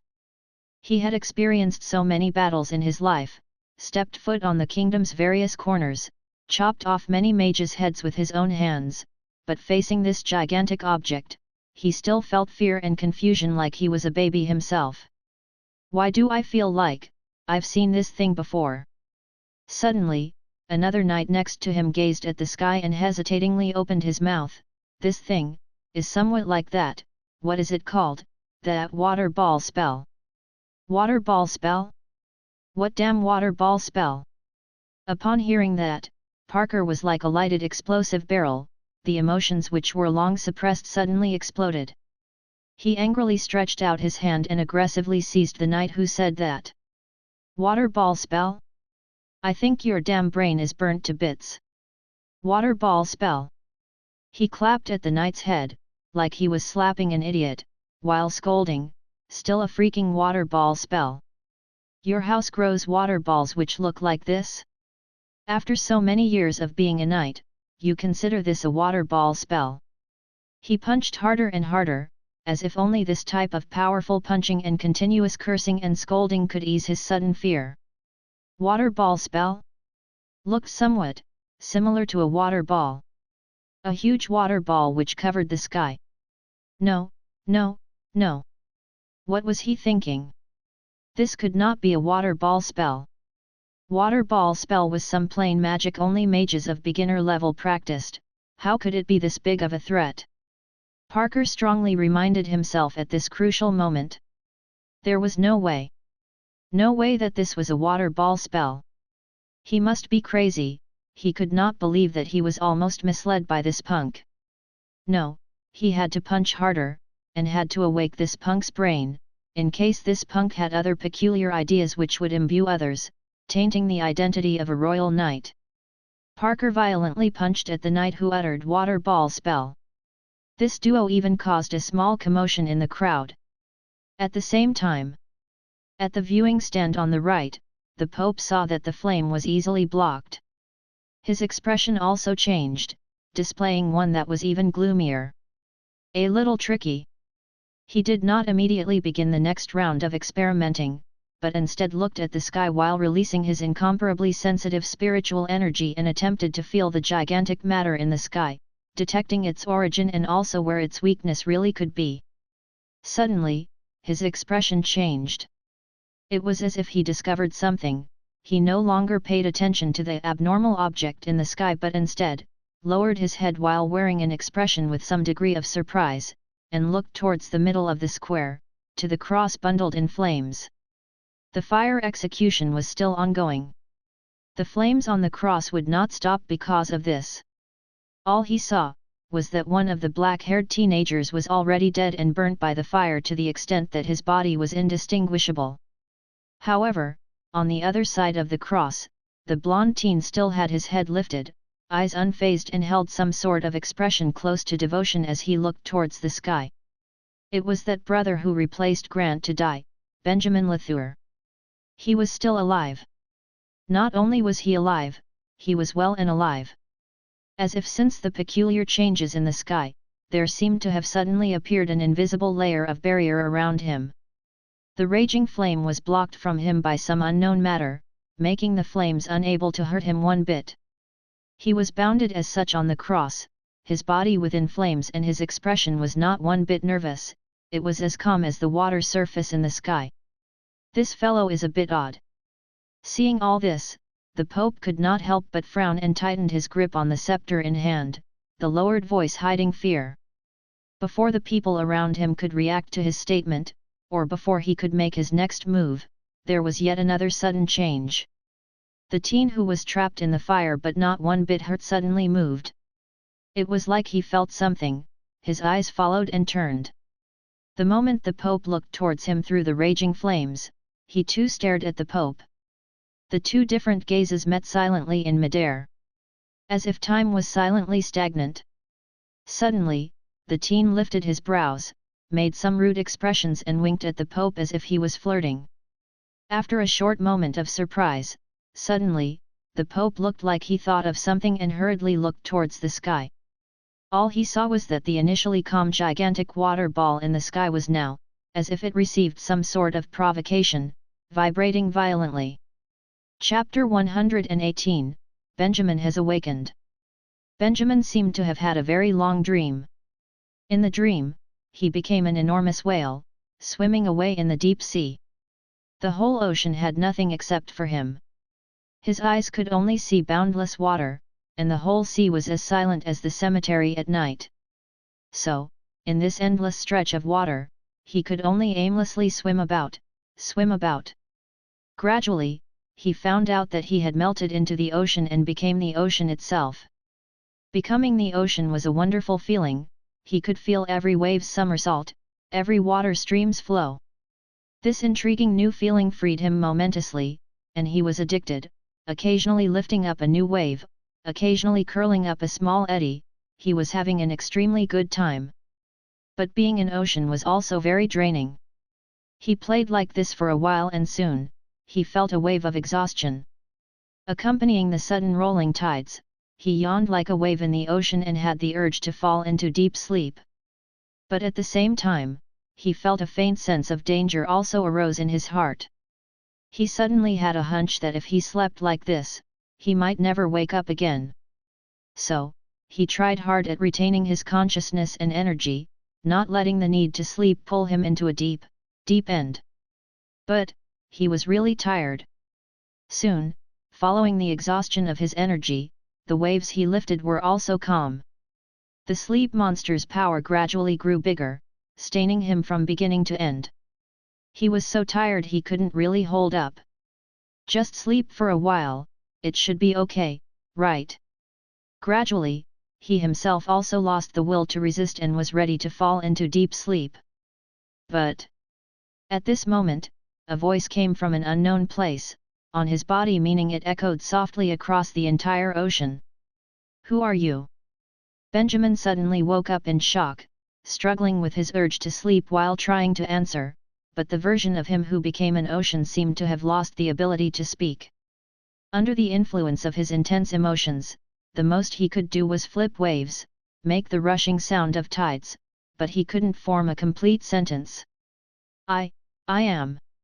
Just when Benjamin was using up all his brain juice, trying to think of the term to express orally, the voice was heard again. "You are my ule may. Fawebolo." Benjamin woke up from the dream in shock. He immediately sat up from the bed. "You're awake." A voice from reality came from his side. "You really are awake. From the looks of it, I thought you would never wake up again." But Benjamin could not be bothered to reply this person.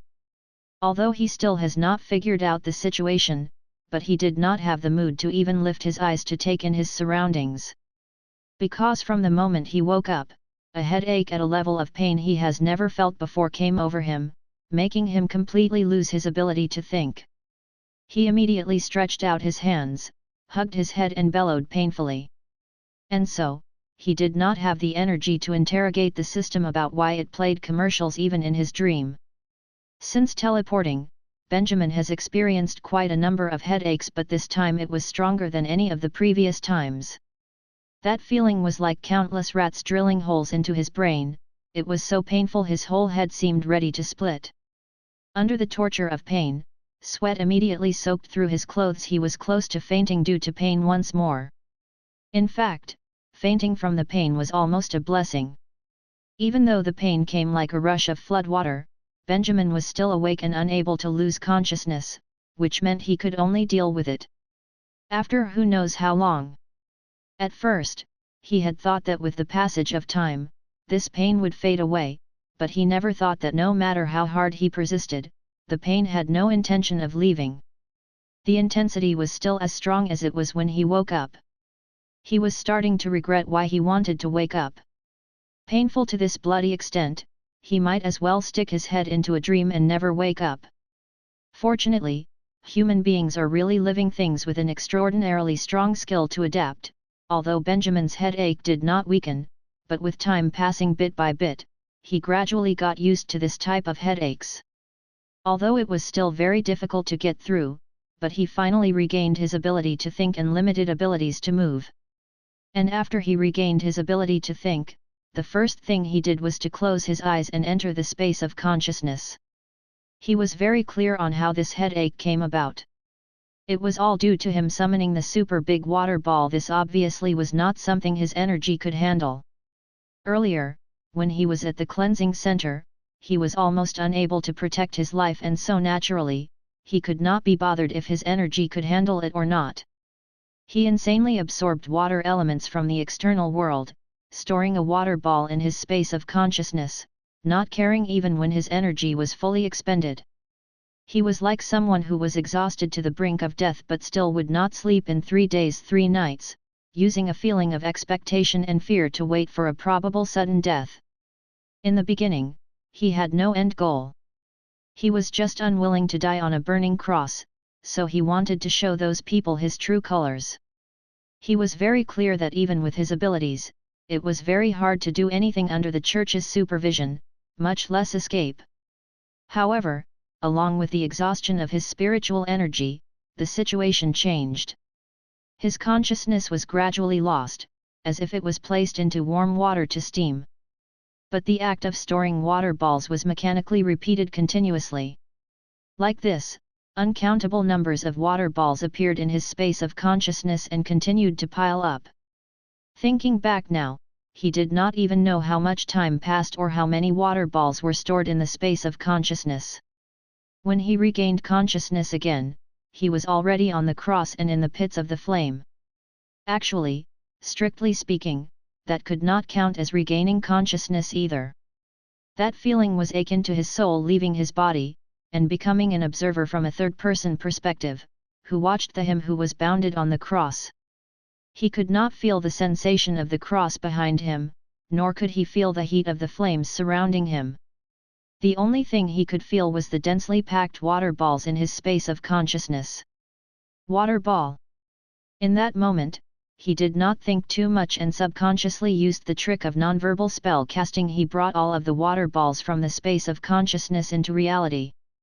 For some unknown reason, during this whole process, all the water balls were oddly fused together, forming the incomparably enormous water ball that appeared above the capital. He lifted his head to look at the water ball, just as if he was watching something through someone else's eyes. He could not feel sadness or joy or a sliver of emotions. But this state did not last for too long either. As if a heavy hammer crashed down, his consciousness suddenly returned to his body. The flames in front of his eyes, the rising black smokes, and the crowds in the distance. He was experiencing everything as himself again, of course, and there was the Pope's gaze from the right. That gaze watched Benjamin until he was a little irritated, so he could not help but return the favor. But the number of times he was conscious was only in that short moment. At the blink of an eye, the weight of the entire enormous water ball crashed onto his spirit, pressuring him until he had the kind of feeling where his whole being was going to explode. He was already performing beyond his capacity by not fainting on the spot. But there was not much difference with the actual situation. Not even half a second later, he already felt that he could not stand it. Clearly, with his ability, there was no way he could maintain such an astonishing magic. He could feel the collapse of magic and the loosening of his consciousness once more, but he still scrambled to detonate the water ball in the sky before his spirit completely collapsed. A water ball half the size of the capital, just collapsing like that, how powerful is it? Although Benjamin was very curious, he could not witness this scenario with his own eyes. He lost his consciousness after finishing everything, lost in the bottomless abyss. And the last thing he saw was the panicking surrounding crowd, along with the Pope's stunned expression. Thinking about it now, that feeling was not bad at all. But of course, how does that saying go again? Forcing a moment of glory may sacrifice a whole family. The headache now must be the consequence of using the huge water ball. This was also very normal. With his level now, it was fundamentally impossible to use this technique. He did not know how many degrees of energy he exhausted, and seemed to have super overperformed for a while to release the whole water ball. The him now only had a headache, which was already something to rejoice about. But obviously, the consequence of a huge water ball was not just a headache. Returning to the space of consciousness, Benjamin looked at the huge never-seen-before crack in front of his eyes. His whole being felt bamboozled. Translator's thoughts. J_squared. Chapter 119, A Fissure in the Space of Consciousness. Benjamin has seen the term space fissure in many novels. He used to think that he might witness this legendary magical phenomena somewhere random, like traveling through space or something to widen his experiences, but he never thought that he would see it in his own mind. That's right, within the space of consciousness, something similar to a space fissure has appeared. It was a vertical fissure, with a width of not up to 10 centimeters but had a length of at least 10 meters, as if it was lightning that struck from above. Benjamin felt stunned looking at it. Within the fissure, a soft blue light was faintly peeking out.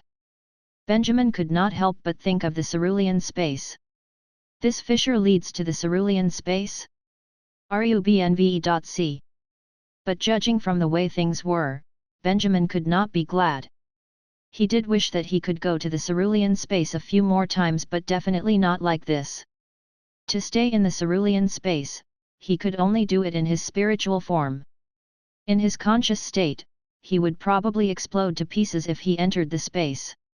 Even more importantly, the position where this fissure appeared, of all places, was exactly where his water rune was. Magical rune, his one true love. In the darkness, the ice rune and air rune were still shimmering beside, only that the light was much dimmer than before, a sight that made Benjamin's flesh ache. What made Benjamin's heart ache and not even more was that the water rune was gone. In his space of consciousness, only 2 runes were left. Facing this sight and situation, he was not just dumbfounded anymore, Benjamin was beginning to feel horrified. Losing a triangular rune was not a joke. Hey, super undefeatable artificial intelligence system? Quickly explain the situation now. He endured the unceasing headaches, and loudly shouted, "Where did the water rune go? What the hell happened here?" After a while only did the system pop up, saying, "It blew up." Blew up. Benjamin was a little bewildered. Yeah, blew up. The system's voice sounded a little unhappy. "All you young people, don't constantly think about making a big deal out of things. Now that something has happened, you want to criticize me. This was clearly your responsibility, don't blame me." Benjamin was speechless for a while, then took a deep breath and said word by word, "I just want to know, where in the world the water rune went?" The system replied, "Didn't I say it already? It blew up. When you continuously summoned water balls, that rune kept vibrating. Finally, you detonated the water ball and the rune exploded too, blowing up a fissure like this. And just like this, the space of consciousness after that is the way you see it now." Hearing that, Benjamin was dumbfounded. Cannot believe, it really blew up. He was already mentally prepared for the consequences of a huge water ball. But, even if he had more mental preparation, there was no fucking way he could have seen this coming. How could he continue? Unquestionably, his incomparably intense headache was caused by the rune's explosion and the appearance of the fissure. Do not judge him from his cheery chats with the system, he has endured headaches for an unknown length of time. He only reluctantly got used to it and managed to maintain a clear consciousness, or else he would have fainted earlier. Who knew how long this headache would persist? What if it does not disappear ever, what does he do then? He could not possibly endure this type of headache for life. Furthermore, with the current state of his space of consciousness and his energy withered, there was no way he could perform even one spell. Cannot use magic? Then what is left for him? Benjamin suddenly felt deeply attacked. This after effect was really more severe than he imagined, way more severe. Regret. The proverb was right, impulsiveness is the devil. If he knew earlier, he would not have done this. Tell me, what benefits were there in making the water balls? Even his consciousness was blasted to this state, and he was not even sure if he could fix it. Hey? Wait. Suddenly Benjamin snapped out of his daze and realized a problem. He was still alive? He was not burnt to death by the raging flames surrounding the cross, nor was he purified by the Pope. His limbs were all there, freely moving, with not even half a sign that he was in heaven. What was the situation? That last look from the Pope expressed it clearly. He could see that Benjamin was a mage. But now, Benjamin was still alive, unpurified by the holy light, which did not make sense. Why? No doubt, after he lost his consciousness, something unexpected must have had occurred at the execution site again. What in the world happened? Not only that, there was also the huge water ball he detonated. How did that impact the capital? There were too many questions in Benjamin's heart. On that thought, he decided to put aside the complicated fissure-related matters aside and focus on figuring out his situation. The space of consciousness was undeniably important, but the situation below his eyes was more important. No matter what, he needed to know where he was right. And because of this, he took one last look at the huge fissure, which gave him palpitations, and left the space of consciousness, returning once more to reality. In reality, he was still sitting on the old bed, holding his head in pain. But he could get accustomed to this pain if he tried, so he still took a deep breath, lifted his head and scanned the surrounding. A completely unfamiliar environment. This was a small, dimly lit room. The room was simple and crude, except for the bed underneath his butt. There were no other furniture. The furnishings of the room were also very unfamiliar, and Benjamin had no idea where this was.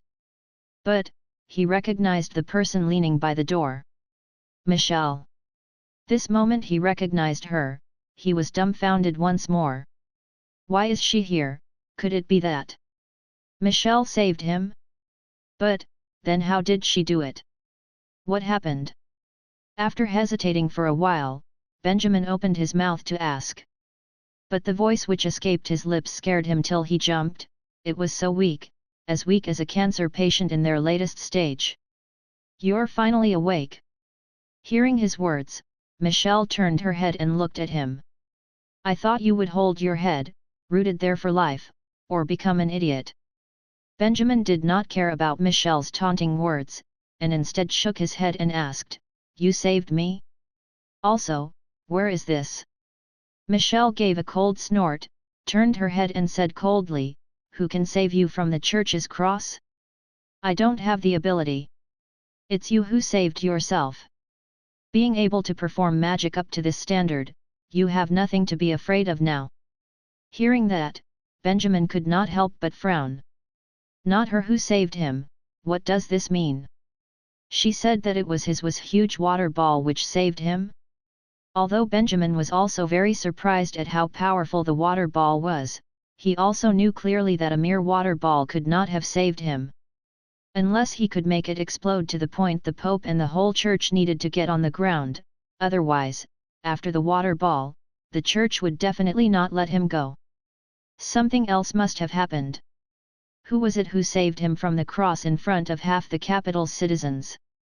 He was just about to ask, but he was interrupted by Michelle. Michelle seemed to not have observed Benjamin's confusion and instead opened her mouth to continue what she said earlier. Chapter 120, The Parents' Respective Decisions. Although Benjamin did not manage to ask what he wanted to ask, but from Michelle's words, he has received a lot of information. Firstly, the church was after him, meaning that the church has already found out about his identity. Next, the church locked down the capital, so he was in a highly dangerous situation, meaning that he was still in the capital. The entire capital was still fine and not blown up by his one water ball. Then, thinking along these lines, this small dimly lit house was probably Michelle's secret rendezvous in the capital. But, the biggest question in his heart was still unanswered. After he lost his consciousness, what happened at the execution site? Why don't you tell me what happened after I fainted? Benjamin asked the system in his heart. Michelle always talks in circles. To clarify events from her side would definitely require more waste of tongue and lips, so Benjamin might as well ask the system straight away. To explain what happened when Benjamin was asleep, was that not the system's greatest duty? Your water ball broke open, became pure water streams, and almost destroyed the whole capital with a flood. The system carried out his responsibility dutifully, and began describing in detail, but after all, you fainted. No one was directing the spell, so the water streams couldn't live up to their full potential of power and disintegrated quickly. The church people aren't vegetarians either. They made a huge shield to hold it for a bit. So finally, maybe some illegal constructions got washed away, but you didn't cause any injuries or death. At this point, the system paused and then continued, of course, a period of chaos is unavoidable. Many people fainted from fear, if not, they fainted from the slap of water falling from the sky, and the rest of them were in an uproar. However, listening thus far, Benjamin felt a sliver of disappointment. That was it. At least, it is good that no innocent people died or sustained injuries, so that was one good thing. However, regarding this, a feeling of regret actually emerged from Benjamin, as if the water ball that he spent so much effort and care making should have exploded a little more, not in such a manner of loud thunder but mere showers of rain. How did he become such a psychopath? Not good. The world is so wonderful, but I am so resentful. Not good. While Benjamin was readjusting his emotions, the system's descriptions continued. But you don't need to be so disappointed. Before the water separated into water elements, it caused a great flood. A few noblemen were holding on to planks, yelling for help, just like those natural disasters on TV. Also, the church and the Pope were a busy mess thanks to you, and didn't have time to care about you. And because of that, a few people emerged from the crowd and saved you from the cross. Hearing that, Benjamin could not hide his surprise. An abduction from the site of magic? Sadly, he missed such an interesting plot line. Michelle did it. After thinking, he asked in his heart. No, those people don't have much to do with Michelle. Michelle found you later. But the system replied as such, those who saved you from the cross and used the chaos to bring you away from the site were people Claude had hired. Benjamin was astonished. Claude saved him? The one who, whenever they came face to face, had to scold him or else he would feel unwell, the one who, every day, had countless bones to pick with him, and never wore a pleasant expression, his cheap father Claude Latour? Complicated emotions immediately surged. Suddenly, Benjamin felt a little unsure of what to say. This was an answer he could have never predicted. Coincidentally, in reality, Michelle also walked to his bedside and threw a letter next to his hand. I know you must have many questions in your mind. Why don't you take a look at this letter that your father wrote to you? You'll probably understand what's going on after you're done. Michelle quietly said, when I took you in from the hands of those people, they passed me this letter saying that it had to be passed to you. Benjamin was dazed and rooted on the spot, not sure if it was this news that made him unable to react or was it the headache that made him unable to speak. But he quickly recovered, took a deep breath and picked up the letter next to his hand. He opened the letter with an inexplainable feeling, and quietly began reading it. The contents of the letter were simple, Benjamin finished it in less than 5 minutes. But after finishing, he merely sat there, staying silent for quite a while. Actually, in the letter, Claude did not bring up any related phrases. He did not explain why he saved Benjamin, nor express his shock at Benjamin being a mage. He only said on the letter, since you have learned magic now, then continue studying it properly. Don't always slack all day and not do proper work. Although magic is banned by the church, but it's still a skill. Stay and hide away overseas, you could also expand well there. The words used in the letter were hard and cold, still the same tone which Claude usually lectured Benjamin with, wanting Benjamin to do this and then that and that. Benjamin could even imagine the actions and expressions of Claude who was spewing these words. However, facing this familiar lecture, Benjamin's feelings were completely different from before. Unbelievable, it really was Claude. He was framed by Mary and when he was brought away, Claude was still out observing territories. Thus, although Benjamin was not mad at Claude, he never held any expectations for Claude. And because of that, Benjamin would have never thought that it would Claude who would finally save him. To allow the most disappointing older son to take the place of the high-profile youngest son to die, even if Claude was not satisfied with this method, but for the result, he would probably silently accept it. But Claude did not. Claude chose to take a huge risk and would rather be suspected by the church, investigated, to save a son he usually does not look at more than a glance from the church's cross. Thinking along these lines, Benjamin suddenly felt a tightening in his chest. Complicated emotions, which were difficult to talk about, stayed swaying in his mind and heart.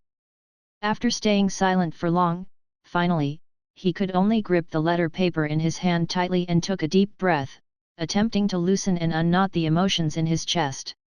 You don't have to be too sad, it's not that your father isn't willing to see you in person. Michelle, who was standing at the side, suddenly opened her mouth and said, after that day, the church opened an investigation on the Latour family. To avoid suspicion, your father has no way to see you. Benjamin heard that and became silent once more. Suddenly, with a poker face, he opened his mouth to ask, do I look very sad? Not really sad, but more of guilt. He only heard Michelle say that. But, judging from your face that looks close to crying, yes, you look very sad.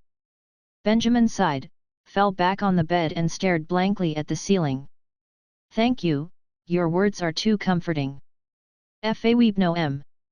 Sensing the situation, Michelle could only shake her head, and said, I understand how you feel, but our situation now doesn't allow enough time for you to frown and make a sour face."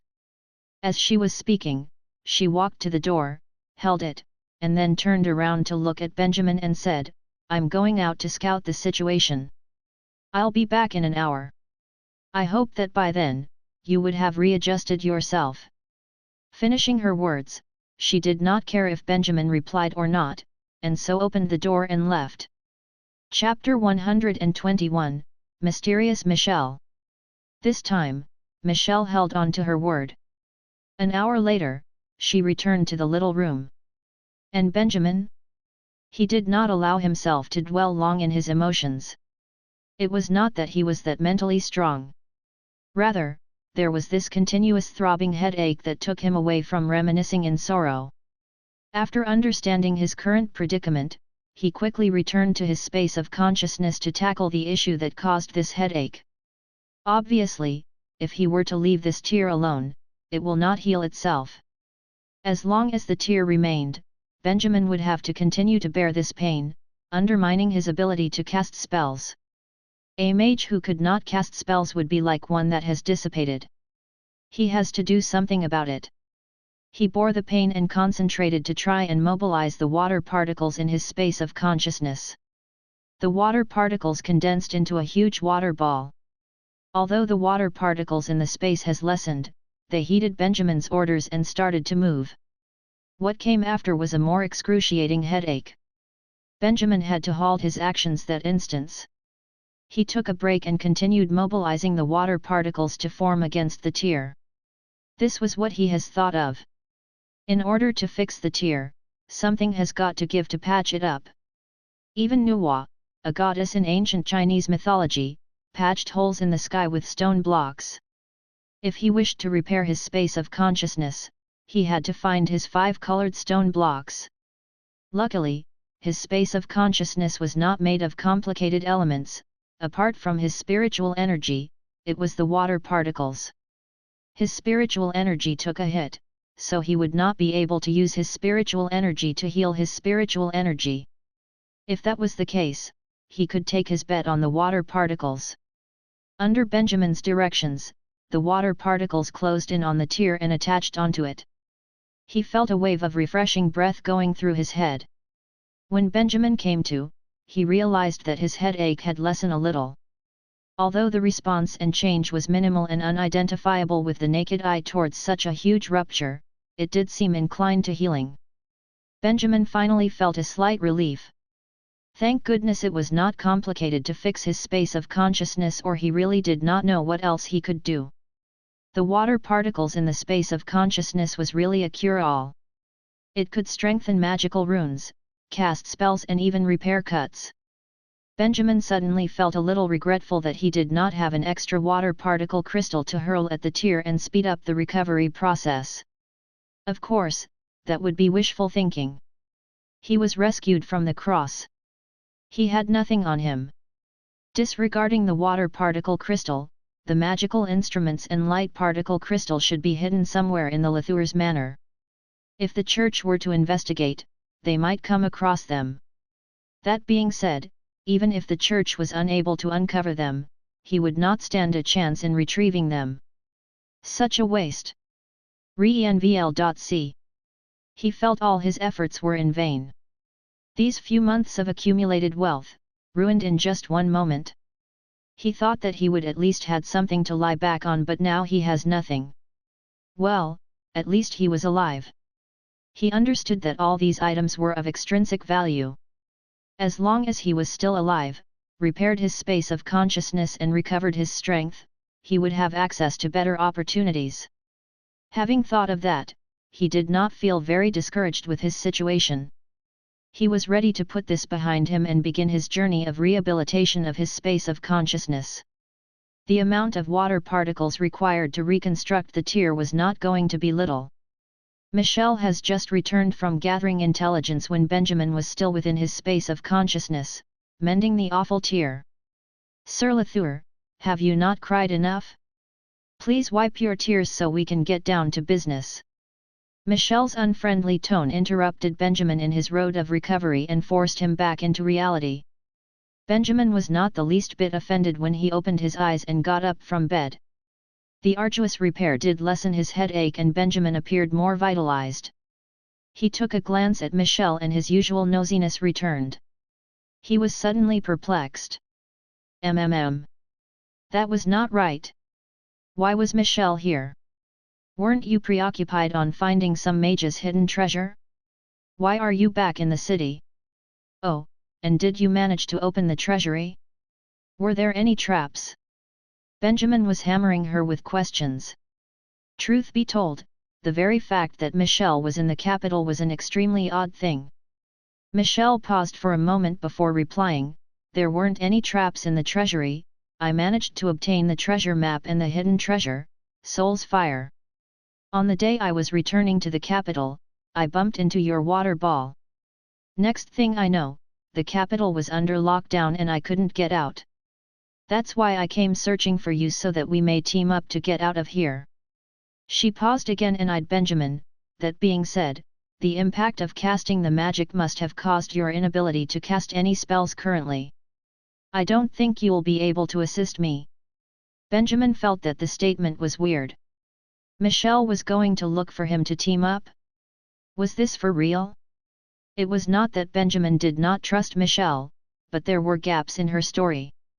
Firstly, why did Michelle return to the capital, and even if the capital was under lockdown and Michelle could not get out, she probably would not look for Benjamin to team up, right? It did not sound like something Michelle would do.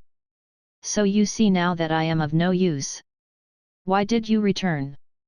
Benjamin studied Michelle's expression, as if looking to see through her. If the capital is blocked off, you could simply hand me over to the church. Once the church has their man, the lockdown would be no more. He just could not overlook Michelle's version of explanation. Something was amiss. And he was right. Michelle pressed her lips together and could not utter a word. Benjamin took a deep breath to mentally prepare himself of what was to come. Actually, I wanted to make a deal with you. Just as Benjamin held his breath, Michelle changed her expression and explained. If you could unleash such magic, it means that you are well above me. Even if you are suffering from the impact of your magic and your power has deteriorated, you will soar to higher grounds. By then, I would require your assistance. Benjamin's brows wrinkled. For real? He was still having doubts of this new version of explanation. It could not be that casting a huge water ball has caused Michelle to be convinced that he had great potential and decided to lend her hand. What nonsense! Seeing how Michelle was using "I saved you first and you have to return the favor in the future" stance, he felt there was a trap awaiting him to leap into. It was not like he did not know Michelle, she did not have a kindred spirit. Benjamin did not want to beat around the bush any longer and decided to go straight to the point. You should know that I find it hard to believe on what you're saying. What, don't you just come clean? It's not as though I could stop you or fight back. Michelle let out a sneer. Sure, you're defenseless, she nodded, revealing a sneaky smile. You have lost your combat abilities and there are troops out there looking for you. It's not like you have a choice, apart from depending on me. If that's the case, I'm not obligated to tell you my plans. Benjamin rendered speechless. You win. Chapter 122, Cursed City. Chapter 122, Cursed City. You have already gotten what you wanted, why did you return to the capital? I have nothing better to do, and just wanted to return. Benjamin discovered that Michelle has found a way to shut him. That is to bullshit. The relationship between them was sandwiched between being a companion and enemy. They didn't trust each other and kept their guards up. But on the surface level, they appeared cooperative. If he was to ask Michelle a question, Michelle would answer. But her way of answering wasn't to Benjamin's expectation. Thanks to the tear and the excruciating headache Benjamin was having, Michelle was the winner in this cooperative relationship. Hence, she didn't have to seek Benjamin's opinion, and if Benjamin had any concerns, it was her way or the highway. Benjamin was helpless under these circumstances. He was, after all, living under her roof. He had the time to think of his current predicament. After casting that water ball, his relations with the church was now severed to the point of no return. There could only be one party standing. It wasn't wise for him to linger any longer in the capital where the church had a lot of influence. Benjamin had no choice but to bid farewell to the few months of noble life. He had to leave the capital. On top of that, he made the situation worse by casting the water ball in the middle of the city square.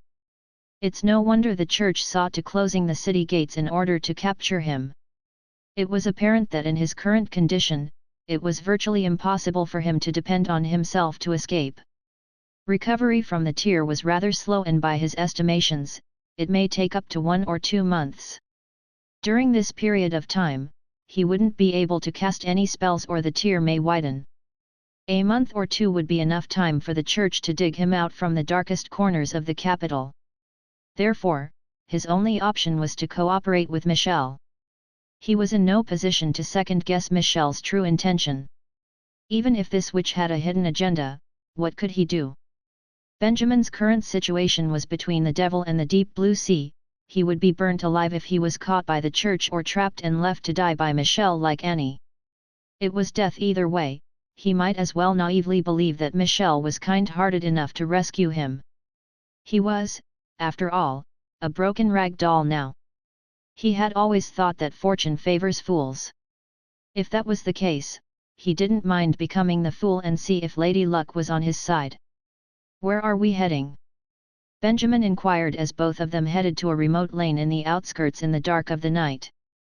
"To the church, to kill all the pretentious parishioners," Michelle nonchalantly replied. "Great, I have always wanted to do that," Benjamin said while suppressing his speechlessness and tried his best to look like a fool with an enthusiastic expression. It was not easy to put up with his migraines, all the while rebutting Michelle's bullshit. Benjamin felt as though he could not go on. In other words, the headache did suppress his insatiable curiosity and he did not badger Michelle on her intentions. It was just as his situation now where he followed Michelle endlessly without knowing their destination. Yet, he felt light at heart. It was as if he would not mind if Michelle was to sell him off to the church.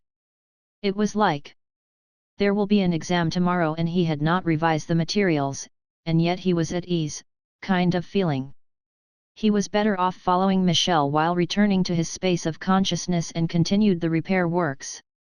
Whatever that was happening in reality were left to happen. To tell the truth, in such conditions, if Michelle had led him to the church, he would probably be caught unaware. Thankfully, he knew Michelle wasn't off her rocker. Arino.cm. Time passed and they soon came to a stop. Benjamin was alerted by the system to leave the space of consciousness and to come back to reality. Once he came to, he began to observe his surroundings. It was an abandoned backyard somewhere in the outskirts. The yard was empty with a dimly lit moonlight. The only thing visible was a withering tree and a well. There wasn't a trace of people around. It looked like it has been a while since it had visitors. Even if Benjamin has resigned to give up his life and couldn't be bothered by what was happening, he couldn't help but feel slightly puzzled. Why did Michelle brought him here? Weird. Although he knew he wouldn't receive a straight answer, he could help but inquire, "Why did you bring me here?" Luckily, Michelle answered truthfully this time, "The church was almost catching up to us, we had to move on or risk getting caught. It's not as though we could keep hiding like that." Moving base? Benjamin seemed wistful until suddenly, his expression changed as his sight landed on the well in the yard. He had a creative imagination. He sized up the well and connected it with what Michelle had said. Could it be that the well has a secret passage? As if she was trying to prove Benjamin's theory, Michelle continued walking and stopped at well. She looked deeply into the well as though it held secrets that would aid their escape. Benjamin was filled with expectation. Haven Right, being the capital of the kingdom, had the perfect defense. If one would like to enter or exit the capital, one has to go through the city gates. Now that the city gates was sealed by the church, no one was allowed to pass through. Therefore, it was impossible for them to leave. They could only play hide and seek in the outskirts. If they were not careful, their trail would be caught and traced by the church. Now, if there was a secret passage, that would be a game changer. Just like before, where they had used a secret tunnel at an inn to escape detection by the church to escape out of the city. The church would still be scrambling around in search of him while he makes a break for it. That would be awesome. What are you looking at? You don't seriously think that the well has a secret passage? Michelle turned to look at Benjamin, crushing his very hopes and dreams. The city does not have any passage leading out. When they build the kingdom, the Pope casted an anti-incantation on the city walls, that the walls will never crumble, nor could anyone dig a tunnel crossing the walls. Crap! However, upon closer inspection, Benjamin could see that the well wasn't dry and had a steady stream of water. There could not be a secret passage. He was excited over nothing. Just as Benjamin was beginning to feel perplexed, Michelle took out a dagger. She pulled her sleeve up and cut herself on the forearm. Blood trickled down her arm and into the well. Benjamin was stunned. What is this? Michelle sat by the well and allowed her blood to drip into the well. She started to chant an incantation Benjamin had never heard of. The whole scenario was looking like a cult sacrifice. Benjamin, who was standing the sidelines, suddenly felt a surge of spiritual energy coming from Michelle. The surrounding particles fluctuated unusually. The level of spiritual energy surpassed that of the bishop and was almost rivaling the Pope's. Holy! Benjamin cursed. What the hell? He comprehended the magical talent of Michelle, and when Michelle had cast spells before, he could also felt Michelle's spiritual energy. Honestly speaking, Michelle was slightly above him in terms of spiritual energy, but it was nothing out of the ordinary. Granted, they hadn't met in a while, but how did she obtain such a powerful spiritual energy? Benjamin was shocked beyond words, and he almost wondered if he might be hallucinating. This didn't seem right. If it wasn't because of his damaged spiritual energy, he would definitely cast the water particle detection to observe the changes within Michelle. But now, his hands were tied and could only stare at what was going on. Benjamin had a funny feeling in his gut, and he had thought of stopping Michelle. However, out of precaution, he decided not to do anything. Michelle! What was she planning to do? Soon after, Michelle has finished with her incantation and turned to look at a grave-looking Benjamin. You need not be afraid, I'm only opening the city gates. Her voice was coarse as a rattlesnake in the desert and sent chills down Benjamin's spine. The church depends on the faith of the citizens and temporarily close the city gates. But if there were to be an outbreak of disease in the capital, that would force everyone to panic, and the church would be forced to open the gates again regardless of their influence. Chapter 123, Plague. Michelle quickly drew her arm back and used the water of life to take care of her wound. She put down her sleeve and went back to her normal self, as if nothing had happened. Benjamin stared at the well as though he saw the gates of hell opening. You! What are you worried about? It's not a real plague. It's just a curse. Michelle looked weak, but her voice was just as cold as ever. What we need now is a diversion. Those who are cursed will show plague symptoms. Alongside with that huge water ball you've created, the capital will be in complete turmoil. Under the public pressure, the church would not be able to hold the borders down, and we would be able to escape then. She intentionally paused and smiled sarcastically. You weren't thinking that I would spread a real plague into the city, right? Benjamin let out a sigh of relief. He knew clearly that Michelle is a person who would do anything to achieve her goals. However, she wasn't the type who was bloodthirsty. She wouldn't kill the whole capital and bring harm to a city of innocent people just to reach her goals. Benjamin had only limited understanding on curses. Commonly, curses are casted face to face. If a curse were to spread through water, it would be a hard thing to do. Unless there were a special method, otherwise the impact of the curse would lessen even if it was successfully casted. To spread a curse with blood must be one of those special method. But no matter how special it was, she should not be able to cause a mass massacre, right? If that were the case, this would be a hell of spell. Well, if it was only going to cause the emergence of symptoms and not death, he found it acceptable. But the manifestation of Michelle's spiritual energy didn't sit right with him. Benjamin hesitated for a while but decided to ask, "How did your spiritual energy grow that strong? You weren't like this the last time I saw you." Michelle didn't seem to mind the query and answered, "This was what I obtained that from the mage's hidden treasure, including that peculiar way to cast a curse. I wouldn't have been able to use something like that otherwise." Benjamin was stumped. The mage's hidden treasure?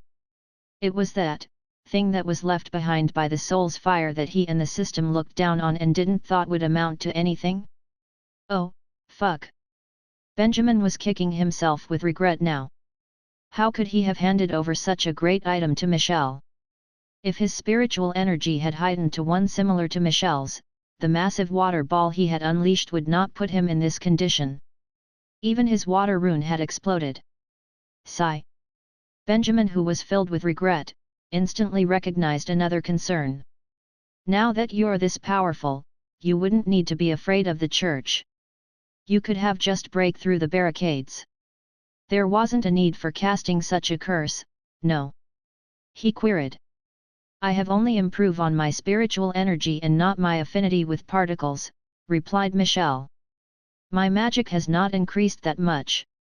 To be able to stand against the church, merely the strength of my spiritual energy would not suffice. Benjamin nodded as he thought it through. That explains it. The affinity of particles was most important to mages. It decided how much a mage could control particles and it determined the strength of their magic. The spiritual energy was more of a supportive role. Nevertheless, the mere increase of the spiritual energy was shocking enough. After all, it wasn't just an upskill of a point or two, it had multiplied in 10 to 20 times in strength. It really was unbelievably powerful. Benjamin still had a lot of questions unanswered. It was a shame that Michelle returned to blabbering nonsense in return. Benjamin couldn't proceed with his inquiries any further. Benjamin had to give up. There wasn't any point of badgering if the other party refused to speak. From the looks of things, Michelle seemed to be genuinely wanting to help him escape the capital. If that was the case, he did not want to nitpick on her actions. As long as he made it through a month or two, he would be able to fill up the crack in his space of consciousness. Once he has gotten his powers back, no matter what tricks Michelle pulled, he wouldn't be afraid anymore. And before that, Michelle could just do whatever she pleases. It was out of his hands. After casting the curse, Michelle was wary enough to eliminate traces of their existence left behind. She then led Benjamin out of the abandoned yard and into a hideaway where it would become their new hidden base. During the process, Benjamin returned again to his space of consciousness and continued with the repairs. He did not notice that at the moment of departure, Michelle's face started to reveal a sinister expression. With that, the days of their hide-and-seek began. It would require time to fertilize Michelle's intended chaos. During this time, they could only change bases to avoid detection. Benjamin had also been trying to hatch a plan to learn more about the Latour household. Oddly enough, the church had only launched an investigation against the household and that was all. The family was still living comfortably at home and was not captured under the charge of conspiring with a mage. Benjamin did not quite understand this, but it did put him at ease to focus the problems at hand. He wasn't in the best position. They had moved to over 10 locations in a span of 7 days to avoid the church's arrest. Most of the moving was done during the night. There were other circumstances whereby they would disguise as ordinary citizens and blend in the crowd during the day as they traveled to their next destination. Benjamin did not understand what she based her judgments on. Although she was once part of the church and had dealt with the church with a different identity, Benjamin was more at rest to let her handle it all. Evidently, Michelle really knew how to avoid the church, as despite the holy knights were in plain sight trampling the streets up and down, investigating house by house. It's been 7 days and yet they still did not have a lead. The bloody seed that Michel had sown, was beginning to bud in that 7 days. The curse, with the flow of water, spread through the households. By the 2nd day, many fell ill. They were feverish, twitching, and unconscious. From that day onwards, there were no vacancies available in the many hospitals. A few days had gone by, and yet the medics were helpless as the number of patients increased and yet they were unable to treat any of them. A sense of terror, slowly built within the city. There were all kinds of rumors spreading through the streets. Some said it was a punishment from God. Others, a conspiracy by the mages. The public's imagination went wild, especially when they put together the water ball incident that happened a few days ago. The stories were getting out of hand. No matter the rumors, they all pointed to one direction. The church. After the execution and the descent of the water ball, the church made a huge announcement that Grant had synced to becoming Satan's lackey. The water ball demonstrated on the day was black magic. Therefore, the city gates were closed off to capture Grant. Although the civilians felt inconvenienced, but it was understandable. That was before the plague swept the city. Once the plague erupted, the citizens were running around like headless chickens. They were afraid that the plague may be contagious and wanted to take cover elsewhere. However, nobody could leave the city as the church had the gates closed off. Hence, their frustrations grew day by day towards the church.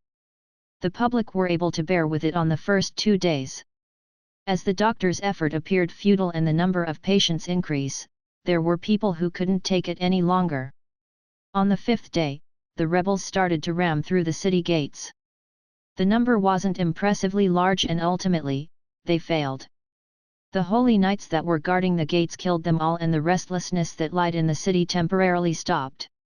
It was, the calm before the storm. As long as the plague did not cease, the city would not be at ease. Under the guise of silence, the people's dissatisfaction and will to live brew within. Chapter 124, The Pope's Decision. At the same moment, St. Peter's Cathedral. A rest room at the end of the corridor. The Pope and Bishop were standing in a room, looking down at a bedridden Holy Knight. There was no one else in the rest room. The Holy Knight had a red face, with his eyes tightly shut. He was twitching about and having spasms, showing signs that his condition was critical. It seemed that he had been infected with the raging plague. Plague? Who has spread such rumors? Suddenly the Pope snorted in disgust. It's obviously forcing us to remove the ban. The mages in the capital are running more and more rampant. The bishop had his head down, observing the passed-out Holy Knight. He spoke after a momentary silence. This type of curse is very unique and can only be broken by His Highness the Pope. It wouldn't be easy to apprehend, if others were to attempt. However, there's at least 30,000 people in the city that are cursed. It's not a magnitude we could handle. Even with the bishop's poker face, one could still hear the severity of his tone when he spoke of this. The Pope turned to face the bishop. Do you think that the brat from Latour household was the one who unleashed the curse? The bishop quickly shook his head. This Benjamin Latour is indeed strange. I have investigated with the help of the eyes and ears of the nobles and read his memories several times. His memories were always clean and did not show any indications of becoming a mage. Although he did have some unusual moves during this moment, they didn't seem suspicious to me. The Pope raised his white hairy brows. Memories never lie, he murmured to himself. The first Pope left us a heavenly weapon that wouldn't have this slip up unless he was a descendant of the Holy Spirit. Indeed, the bishop nodded. The conversation came to an awkward halt as the bishop and Pope did not speak further. They found it quite hard to comprehend the happenings intertwining with Benjamin. The only sound that could be heard was the moaning and groaning of the Holy Knight in bed. A while later. Is there any progress towards the investigation on the Latour household? The Pope changed the topic after he was apparently stumped by the previous issue. Little, the bishop shook his head again with a sense of helplessness. We managed to uncover some magic-related items from his room. All of them pointed to a beginner-level mage. We couldn't find any clues in relation to the huge water ball as well as the curse. What about their memory? The Pope continued asking. We only drew the memories of all the maids based on the previous agreement, replied the bishop.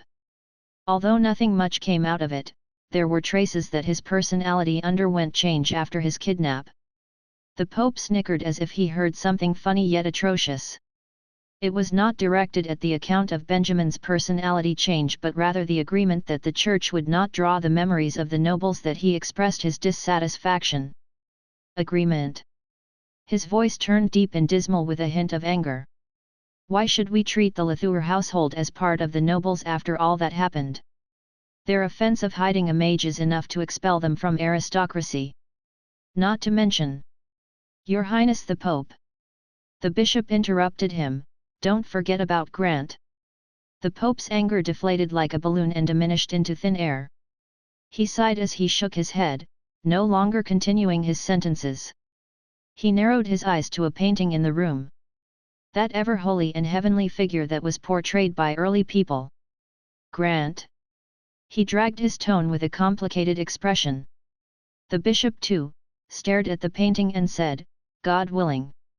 The Pope nodded in agreement and repeated, God willing. The two stared at God on the mural in silence, as if it was prayer time. The way they pursed their lips, they could be reciting in the hearts the Bible's original scriptures, individually paying for different matters. As time passed, the Pope sighed once again and broke the majestic yet gloomy silence in the room. He looked solemn as he wrinkled his forehead. He turned to look at the holy knight who had lost his consciousness. This form of curse reminds me of a person, the Pope said. The bishop seemed to know the person the Pope was referring to, but he had a different opinion. That was years ago, Your Highness the Pope. You need not dwell on this matter. The person had died long ago, and even if there are others who imparted his skill, they are unable to replicate what happened that year. He spoke slowly but affirmatively. Benjamin Latour. This mage who surpasses all boundaries, is worth the watch. The Pope turned to the bishop in utmost gravity. So you think that the brat was imparted with the skill and unleashed the curse? That is not important. The bishop did not answer the questions and reminded the matter at hand. No matter who cast the curse, the person has gotten what he asked for. Now everyone wishes to flock out of the city. The gates of Haven Right will hold no further. The Pope inhaled deeply as if there was an uphill struggle that only he could handle. We cannot let him out of the city, he is just too unique, the Pope uttered with determination. Even if we have to segregate the entire church's workforce and make a few sacrifices. Indeed, nodded the bishop. The Pope lowered his head in thought as he tried to figure plans to recapture Benjamin. It was possibly a simple matter or a rather difficult task. The reason being that they were not aware of Benjamin's true capability in order to draw an appropriate plan. They were afraid if they were to underestimate his ability and rashly sent their men out, it could cause the church unnecessary damage. The Pope thought of this, long and hard. If we are unable to hold the gates, then let them be opened. He raised his head and continued, the elusive devil is hiding too well, and who knows how long more he is capable to hold it off. We won't be able to lure him out without opening the gates and casting some bait. Then who will surveil after him once we manage to trace him? Asked the bishop. The Pope paced towards the exit and opened the door. He glanced at the empty yet heavily ornamented corridor of dome and spoke as he looked over his shoulder. His face bearing wrinkles that simulated a criss-crossing canyons with a stern gaze. Chapter 125, The Preparation Before the Escape. If the crowd on the day of execution was considered massive, the situation at the city gates was so chaotic the throngs of people would easily cause a claustrophobic outcry. It could not be helped. After experiencing the water ball flushing the city and swept by the plague, the citizens were at their last straw, and if there was going to be another unfortunate event, it would cause a complete meltdown in the city. Therefore, when they saw the notice put out by the church that the gates would be reopened, many cried tears of joy as they saw the light at the end of the tunnel. They gathered at the gates anticipating the opening of the gates according to the time stated in the notice. They could not bear another second to leave the capital. Well, it was fortunate that the capital had 4 gates, to divide the traffic flow, or else there would be deaths by stampede. As for Benjamin and Michelle, they had not blended into the crowd as of yet. They were hiding in a housing nearby a gate, making preparations. The North Gate. Is it really a good choice? Benjamin lifted his head to look at Michelle, who had used a weird dye that turned her hair ginger. It was not that he had doubts about Michelle's judgment. Rather, he was well aware of the ins and outs of the capital. The pathway was narrow on the north area with little divulging lanes. It was not a good area to divert away any possible chase. Although the church was now going to open the gates, it was only because they were forced to. They would not easily let Benjamin go. He would still be required to be on high alert, even after leaving the capital. He believed that the East Gate would be a better choice. The roadworks were complicated in the east with wide land and a lot of divulging roads. Most importantly, if they were to escape the Kingdom of Helius and shake off the church, east would be the way to go. The Academy of Silence was hidden within the mountainous west of the city. However, as Michelle had already told the church its location in details, it was no longer a safe place to be. There was a towering mountain range in the north of the city, past the Perseus Lake and Pearl Valley. The mountain was so high that nobody knew what laid on top of it. Nobody knew, because never had anyone ever succeeded in traversing the peak. The hikers who tried and failed would say that they had tried their best and could never peak the cloud-penetrating peak no matter how high they climbed. That was why the mountain range was named Sky, as the sky was the limit, literally. Benjamin did not think that they would be able to cross the Sky Mountain range. So that would be a dead end for heading towards north. The south area would not even be worth considering. The south of the kingdom was a vast ocean. The mainland inhabitants did not have much interest in the ocean, and there never lived an explorer like Columbus. So, if there was anything in the ocean, no one knew. Even if the east of the kingdom was the Valley of Broken Armies towered with the Crusader Gateway, across those gates was the Kingdom of Isar, the kingdom that rejected the church and opened their arms to mages and was built by the Queen 8 years ago. Benjamin unintentionally took away the letter from the church, which ruined their plan to spread their religion to the east. The church had to temporarily cease any advances to the east, so the 3 kingdoms in the east would now be a safe choice. Claude even mentioned in his letters that a mage was able to hone their skills abroad. To Benjamin, it seemed that this would be his current best option. So when Michelle chose the North Gate as their escape route, he was puzzled. North Gate? What was there? Even if this was a diversion tactic, it should not work this way. If it was to cloud the church's judgment, it would not be worth the time, as each gate would be guarded by men anyway. There must be another explanation for Michelle's action. The senior mage's hidden treasure includes this underground stone path. Michelle threw a map towards Benjamin. The stone path is long, but the senior has already investigated and there is no danger. As long as we could get through the path, we will be able to reach a cave nearby the Valley of Broken Armies through the Perseus Lake. Underground stone path? Benjamin raised his eyebrows upon hearing the news. He grabbed the map and took a look. The map was an ordinary map of the kingdom. The only difference was that there was an additional line towards the northeast. One end of the line was the Perseus Lake in the north, while the other was close to the kingdom's border frontier. Both ends of the line were marked with the detailed locations of the entrances and exits. This should be the underground stone path that Michelle was talking about. There was such an extraordinary terrain within the kingdom. He wondered if it was natural or man-made.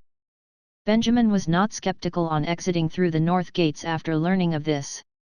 The stone path would be safer than fleeing on land. It would confuse the church in case the troops were camped out at the Crusader Gateway to prevent their journey out of the kingdom. He had the system to record the details on the map. He then started his preparation to escape by working on his disguise to blend in the crowd. They took around an hour to complete the camouflage. Michelle obviously had the upper hand, showcasing skills that was eye-opening to Benjamin. She dyed her hair red after cutting it short, used glue to stick her lids together imitating squinty eyes, a special dye to create freckles on her nose, as well as knocked off one of her front teeth. The final result was as though she was a different person. Benjamin could not help but marveled in amazement. With these skills, she needed not be a mage, she could be a special effect makeup artist back in his original world. Michelle did a complete makeover for Benjamin. She gave him an odd herb which quickly turned his skin pale white and his hair color took a lighter shade like an albino. His healthy tan that resulted from military training was nowhere to be traced. If it was not because Michelle told him that these effects could fade in half a month, Benjamin would find it hard to accept his new look. Benjamin felt a sense of security after recovering from his shock at his looks. The bishop would probably not be able to recognize him if he was standing before the bishop. This really was a rebirth-like disguise technique. Chapter 126, The Fear of Being Dominated by Statistics. The two deliberately remained around a while longer to avoid the peak of chaos in the city. When they went on the streets, the people around the city gates were a lot lesser than before. People still came to and fro, but at least, Benjamin who was pushing the cart with Michelle lying in it could move now and not be blocked by the crowd. In just a while, they arrived at the city gate entrance. The north gate of Haven Right's infrastructure was decent. Its white walls were baptized by the flood some time ago, and it looked opulent and majestic now. Under the wide, tall arch, people flowed in and out continuously. At the entrance, a few holy knights stood guard and monitored the people that passed through. To this, Benjamin was not surprised. The church sent its people to investigate this place, it was not out of the ordinary. To be honest, if there were nobody from the church at all, it would have been strange. He took a deep breath, and continued pushing the small derelict cart and passed by the entrance. The guarding holy knights turned around and looked at him suspiciously. Benjamin kept his act, and shuffled like a lowly peasant with his head down. He was sure that an albino pushing an ugly female that has contracted the plague out of the city was a rare sight to see. But, he was confident with Michelle's disguise, even though they drew some looks from the crowd, but it was the kind of attention that proved them innocent. Other people that noticed him, would only be perplexed by their peculiarity, but would never link them to the one that conjured the giant water ball and the plague in the whole city. What a pity! Of course, after a few glances, the few holy knights showed pity but disgust, then turned away. With this, Benjamin successfully left the capital. There was a flat land outside the north city gate, greenish tiles was laid as a foundation for a road that stretched far. The trees were considered lush, this part world did not have any form of development, so the greenery was still abundant. After passing though the gate, Benjamin did not rush to escape, but trundled on with Michelle in the small cart, along with the other travelers and continued down the road. The pavement stones became more and more shattered and less frequent as they walked, the surrounding people also decreased, thus, they found an opportunity to slip from the crowd. After half an hour, Benjamin followed the road as Michelle described, and left the main road, towards the wilderness. Did we succeed? After looking around, there was no one else, thus, he stopped and said this. I don't know. Hearing this, Michelle dropped her act as a sick person, opened her eyes and sat up. After leaving the church, I don't really have any idea what their course of actions are anymore. The church would probably not let up so easily, what they are about to do, I have no idea either. Hearing this, Benjamin wiped off his sweat from pushing the cart, and sighed. Even though they left the capital, it was not yet time to let down their guard. Seeing this, Michelle stood up, got off the cart and said, It's all right, there's no one else around anymore, no need to continue this act. Let's hurry to Perseus Lake, we don't have much time to waste, the faster we move, the higher the chance of us escaping the church. Benjamin nodded in agreement. Of course, even though they left the capital, it did not mean they were safe. If they were still in the boundaries of the kingdom, the church still had power, plus due to his injury to his mental state, he was unable to use magic. They were at a flatland, and there was not many places for them to hide themselves. Might as well hurry. Thus, they pushed the cart aside and set it on fire. After that, they removed any evidence that they've been there, and headed off towards north. At the same time, the capital that opened its gates seemed to be rather abandoned. Following all the peasants that fled, the people on the streets were a lot fewer than before.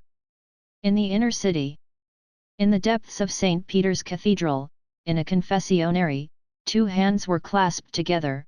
The Pope, who was kneeling on the floor, suddenly opened his eyes. He turned around and walked out of the confessionary, and looked at the bishop, who was silently waiting, and said, "I felt it, the source of the mental energy that laid the curse.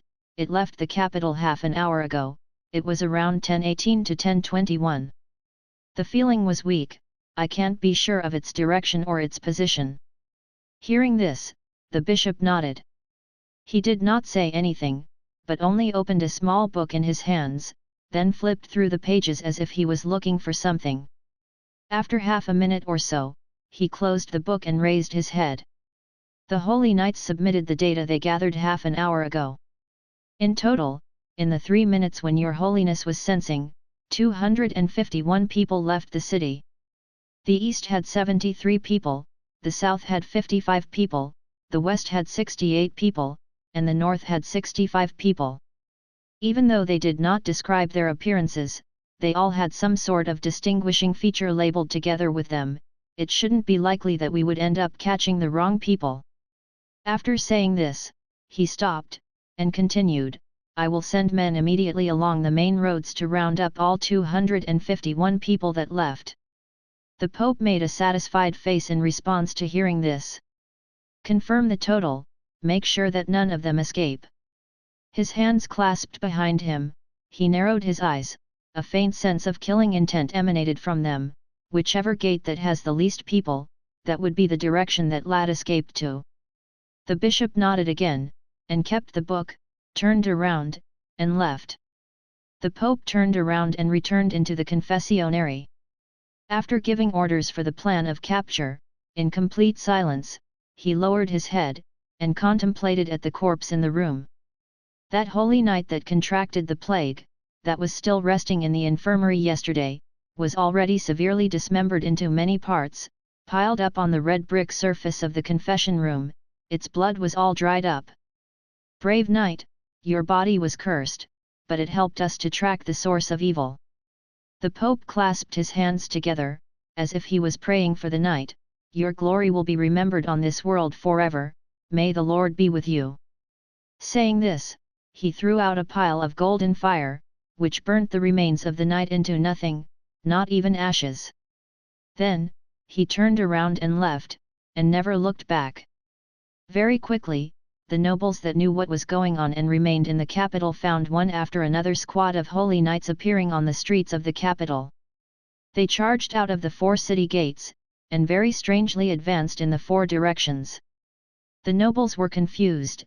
At that time, rumors spread like wildfire. Some said the church was filled with regret, some said tons of mages surrounded the city. You have to know, anything that happened in the capital, they were the most sensitive to, and they did not look at this lightly. After a while, they saw the holy knights return. One by one they all returned, irregularly with captured prisoners that were peasants, and led them into the cathedral. With this, the nobles were even more confused. Some found out that some of those that were captured were people that left the city today. Of course, knowing this, it still could not answer the nobles' questions, which made them even more unsettled. What was the church up to? The nobles had no idea. But, soon, they went from confusion to shock. Chapter 127, This is a road movie. On the northern side of the capital, on a deserted plain that was far off the main road, a carriage moved swiftly. In the carriage sat Michel and Benjamin. Before this, after leaving the capital, the two had headed towards the direction of Perseus Lake. But after walking for a while, Michel noticed something. Her expression changed slightly. She knelt down and placed her ear on the floor to listen. Seeing this, Benjamin panicked a little. "What's wrong?" Michelle did not say anything, but made a gesture for him to keep quiet, signaling him not to make any noise. After that, she stuck closely to the floor and frowned, as if she was concentrating to try to hear something that came from far away. What the hell? Benjamin knew what Michelle was doing. Thus, he did not bother Michelle, and instead stood aside, silently waiting for her results. After 5 minutes. "The Holy Knights are on to us, they are huge in numbers, I can hear their galloping." Michelle stood up to dust off the dirt, and said, "But, their movements were scattered, I can't really tell which direction they are headed, plus, many of them are headed towards the capital instead." Upon hearing this, Benjamin frowned. The skill of listening from the surface of the ground, he has read it somewhere before. Right now, Michelle could hear the galloping of the Holy Knights' horses. This meant that their distance from the church's men was not far. How troublesome! The place they were at now was rather secluded, but the north side of the capital was not that big. If their opponents rode on horses in addition to the size of their numbers, they would eventually search the whole area. If the Holy Knights are doing a widespread search, how far would they escape on 2 legs? They had to escape the area before the Holy Knights found them. If not, the church would eventually catch up. The problem now was time. Benjamin suddenly had an idea and said it out loud, "Why not steal a few horses?" Michelle looked at Benjamin and raised an eyebrow. After some consideration, she nodded in agreement. This led to the scene of them sitting on a horse-drawn carriage. What they intended to do was to steal 2 fast horses. If riding them, they could go far, far away. But, 2 fast horses were hard to find, they could not just go steal the horses from the Holy Knights. At the same time, to prevent being spotted by the Holy Knights, they could not return to the main road, they could only patrol the surrounding area. If Michelle heard the horseshoes, they would turn around and go in another direction. With this method, and much effort, they eventually managed to bump into a horse-drawn carriage. The carriage was simple, and was rather derelict. But at the same time, the carriage was empty, parked by the roadside, and not carrying a single person. The horses that were bound to the carriage were already bored to the point that they were blowing out air from their noses. At the time, Michelle carefully walked toward the carriage. After making sure that there was nothing wrong with it, she looked around to double-check her surroundings, knelt, stuck her ear to the ground and listened to the sound of the Holy Knights' movements. After a while, she stepped up, frowned and said, "All the sounds have vanished. Those Holy Knights seem to have all returned to the capital. But, not only the new group of Holy Knights, those that left the capital along with us, the sound of their horses is gone as well." Hearing this, Benjamin sensed that something was awfully wrong. For no reason at all, there was an empty horse carriage by the roadside, the Holy Knights had returned to the city, the travelers were nowhere to be seen. If he had not already made sure the nature of this world, he would have thought himself in a supernatural scenario. Where did the people go? Could it be that there was gold raining in the capital, making them change their minds? Thinking of this, he looked down at ground around the carriage. The floor was messy and there were hoof prints everywhere. It was obvious that the horses that were here were not the only ones that were bound to this carriage. Not only that, the important part was that on some of the prints, he could see a small cross.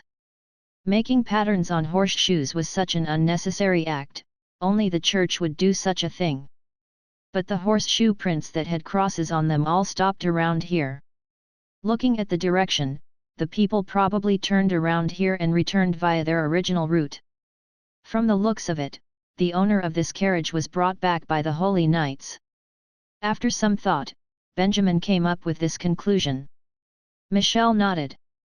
But even after realizing of the origins of the carriage, it did not help them to guess what the church's motive was. The church came to capture all these people? Why?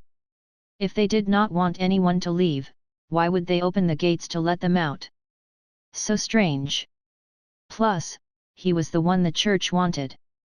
The holy knights capturing innocent people, and making no efforts to conduct a search, what could this mean? Benjamin was still confused, but Michelle did not care much anymore. She walked a few steps ahead, grabbed the reins, and boarded the carriage. No matter what the church plans to do, the horse carriage is already here, there is no point rejecting it. She looked inside and turned around. Come aboard, this horse carriage is safe. We have to get away from the capital as quickly as possible. Thus, Benjamin boarded the horse carriage as well. On the carriage, the two did not head directly to Perseus Lake. Instead, they took the long route to prevent being spotted by the church. Their path inclined towards the west. About 10 kilometers west of the capital, plains slowly led to a mountainous area. The mountains there were not tall, most of them were just small hills, but there were two taller ones. Between them, the better-known one was Mount North. It was once the base of operations of the most infamous gang in the land, the bandits of Mount North. The bandits were long gone, and their boss that earlier had managed to escape was already killed by Benjamin, with a single shot. Mount North should now just be an empty and abandoned mountain. Of course, they did not plan to hide there. If they went there, they had to stray further off course, and that could lead to more unpleasant possibilities. They just wanted to borrow the geographical advantage it provided to escape from the church. After that they could slowly make their way to Pearl Valley.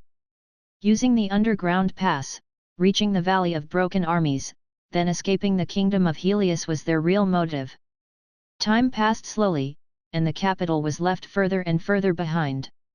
On the way, everything was peaceful. They did not have any encounters and eventually sense of impending danger slowly faded. Benjamin even entered his dimension of consciousness to continue working on repairs of the rift. Slowly, time passed into the afternoon, the light in the sky slowly dimmed, and the surrounding trees had their shadows lengthened. After spending some time doing the repairs, Benjamin felt mentally exhausted and left his dimension of consciousness, ready to rest. On the carriage, he looked at the surroundings which was totally foreign to him. Suddenly, he turned around and looked at Michelle. Luckily, sitting in the carriage, there was nothing for them to do. It was time for the questions in his heart to be answered. Chapter 128, A Sudden Falling Out. Hearing this, Michelle laughed like she was mocking him. She did not continue to feed Benjamin nonsense. Instead, she replied with a casual tone, "You have your own motives, I have my own, it's normal." It was obvious everything was about to end. After so long, Michelle was still the same. She did not plan to tell Benjamin much. Benjamin did not know why Michelle saved him, who she really was, and what she was actually capable of. He only knew that Michelle was once a holy knight who became a mage. The holy knights would not just accept any woman, but she made them accept her. The holy knights would not allow anyone to retire, but she did it. Michelle probably had a lot of stories, but if she did not want to share it, there was nothing Benjamin could do. However, there was no explanation for this, but he felt that upon seeing Michelle this time, she seemed different from before. It was not just her increase in mental energy, he could feel that Michelle's sharp, gloomy aura was gone, and it was easy to talk to her now. But this did not make Benjamin feel safe, it made him feel that something was wrong instead. Who knew what happened in the ruins that was left behind by the soul's fire? Let's stop for a while, the horses are tired, I'll feed them something. Suddenly, Michelle spoke. Benjamin was stunned for a while, but took a hold of the reins and stopped the carriage. He did not have any skill of riding. But the previous Benjamin seemed to have learned how to ride a horse before, as the system managed to dig out that part of the memory. Under the guidance of the system, even though he did not know how to make the carriage turn, he could still manage to stop it. After stopping, Michelle took out some grains and water, and went down to feed the horses. Benjamin turned behind and gazed towards the capital. The road they took to come here was empty and looked desolate under the afternoon. In his sight, the capital was just a tiny white block. It was too far to see if there was any troops chasing them.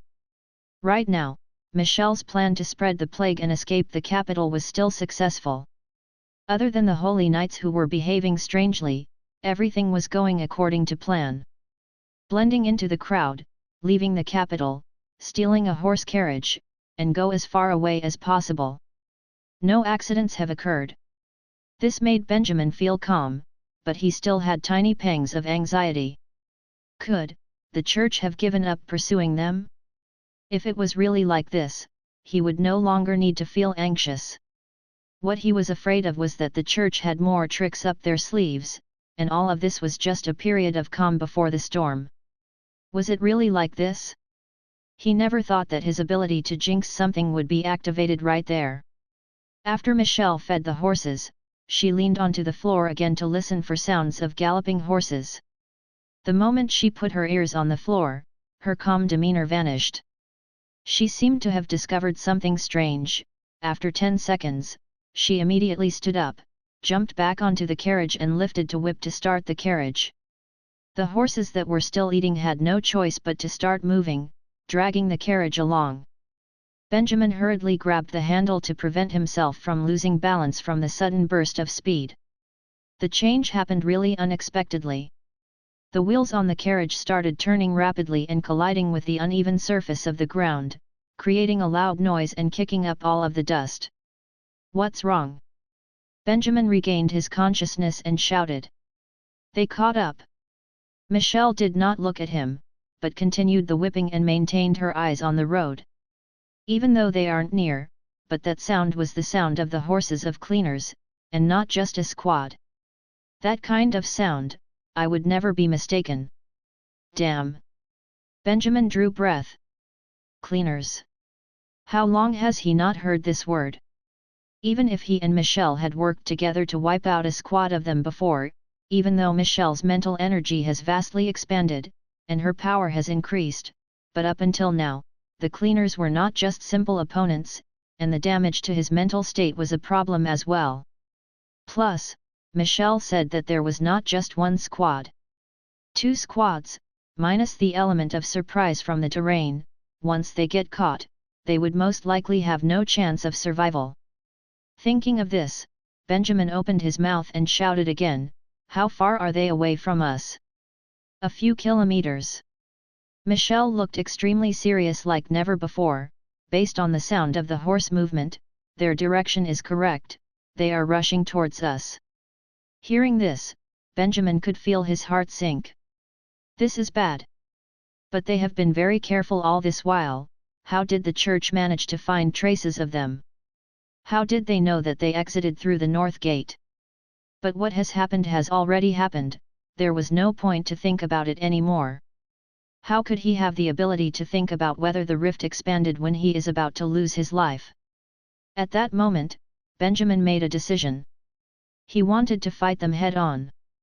Right when he was ready to enter his dimension of consciousness to father water elemental energy for magic, Michelle suddenly opened her mouth and shouted, interrupting his action. "Benjamin Latour." Her flat expression looked rather fierce. "Do you want to live?" "Nonsense. Of course I want to live," Benjamin replied without hesitation. "But," Michelle turned around and stared at him, like a demon that just crawled out from the depths of hell, "rid yourself of that decision. You won't survive." Benjamin was stunned. The wind whistled in his ears. "As long as you are still a mage, and as long as the church still exists, they will haunt you forever." Michelle said this while clenching her teeth. "They will sniff you out from your scent, force you to exhaustion, then pounce on you and use their sharp teeth to snap your throat. They will look at you while you struggle and bleed to the last drop of blood. They will make the rats drink your brain fluid and dice you into mash. At last, no matter how much agony and pain there are in your screams, they will grab you by your throat and torture you until your soul becomes twisted and trapped in the abyss of vengeance." Michelle's mad expression could be seen by Benjamin clearly. All the veins popped out in her eyeballs. He opened his mouth and wanted to say something, but his throat felt like it was stuck with a fiery stone. He could not say anything. "Benjamin Latour." Do you want to live? Michelle repeated this over and over, her voice becoming hysterical. Benjamin opened his mouth, his voice shuddered a while, following that, he shouted with all his might, I'm still not done living. Michelle stared at him. Suddenly, she took a deep breath, her face full of emotion and hatred turned back into a sudden calm. Her change in expressions was sudden but forced, which made her look strange after becoming calm again. No matter how the carriage shook, it could not shake her calmness. She was as still as a corpse. She opened her mouth, with words colder than the first time she spoke when they met. The words that came out sounded like it was an emotionless robot. If you don't want to die, think of a way, do your best to survive. Benjamin was stunned. Before he could react or think, Michelle turned around and spoke coldly. He did not know why she said all these. If you live, go to Ferelden, look for a person named Morris. He is my teacher. What did she mean? Benjamin felt something was off. As the horse carriage sped, the scenery at both sides were a blur. Benjamin, who was in middle, felt like he was in a tunnel that traveled through time, experiencing changes he could never have expected. Michelle, what happened to her? Chapter 129, Michelle's Death, Part I. Michelle turned around and glanced at the troops that were chasing her. The cleaners have always been the fastest. From the moment she pushed Benjamin off the carriage, after rolling down the slope for about 10 minutes, these men, like hungry hyenas, have already caught up. Michelle turned around and could see a bunch of horses on a distant hill in the dust. But, at least they caught up. After thinking of this, Michelle, who sat in the carriage, took out a white handkerchief to wipe off her makeup. The freckles and all were wiped off with a few movements. But for the double eyelids that were glued together, there was no tool for her to use, so she just tore it apart. Right now she could not feel any pain, so it did not matter. After rubbing her eyes open, she blinked a few times. After making sure that her eyelids were not torn, she took out the front teeth she knocked out and installed them back in. Hair which was dyed red and cut short, she could do nothing about it, she could only let it cover part of her face like leaves that dried up under the autumn sun. After doing all this, she used her hand to feel her face to make sure nothing was missing. How troublesome! While doing all this, she could not help but mumble. Why did she need to do all this? Her enemies were close by. Perhaps she should face the situation seriously rather than trying to make sure she was looking all right.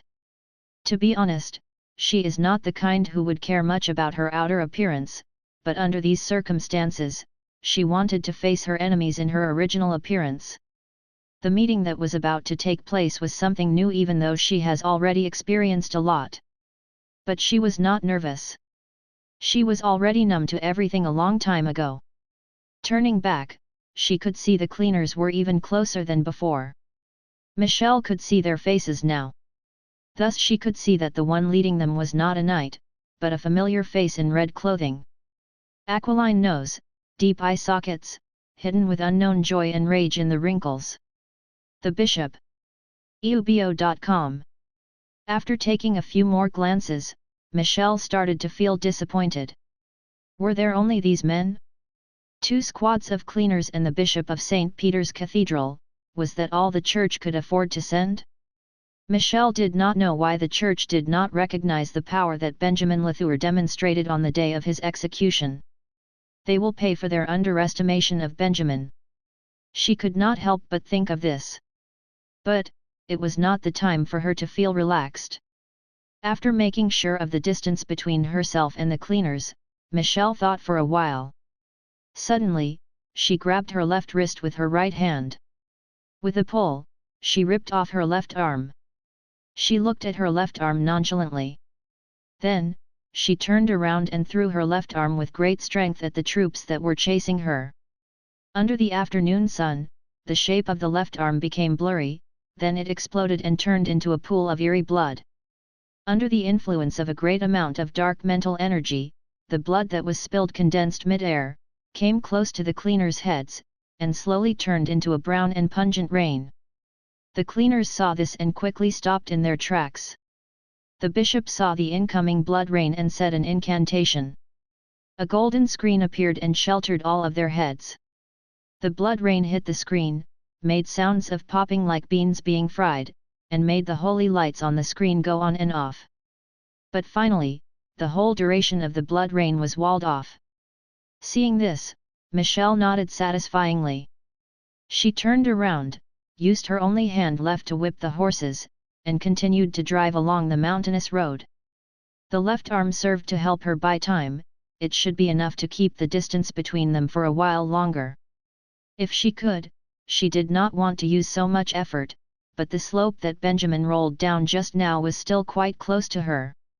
If the cleaners catch up and find that Benjamin was not on the carriage, they would search in the surroundings. They will definitely find that lad. This area, Michelle was familiar with. Benjamin rolled down a hill that was not that steep, but there was a hole at the bottom. If Benjamin could roll down that cave, he could probably roll to some place far away. If his luck was not bad, he would probably not fall to his death. But she could not risk it. The church has been careful all this while. She had to lead the cleaners further and misguide them, only then could she guarantee Benjamin Lathure's survival. Actually, with some proper thought, the whole chance of this plan working out was less than 10%. If Benjamin was seen being pushed off the horse carriage and rolling down a slope, if these filthy members of the church were not devoting all their attention to chasing the source of her mental energy, if anything went wrong, Benjamin Lathure, that teenager with unbelievable talent in magic, would die here today. But she still did so. She was probably used to living life on the edge. When she thought of the success rate, she had to seize it, and so she stuck her head in and could not bother about other stuff anymore. Thinking of this, Michelle could not help but laugh coldly at herself.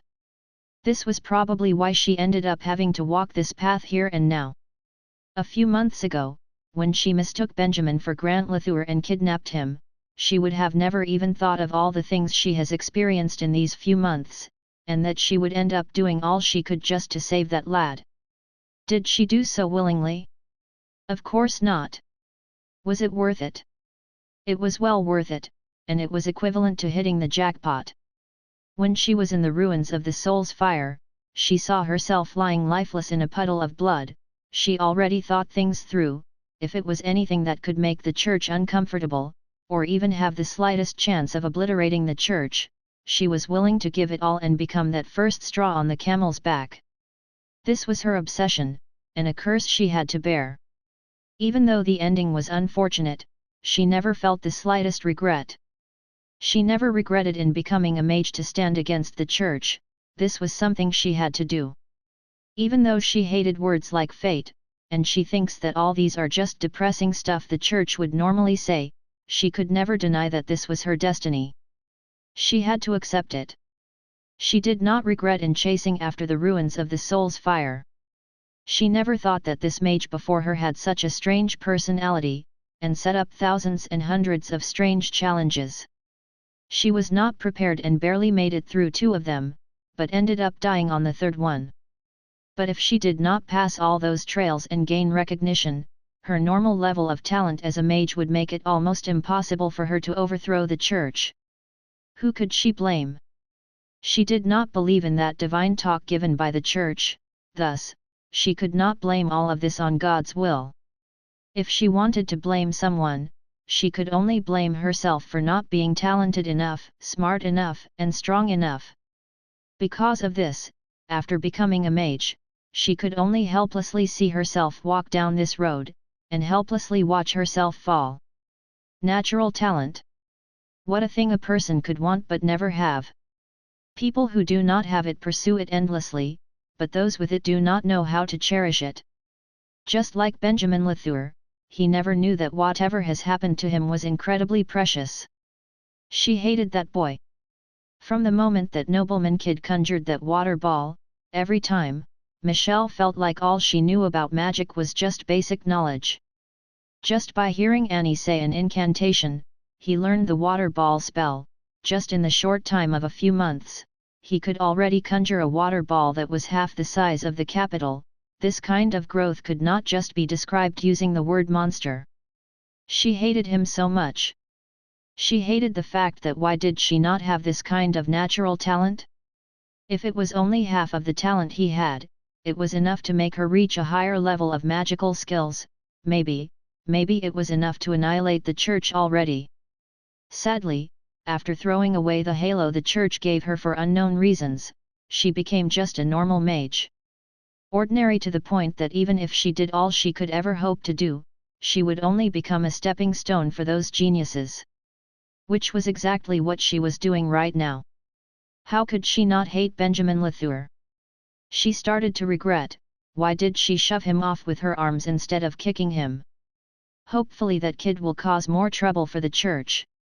Thinking of this, Michelle turned around and looked at the troops behind her. After being delayed by Michelle's left arm for a while, they have regained distance, and was closer. At this moment, they were nearly close enough to launch an attack.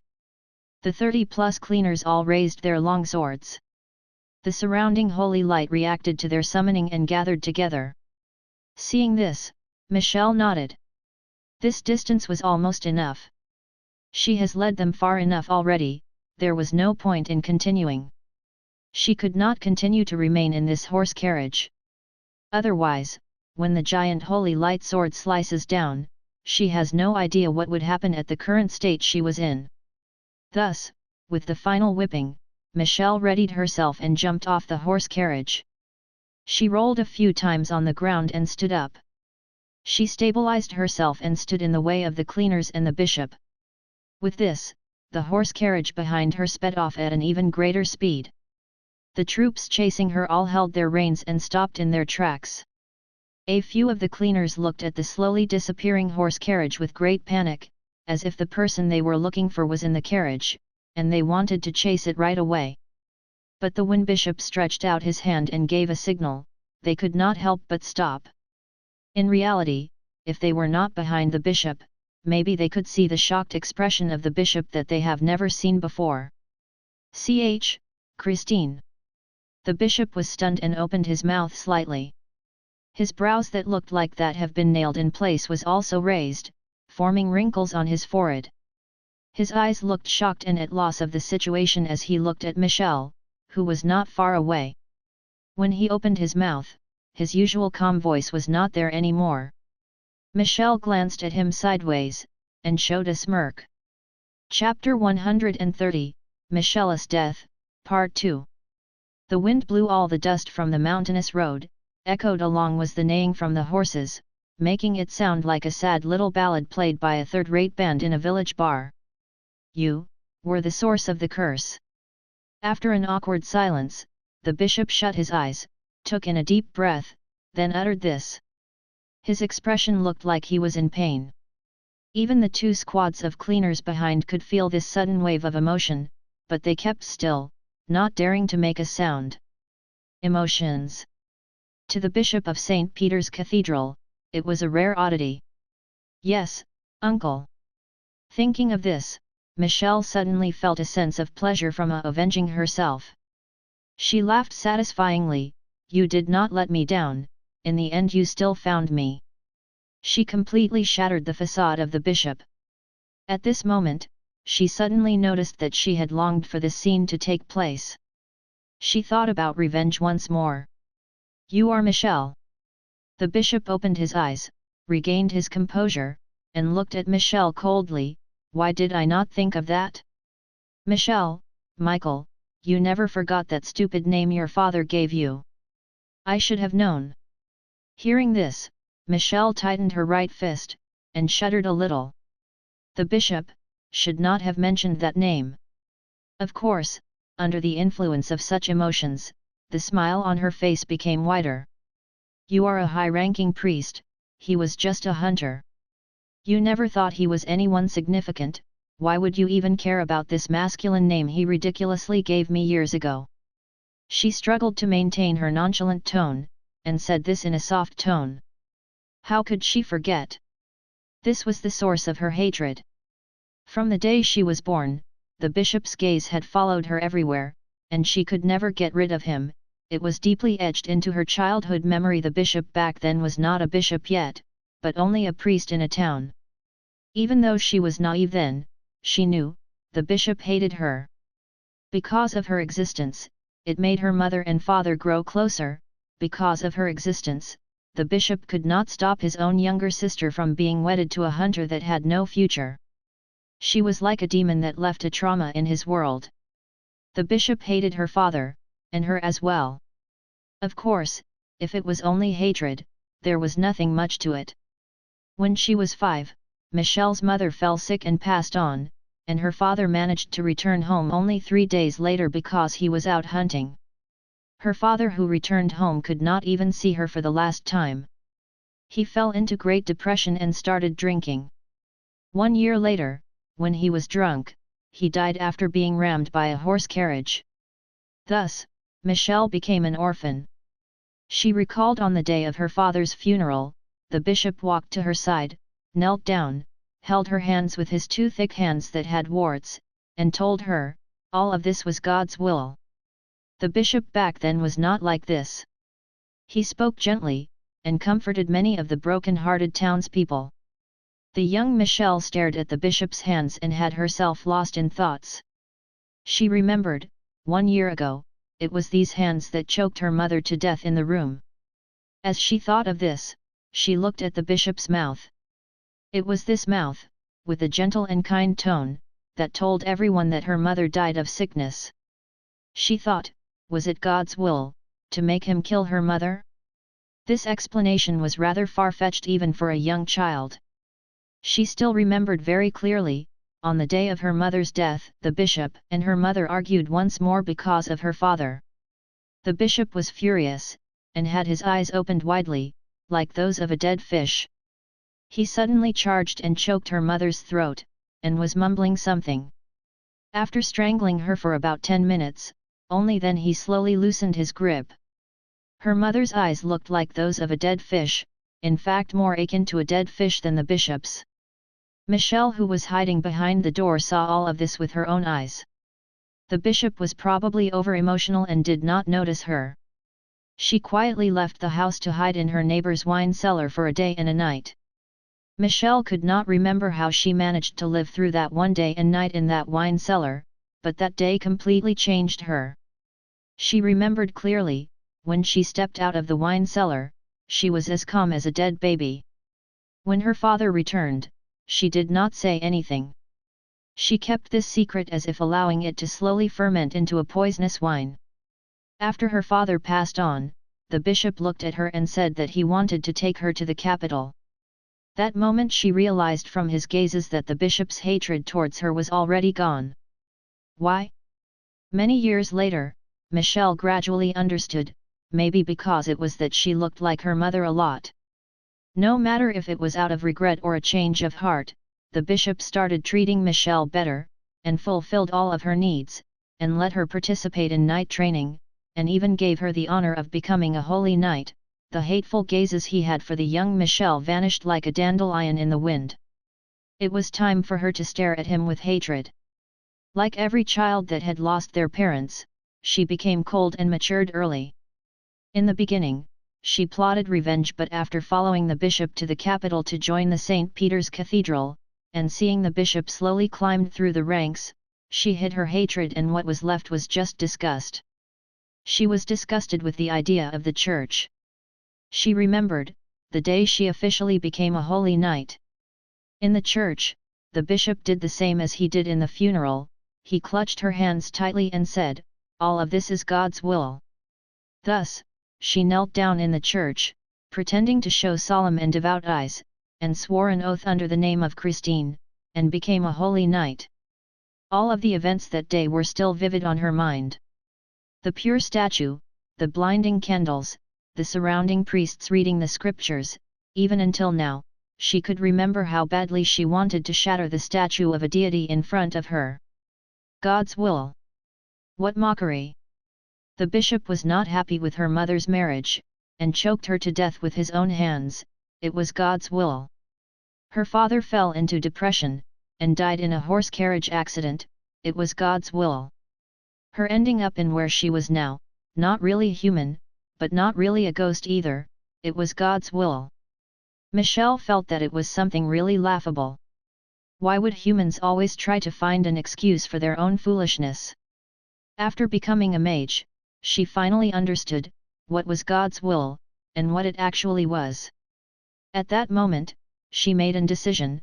She wanted to make those fools being held up by their own excuses to pay their real price. In the ruins of the soul's fire, Michelle was shown her death for the first time. She almost resorted to accept it was God's will, as if cursing at the sky would make her feel better. But she quickly understood, what she needed was that bad feeling. It was that bad feeling that kept her fighting until now.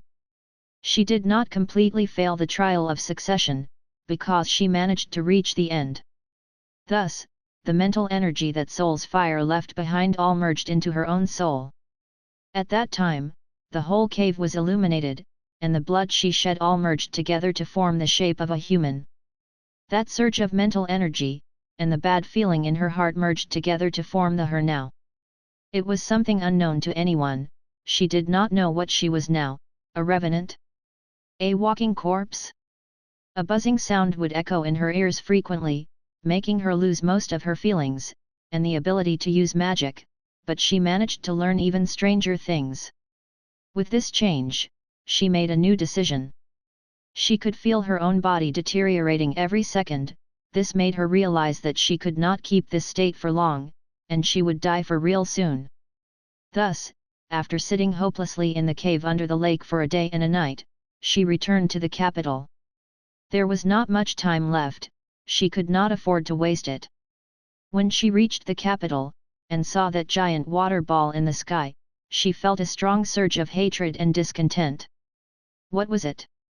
What was it that made that noble have the right to have this much of talent while she had to hide to silently die in this deep dark hole and being unable to do anything? She was adamant that there was no one else in this world that would put their lives on the line like she did. She had carefully thought of every decision she made before executing them, and controlled her own desires, making the best choice in every situation. She did all she could, but in the end, it looked like she still failed. No one would be willing to accept this kind of failure. Christine, you really disappoint me. Suddenly, the bishop said this.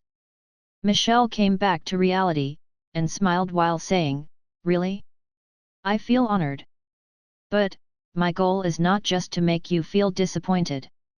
Her ideals, she could no longer carry out, she was dying, and together with great hatred and unfulfillment.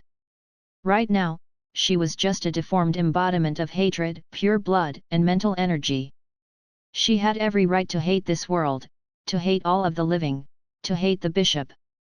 But she hated herself even more, hating herself that until now, her sanity was still suppressing her emotions, forcing her to think properly before acting on a decision, not allowing her to lose control. How she wanted to let loose just for once. Michelle thought of this, and shuddered. Suddenly, smelly, fresh blood started to ooze out from her skin. Following this, she could feel her body soften, and it was slowly disintegrating. Christine, you. The bishop noticed the sudden change in Michelle, and showed the expression of shock once again. The cleaners all raised their long swords to prepare for any possible threat. Uncle, I know you killed my mother. Michelle used her slowly dissolving mouth, to try to force a crooked smile. I knew all along. Seeing the bishop stunned to the point that he was unable to speak, she felt that she had avenged herself once more. But, maybe it was not the satisfaction of revenge, but through self-destruction that she managed to break free, making the world that had always taken her lightly to taste the pain and suffering she had been through, and gaining satisfaction from that. Do you feel the pain? My beloved uncle, this is only the beginning. She swung away the tainted blood from her face, and said, I will make Benjamin Latour live, one day. He will destroy the church that you have always been protecting. A water ball bigger than that day by 100,000 times would fall on your face, and there would be nothing you can do. Hopelessness, asphyxiation, pain. You will feel all that I have felt. You will witness with your own eyes the destruction of the church. You will no longer be able to sleep well at night, and all your remaining time will be spent in hatred. She never intended to save Benjamin out of goodwill. To even imagine Benjamin thanking her in the future, it made her feel disgusted. Doing all this was not to gain the favor of other people or to find comfort from the beginning to the end. She was not a good person, she had never intended to be one. Overthrowing the church was not her noble ideal, it was only because her heart was filled with disgust and hatred. What are you planning to do, Christine? How did you end up this way? Seeing the rapidly disintegrating Michel, the bishop asked hastily as panic was shown in his face. Michel did not heed his words. She felt the destruction of her own body, and enjoyed every bit of moment the pain inflicted to the bishop. She entered a state of euphoria as she was struggling between being rational and letting go of her emotions. But her body was like an ice sculpture in the middle of the desert, it was rapidly dissolving. What a shame, I am unable to experience all of this. I am discontented, so I have to bring something along. Slowly, half of her body turned into tainted blood, her head remained in the pool of blood, her two parted eyes were still staring at the bishop. You can criticize me for being evil, whether they are innocent or not, I don't care. Farewell, my beloved uncle. After uttering that, her final bit of shape exploded completely, and all of her turned into tainted blood and splattered all over the mountainous road. This scared the cleaners' horses and caused them to stagger back. The bishop could not help but conjure a shield to block off the tainted blood. The bishop was behind the holy light shield when he looked at the remaining tainted blood on the ground. His face was filled with an unspeakable expression, it proved how strongly burning he was feeling right now. But what Michelle did was not just end her life right before the bishop. Her hatred required more to die along with her. At the same time, in the capital, outside the capital on the main road, all of those that were cursed and contracted the plague, all started disintegrating. They were like Michelle, blood oozed out of them, their bodies dissolved, and struggled in pain. At last, 30,000 people, all of them let out screams under the gaze of their family members, and turned into a smelly pool of tainted blood. This city that was nicknamed the Light of Heaven had never experienced such an event so full of tainted and smelly blood. Chapter 131, The Pope who was away for a few chapters. At the northwest mountain range of the kingdom, the two platoons of cleaners stood helpless with the bishop as they witnessed Michelle turning into a pool of filthy blood. All of them were stunned speechless as they looked at each other. Sir Bishop. Someone finally whispered after a while. A fallen one who was seduced by the devil. We should not feel sorry for her death. The bishop interrupted, his tone as firm as an ingot falling to a surface. Don't bother, let's continue pursuing the carriage. The cleaners looked at each other again. They knew that their mission was to capture Benjamin Latour, and they wanted to do so desperately. However, after they saw Michelle's disintegration, they felt a sense of discomfort and could not respond immediately to the bishop's commands. Another cleaner broke the silence after some hesitation. Sir Bishop, we. Enough. The bishop's voice seemed agitated as he barked, this person is not Christine, she is only an evil mage. Nothing could be said anymore, she is dead. Benjamin Latour is our target, and we must capture him even if we turn the kingdom upside down. We must cleanse the boy and his sins with the holy light. The intent to kill was evident in his words. None of the cleaners spoke even if they still had their worries. It was the norm for them to obey the orders of the bishop, and they had never seen the bishop this angry before. They collectively nodded and kept their mouths shut. Just as they were about to ride the horse and race towards the direction where the carriage disappeared, another holy knight on a horse appeared behind them from the turn of the mountain range. Sir! I have a very important message to convey to you. A terrified voice halted the platoons that were about to make a move. Yet another change in the situation. The bishop pulled the rein and turned to look coldly at the holy knight who rushed in with his horse. What's going on? The holy knight stopped his horse before he glanced at the bishop and the remaining cleaners. He seemed to be nervous under the scrutiny of so many people. He stuttered as he tried to speak. It's... He took a deep breath and cleared his throat before he finally continued, "It's His Highness the Pope." The color drained from the bishop's face.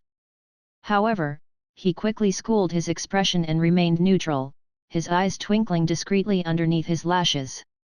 "His Highness." His Highness went to the other direction. "We decided to capture Benjamin Latour from two directions," the Holy Knight uttered as his voice was calming down, but his undulating emotions were cut away mercilessly like weeds in a garden by the bishop. "But if His Highness did find something, why would you be the one who came to pass the message?" The bishop's words shifted the atmosphere. The cleaners' gazes gradually turned hostile as they were examining the messenger Holy Knight. Some even had their hands rest on the hilt of their swords. The messenger Holy Knight paused before explaining hastily, "No sir, for some reason, all of the gods' eyes are malfunctioned. There was no choice but to send me to pass the news." Most of the cleaners seemed rather perplexed upon hearing this, as if they were doubting the credibility of this Holy Knight. The bishop, on the other hand, did not speak. He took out a silver bead that was emanating divine waves from his pocket to verify the Holy Knight's statement. He held the bead in his hands and focused his gaze on it, as if he was investigating if the god's eye was still functioning as a medium of contact. Soon, the bishop furrowed his brows and looked slightly confused. He kept the silver sphere quietly. "You are right. The god's eye is no longer working. Something is blocking the exchange of messages," the bishop replied gravely to the Holy Knight. "What did His Highness find? Tell me." Unexpectedly, the Holy Knight appeared anxious. "It's not about finding anything, it's... The Holy Knight tried to construct his sentences, but he found it hard to do so for a while. Somehow it was as if the message he was supposed to convey was so unusual he could not find a proper way to express it. The bishop looked at the stuttering Holy Knight patiently as he waited for him to finish. In an instant, his facial expression abruptly changed, as if he suddenly discovered something. The bishop then inhaled sharply, his gaze revealed his somewhat mixed feelings. The afternoon sun sprinkled onto the magnificent armors of the cleaners, but the burn was chilling. At the same time, there was no one at the open fields near Perseus Lake, just north to the kingdom. The situation was not like this just half an hour ago. At that time, the Pope stopped here, clad in a cloak and holding the scepter. His lidded eyes were slightly raised as he looked in shock at the person before him who blocked his way. The person opposite him was also an elderly. She wore a formal dress, her white hair combed upwards in a neatly manner, one side of her brow tilted in a teasing manner in tandem with the smirk at the end of her lips. The Pope recognized her. "Madame Latour, it's been so long since we met. I'm glad to see that you're just as energetic and healthy as before," the Pope said with his eyes narrowed. "Now, I would very much like you to explain your presence here. I have already banned anyone from the Latour household from leaving the kingdom." The old madam looked at the sky, seemingly clueless. She then said with a smile, "Oh, really? I'm sorry, my memory doesn't work like it used to be anymore. I'm old and weary now, and I hope you wouldn't mind, Your Highness." She did not do anything after her apologies, though. Instead, she stood with her back straight and stared at the Pope with an innocent twinkle in her eyes. The Pope frowned. It was evident from his tightening grip on the scepter that he felt that something was off. The madam just stood primly in the middle of this empty field, and the Pope felt an immense pressure on his chest. It was ages ago when he last felt this much of pressure. After some thoughts, he nodded without expression and said, "Ah, if that's the matter, I will understand your actions, Madame Latour. God is merciful, and you can now return to the kingdom." However, the madam did not reply nor have any intention to leave. Instead, she stood with her arms crossed elegantly in front of her torso, and smiled kindly at the Pope. The wrinkles at the edges of her eyes curled slightly like the veins underneath a leaf, and there seemed to be a meaning behind her amiable composure. The Pope instinctively became flustered under her gaze, and it showed on his face. He managed to control his feelings and repressed the unknown worry that rose in him before he spoke. Is everything okay, Madame Latour? Do you have something else on your mind? The madam shrugged innocently. What else can be wrong? We've known each other for so many years. Isn't it good for old friends to catch up with each other? Madame Latour, I'm afraid that your memory is really faulty now, the Pope said, his voice gradually turning low as his patience ran out. Although you've married into the Latour household for many years now, we did not have much opportunities to meet each other. Where does this supposed friendship come from? How could this be? Have you forgotten, Your Highness? The madam half covered her mouth, her face was one of surprise. We met by the edges of the Skyfall Mountains around 50 years ago. I even gave you a gift, remember? As she spoke, she raised her hand and snapped her fingers. If you've really forgotten about our encounter, let me help you recall. Chapter 132, The True Meaning of Magical Talent.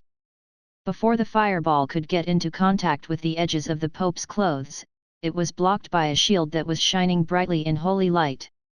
However, the Pope did not seem to put his guards down even after blocking the attack effortlessly. He could not help but take a few steps backwards like a terrified boy, his grip on the scepter quivering. He stared speechlessly at the madam. Not bad. You're steadier now with receiving this tiny gift of mine compared to many years ago, the madam replied, nodding with a hint of pleased compliment as she looked at the Pope, who was shocked. The Pope did not reply, though. His eyes were still wide opened, his face filled with appalled confusion as if he was still too stunned to move. There was a moment of awkward and tense silence. Bang! Dot! Suddenly, the top end of the scepter exploded as one of the biggest diamonds shattered and turned into a burst of white light that enveloped the Pope entirely. In less than a second, the Pope disappeared in the light, fleeing the place.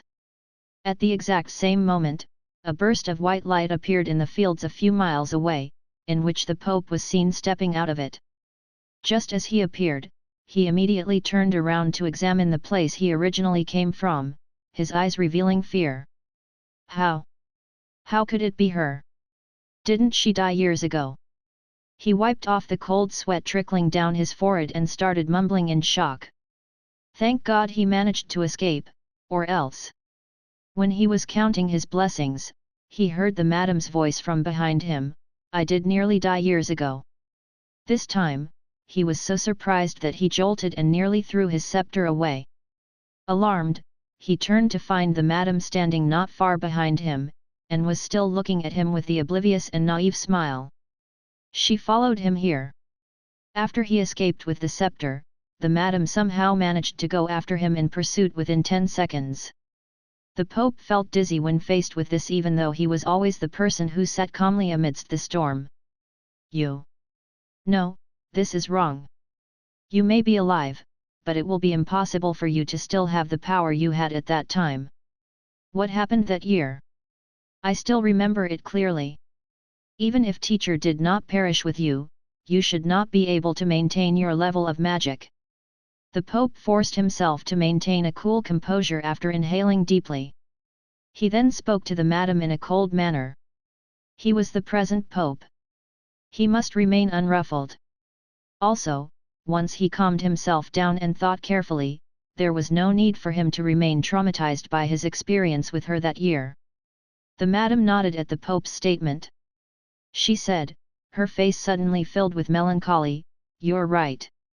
The fifth Pope was indeed a formidable figure. I was just a little more than 20 years old that time. I thought I was facing certain death when he led 5 bishops, 10 platoons of holy knights, and more than 20 priests to surround me. I thought I was done. She purportedly paused and then continued, hence, I fought with my life and burnt all of my spiritual energy and affinity to elements to kill all of them. After hearing this from the madam, the Pope planted the scepter on the ground like a cane and soothed his fears. He no longer shuddered in fear, and cold sweat no longer filled his palm. Right. How threatening would a mage be with a severely damaged spiritual energy and affinity to the elements? Even if the mage spent years to recuperate, how much of her own power could she retain? There was no need for him to tremble like an inexperienced priest. He was no longer the newbie priest in the church. Then, you shouldn't have revealed yourself. A hint of murderous intent seeped into the Pope's voice when he put aside his fear. I never expected the legendary soul's fire hidden amongst the nobles in the kingdom. However, since God has willed for you to be here, there must be an end to the happenings of the past now. He raised his scepter. The madam gave him an uneasy feeling, a sense of danger that annoyed him. Thus, in an effort to calm his racing heart and regain his honor as the Pope, he had no plans to dilly-dally around here. He would personally explore if the mage who caused the fall of the fifth Pope was the real deal. He was prepared to attack. Invisible energy waves emanated from the Pope like a cool breeze blowing past the desert. It was a force that could shake one's souls. At the summon of the waves, the surrounding holy lights quickly flew towards the Pope, and the holy lights were so concentrated that countless visible hues were formed on the top of the Pope's head. The Pope raised both of his hands, his face stoic as if he was a deity that was going to pass judgment to the world. Emotionless, he looked at the madam. He opened his mouth and prepared to chant. Snap! With her head tilted, the madam snapped her fingers. The Pope who was guiding the holy light suddenly felt a piercing pain in his head. Then, the holy light surrounding him went out of control and dispersed like frightened birds. His casting was interrupted. When he realized this, he was once again surprised and looked at the madam with astonishment. How could this be? Well, you know, spiritual energy and affinity to elements are things that are unbelievably bothersome, the madam said as she massaged her temples as if she was having a headache. I became an idiot soon after I depleted them. I lost my memory, and aimlessly wandered around the kingdom. But my memory was like weed that grew endlessly even if you trimmed them often, and I became normal just after a year. 3 years later, I regained all my memories, and it only took me another 2 years to become a mage again. It took me 30 years to finally become the mage I once was. Can you imagine? After I got my memories back, I realized I somehow ended up marrying Duke Lethur of the time, and even had a child. Oh, the headache I had! She made a gesture that appeared like she sighed, as if she was really troubled by her resilient magical gift. The Pope, on the other hand, sank into a pool of bewilderment after her statement. He could only shake his head in denial as he continued staring in disbelief. This was impossible. The church was constantly researching spiritual energy, and he clearly knew that once spiritual energy was damaged, it would be extremely difficult for the mage to recover. The more severe the damage was, the more difficult the recovery process would be. Thus, even if the church knew that mages had quite a number of secret spells that would work for the cost of their spiritual energy or even their soul, they never took it seriously enough to research it. That was basically quenching your thirst with poison. He never knew that spiritual energy could grow back in a few years. Was this the will of God? Was this God's test to his determination? Why else would something so confounding happen right in front of him? The madam shrugged as she looked at the Pope's constipated expression. To be fair, I did not do this intentionally. This is my natural-born talent, and regardless of what I do, my spiritual energy and affinity to the elements will grow. They would grow after I burn them all, and they actually grow faster than I ever dreamt. I never did practice magic throughout the years, but they still managed to recover. I had no choice, really. Chapter 133, The Fall. Wait. The Pope broke out of feeling feeble as he was filled with foreboding. Why, you can't kill me? No, you can't kill me. He acknowledged that he would no longer be a match to the madam if he was alone, and her intentions were as clear as day now. She was here to kill him. It was impossible for her to kill him entirely though. He was alone and ill-prepared for this, but once he could go back to the cathedral, he would have a way to defeat the madam. The madam's expression looked like she was hit by a sudden realization. Ah, I know what you mean. You were quite a conservative pope back then, but you suddenly became progressive after an 8-year disappearance. I was intrigued, and busied myself with the investigation. That was why I allowed all this nuisance to happen in my household. She knew? His face grew pale. Indeed, ordinary people will not be able to kill you in this state of yours, the madam replied, still smiling amicably, but since I'm already here in front of you, you should know that I came prepared. Incidentally, I found the girl interesting enough to allow her the chance to inherit my power. Although she failed, she did succeed in leading you out of the kingdom. I wouldn't have this chance otherwise. Bang! Just after the madam finished talking, another diamond exploded from the scepter. However, there was no white light this time to envelop the Pope for a swift escape. How? The Pope stood still and stared dumbfoundedly at his scepter. He had no idea why would the almighty scepter malfunction now? The scepter was the pinnacle of magical instruments. Why? Confused. The madam shook her head in disappointment, although you're gifted, but you're not intelligent enough to be adaptable. You wouldn't understand some things when they've reached a certain level. I can't help you with that. Weirdly enough, the Pope suddenly looked calm after he took a deep breath, as if he had hit the limits of feeling surprised. Divine arts and the scepter were not his greatest assets he relied on. No matter how overwhelming her abilities were, the Church did not spend years preparing for nothing. He only felt remorse for he would be wasting the 8 years of effort here. What can you do even if you knew everything? The Pope cast the scepter aside, it was no good to him. With his arms spread wide, he said, "That's a secret spell that was given to us by the Holy Spirit. So many years have passed, and only I managed to complete it. You could kill me here, but will you be able to actually kill me?" The madam gave it some thought before nodding, "I can." Then, she swiftly clicked her fingers again. After that clear noise of clicking fingers, the Pope suddenly felt that the madam, who appeared nothing but ordinary just seconds ago, was now emitting a terrifying energy waves around her. She seemed like licking flames that were clamoring towards the sky on an insane mission to replace the sun.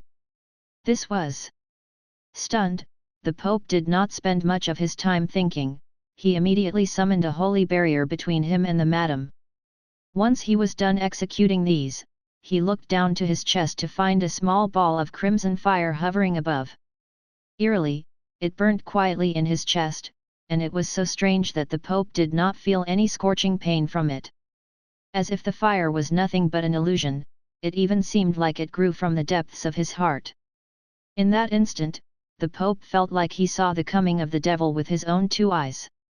He had never heard of any fire magic like this. You know how bothered I was by the rate of growth of my spiritual energy and my affinity to the elements, she said, her eyes smiling. However, I recently thought that maybe they are just like wheat that should be harvested regularly. I've planned to burn them out again, and somehow you ended up right by my door. What else can I do?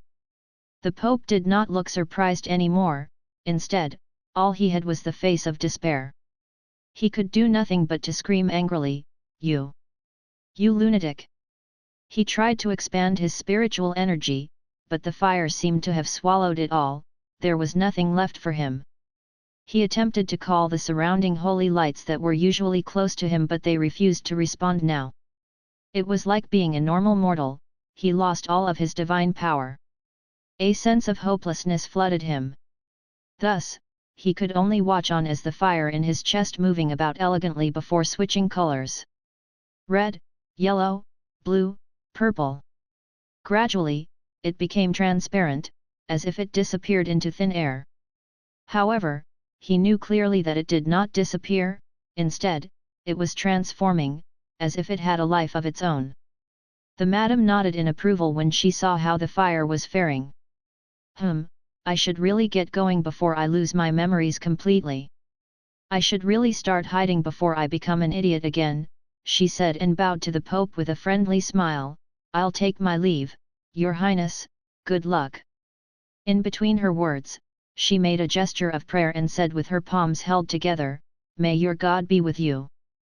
Then, She turned and wobbled forward like a harmless old lady who could not even walk stably, and left. The Pope did not manage to witness her departure, though. Well, it should be said that after the madam turned and left, the fire in his chest suddenly grew much stronger and pulled the Pope in. In a blink of an eye, there was no one left at the place where the Pope once stood, not even ashes were left. The field became empty. Only the discarded scepter could be the proof of this extraordinary encounter, and even that would be a stretch. At the same time, in the depths of St. Peter's Cathedral, there was a very well-hidden chamber beneath the silent room, right at the end of a long corridor. The chamber was small, and in it was only something akin to a coffin. The chamber was dim, and it was seen that the coffin was not covered. In it lied an old man with his eyes shut, and he had a shocking resemblance to the Pope.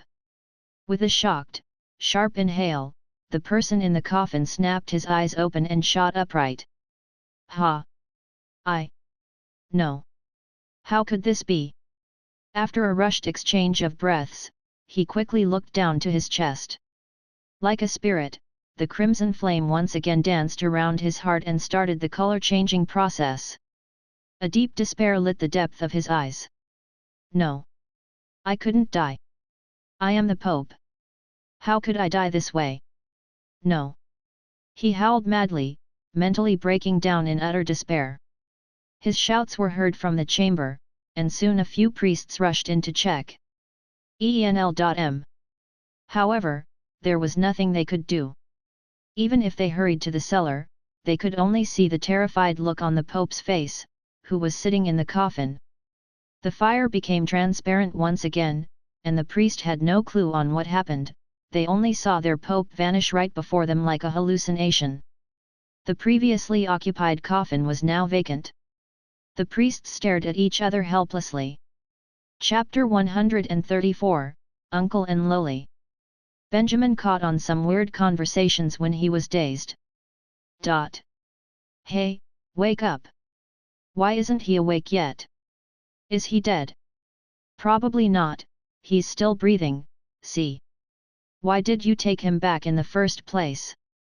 He looked so pale, is he sick? They said there's a pandemic in the kingdom where many people died, what if he got the plague with him? Okay then, I'll kill him with the axe now so he won't be able to spread the plague here. Benjamin somehow felt a chill down his spine as he jolted awake in the bed. What was going on? Pain once again overcame Benjamin, who just got up. Not only his head hurt, his arms, waist, back, knees, every part of his body was in severe pain. It felt as if he rolled down 10 meters down from a cliff and injured himself badly. Hold on. Benjamin suddenly recalled that it was not as if he really did roll himself down a hill.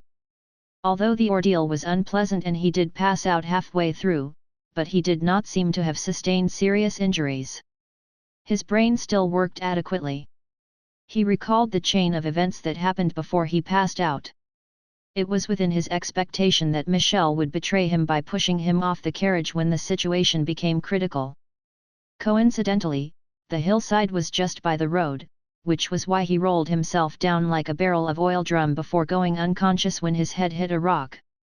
Thankfully, he did not seem to suffer from permanent side effects. Yes, he should be thankful, but when he recalled everything, Benjamin realized how weird this seemed to be. He could not understand the reason behind Michelle's actions. Betray Benjamin for the favors of the church?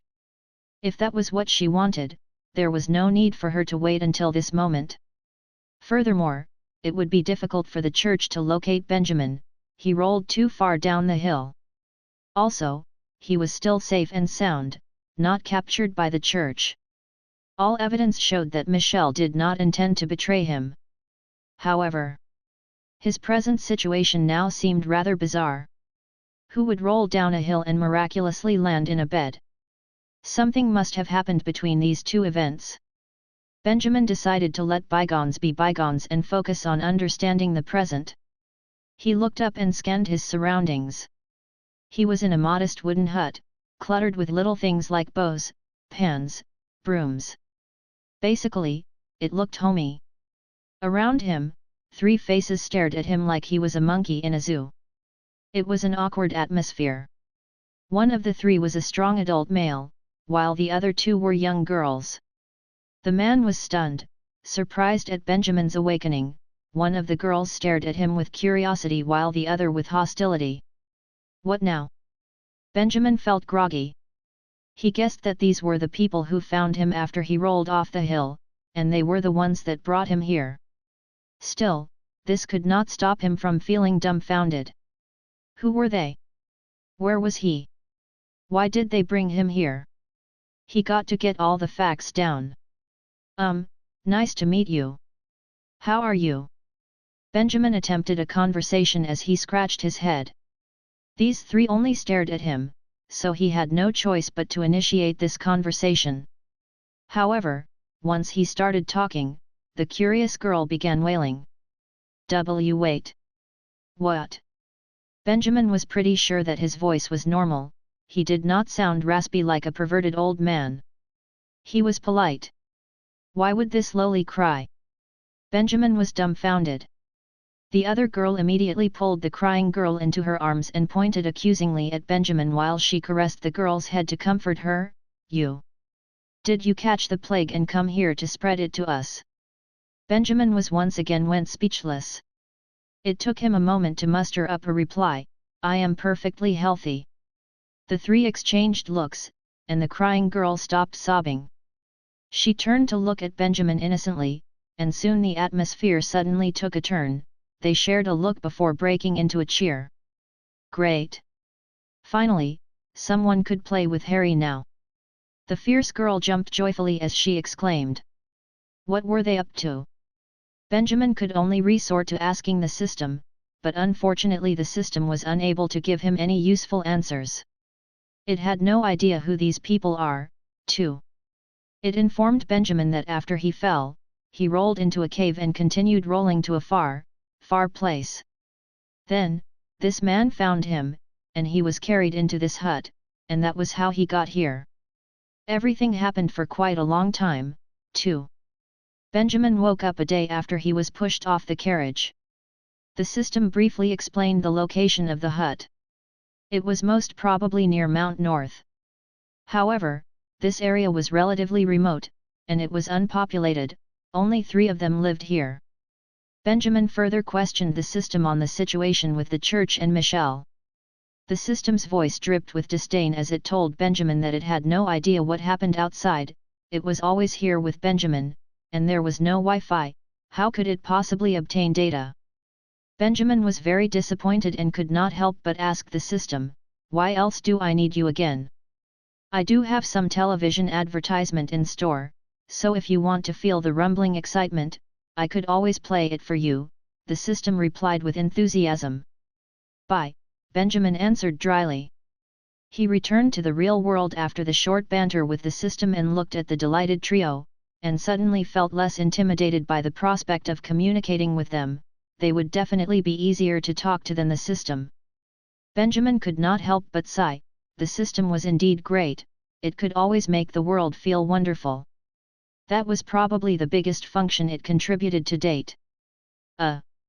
Thanks for saving me, Benjamin said as he cleared his throat, successfully capturing the attention of the trio. I need a favor. By any chance, do you have any information with what's happening outside? Yet. The girl who broke into a tearful smile now cheered as she answered, it's raining now, there's mud everywhere, and if you go out your clothes will get dirty. Who the F***ck said the world was wonderful. After about half an hour of very difficult communication, Benjamin finally had a cursory understanding about these 3 people. The man was Howl, and according to him, he was a bandit in Mount North. When the church raided the bandits that year, he hid under a pile of horse manure in fear and escaped.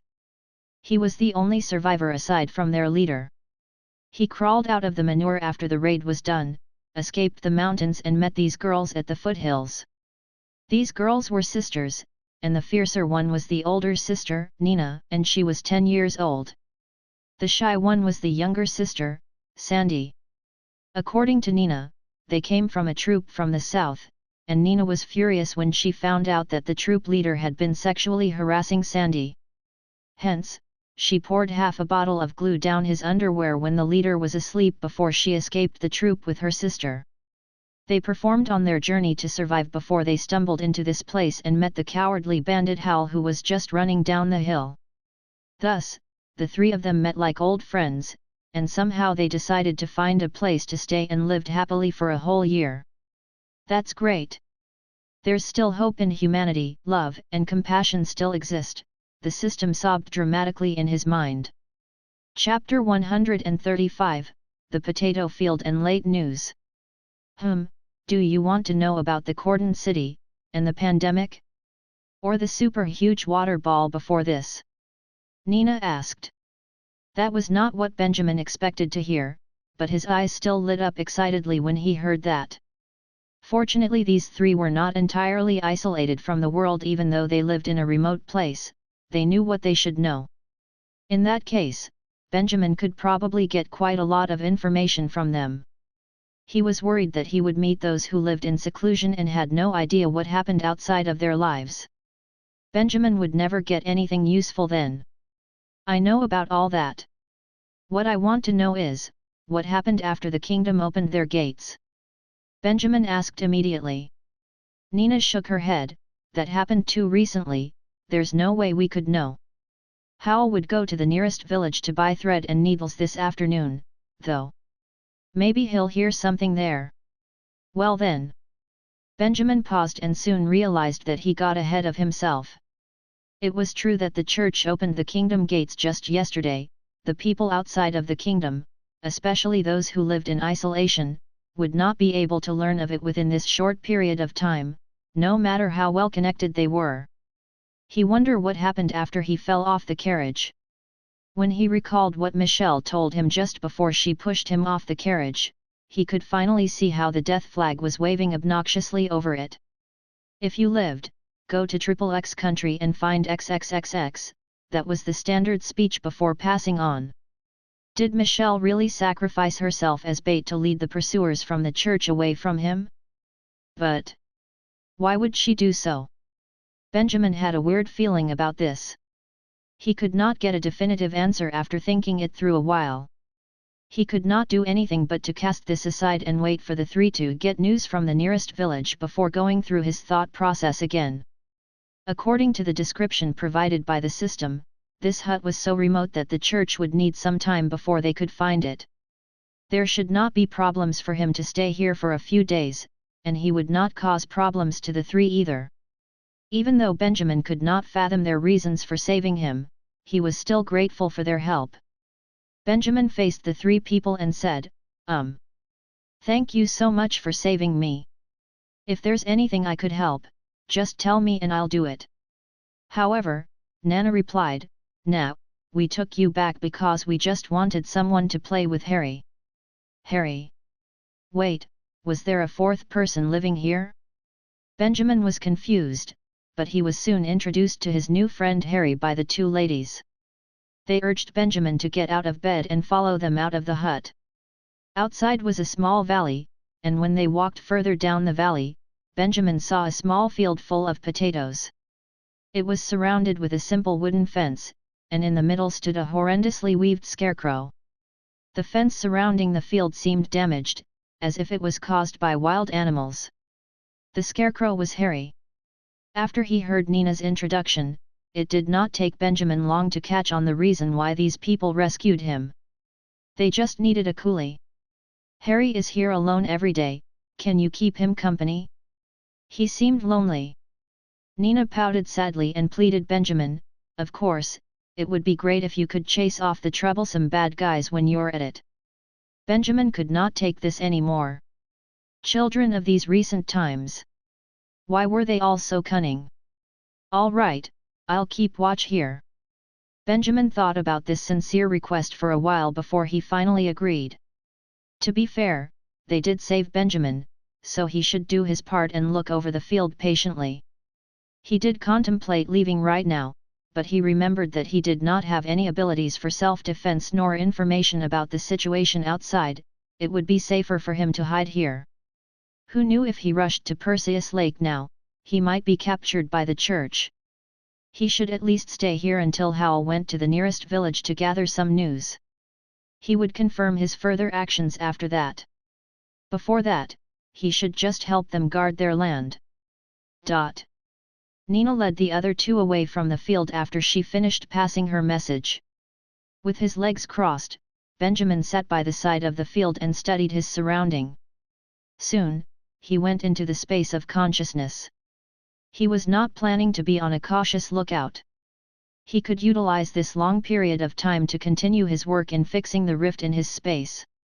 If a beast came to cause trouble, it would not matter because the system would be around to alert him. Do you know, an artificial intelligence like me is hard to come by? The system felt insulted and had nowhere to express his anger. And what did you do? You let me help you watch the surroundings and alert you when there are beasts. Is this the only function you can think of? What do you think I am? A domesticated dog. Benjamin answered so after giving some thought.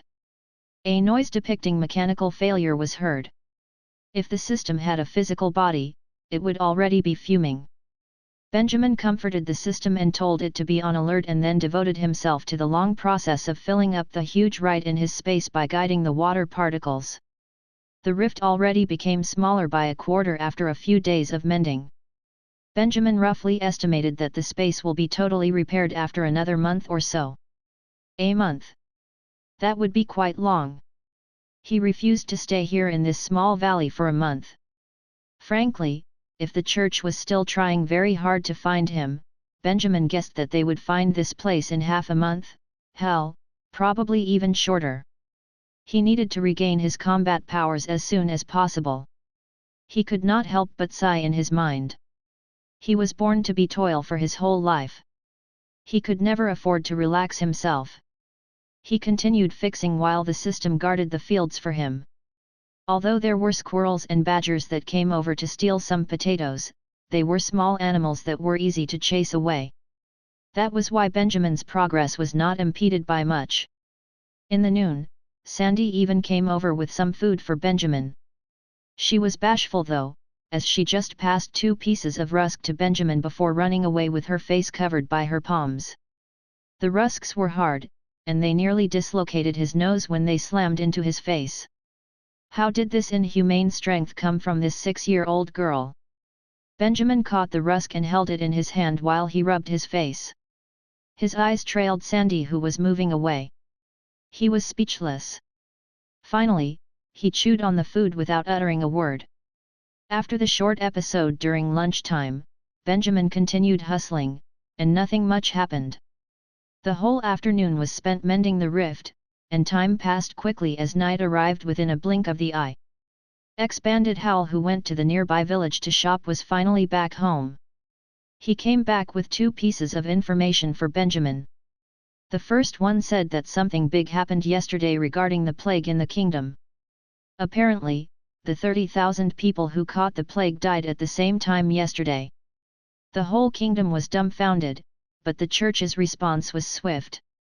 They gave posthumous benefits to the families of the deceased, and said that these 30,000 died gloriously in the battle with the mages, and declared that they terminated the mage who spread the plague. None of this would happen in the future, and everyone in the kingdom need not worry. Thus, even though there was still unrest within the kingdom and people still fled the kingdom, there was no major uproar as most of them were already compensated. Benjamin could not be bothered on whether there was a riot against the church. He was shocked enough when he was told that 30,000 people perished. He remembered clearly that Michelle told him that this curse was not fatal when she first planted it. It was not like he totally believed Michelle's words, he just did not think that Michelle could really do something like this. Hell, this was considered sociopathic behavior. Chapter 136, The Story of the Other. Why don't you have something to eat? Aren't you hungry? The day darkened as night arrived. Howl held 2 pieces of dry bread in his hands and looked at Benjamin questioningly. They were in a valley beside a potato field. Benjamin shook his head and forcefully smiled, "Thanks, but I don't have the appetite." The moment he heard of Michelle's passing, his emotions became complicated.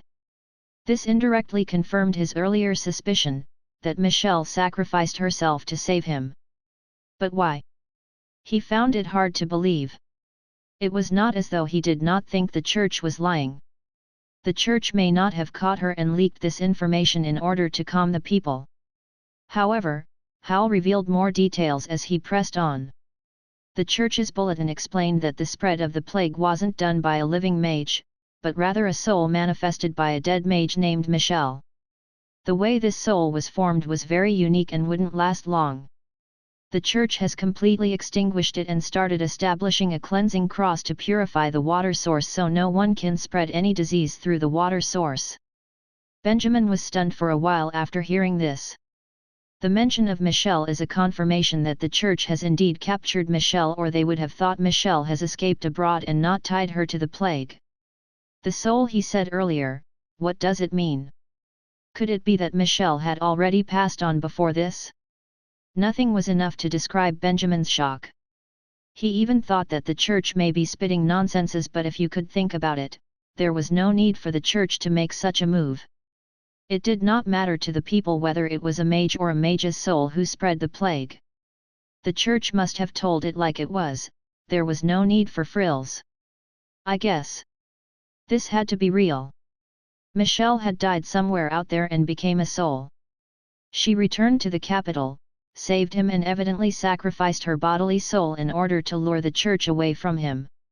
He felt there was a mountain of pressure on his chest, stuffy and oppressed that he could not take another breath. From the moment Michelle appeared, Benjamin had a slight suspicion. He felt there was no logic to the way Michelle handled things and her personality was a little different. But no matter how he wrapped his brain around it, he would not have thought that Michelle had died and the person who escaped to the capital with him was only her soul. Truth be told, this world was not one where souls haunted. Souls only existed within legends and myths. There were not many who have heard of others seeing living souls. Therefore, death was merely death, even if the soul was willing to stay, it was nearly impossible. Unless, the person who passed had a strong urge to live. He gripped his knuckles as he thought about this. His feelings were mixed, as though he drank a bitter wine. He remembered when he was shoved down the horse carriage. Michelle became overly emotional, talking to him about the inability to move on. Benjamin had never seen Michelle in such an overly emotional state. Her hatred towards the church was like blood spewed from the arteries and drenched the whole capital. She hated the church to this extent. Benjamin suddenly realized that he could understand this feeling a little more. As long as you're still a mage and the church still existed then. He subconsciously recalled the words of Michelle. What did you say? Still in reality, Hal was standing aside clenching on his bread. He did not quite make out what Benjamin said, so he scrounged his face to ask. Benjamin quickly came to and shook his head, nothing, it's just that, an acquaintance has passed. Even now he could not think of a word to describe Michelle. Their relationship was overly complicated. Companions, enemies, calculative, sacrifice. He thought of it, and the only thing that blurted out of his mouth was acquaintance. A very shallow yet twisted definition. If someone was to hear this, they would probably be confused. Strangely, Hal nodded as if he understood Benjamin. He tried to be comforting by patting Benjamin's shoulder but wounded up scattering breadcrumbs on him. Don't be too sad, people will eventually die. It was as though he did not notice and continued on. When at first I got up from the pile of horse manure, everyone I knew had died. Boss, ant, volcano, axe. I was very sad and felt that I was useless and shameless to the point that it wasn't worth living. I didn't have the appetite and sat at the mountain top for a day and a night, thinking it would be better if I just died. Although Benjamin wanted to inform Hal that their boss had not died but rather took off during the chaos, but... ah well. A mountain thief's image of his boss, he best not ruin it. But you chose not to end yourself, or dwell on it and you lived on. He continued the conversation, why? It was not that he was curious, but it would not hurt just to ask. Confronted with this question, Howl's hands quivered with his bread and said, "Well, I was hungry." Benjamin was speechless and did not know what else to say.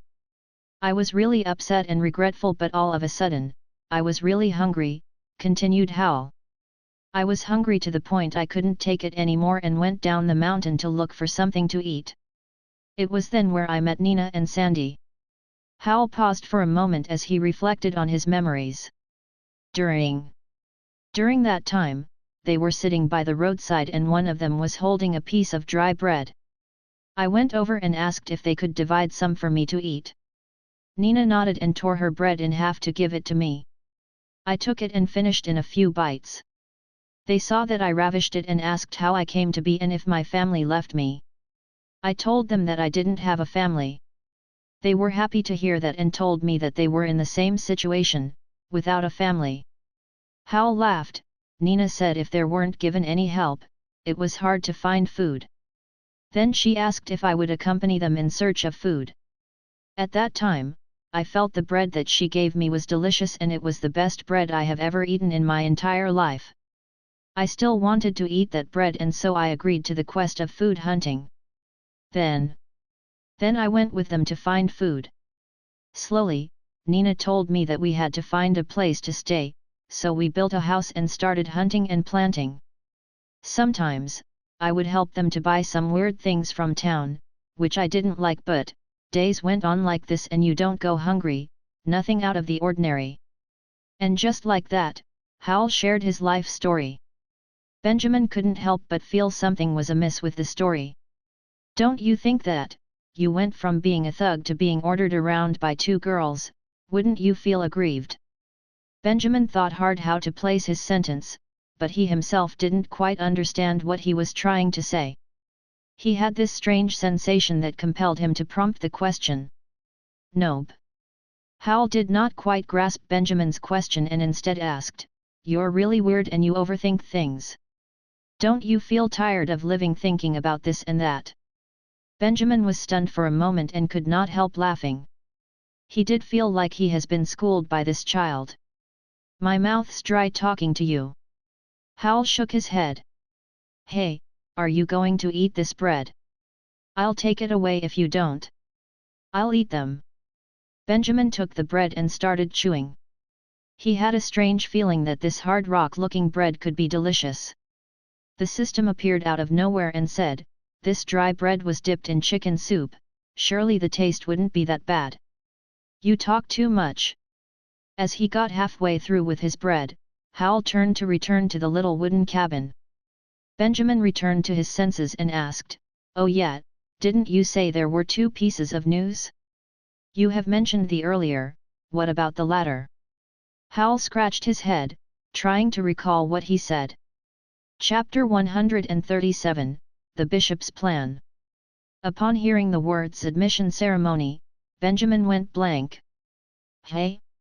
At that moment, he thought that the chicken soup may have leaked into his ears and drowned them because he was hallucinating. Such a radical change! What the hell was the church thinking? The capital just lost 30,000 of its people and is in total chaos. The church should have their hands full, yet they were already meddling in other matters. Putting the kids and education first no matter the situation? The church sure seemed progressive.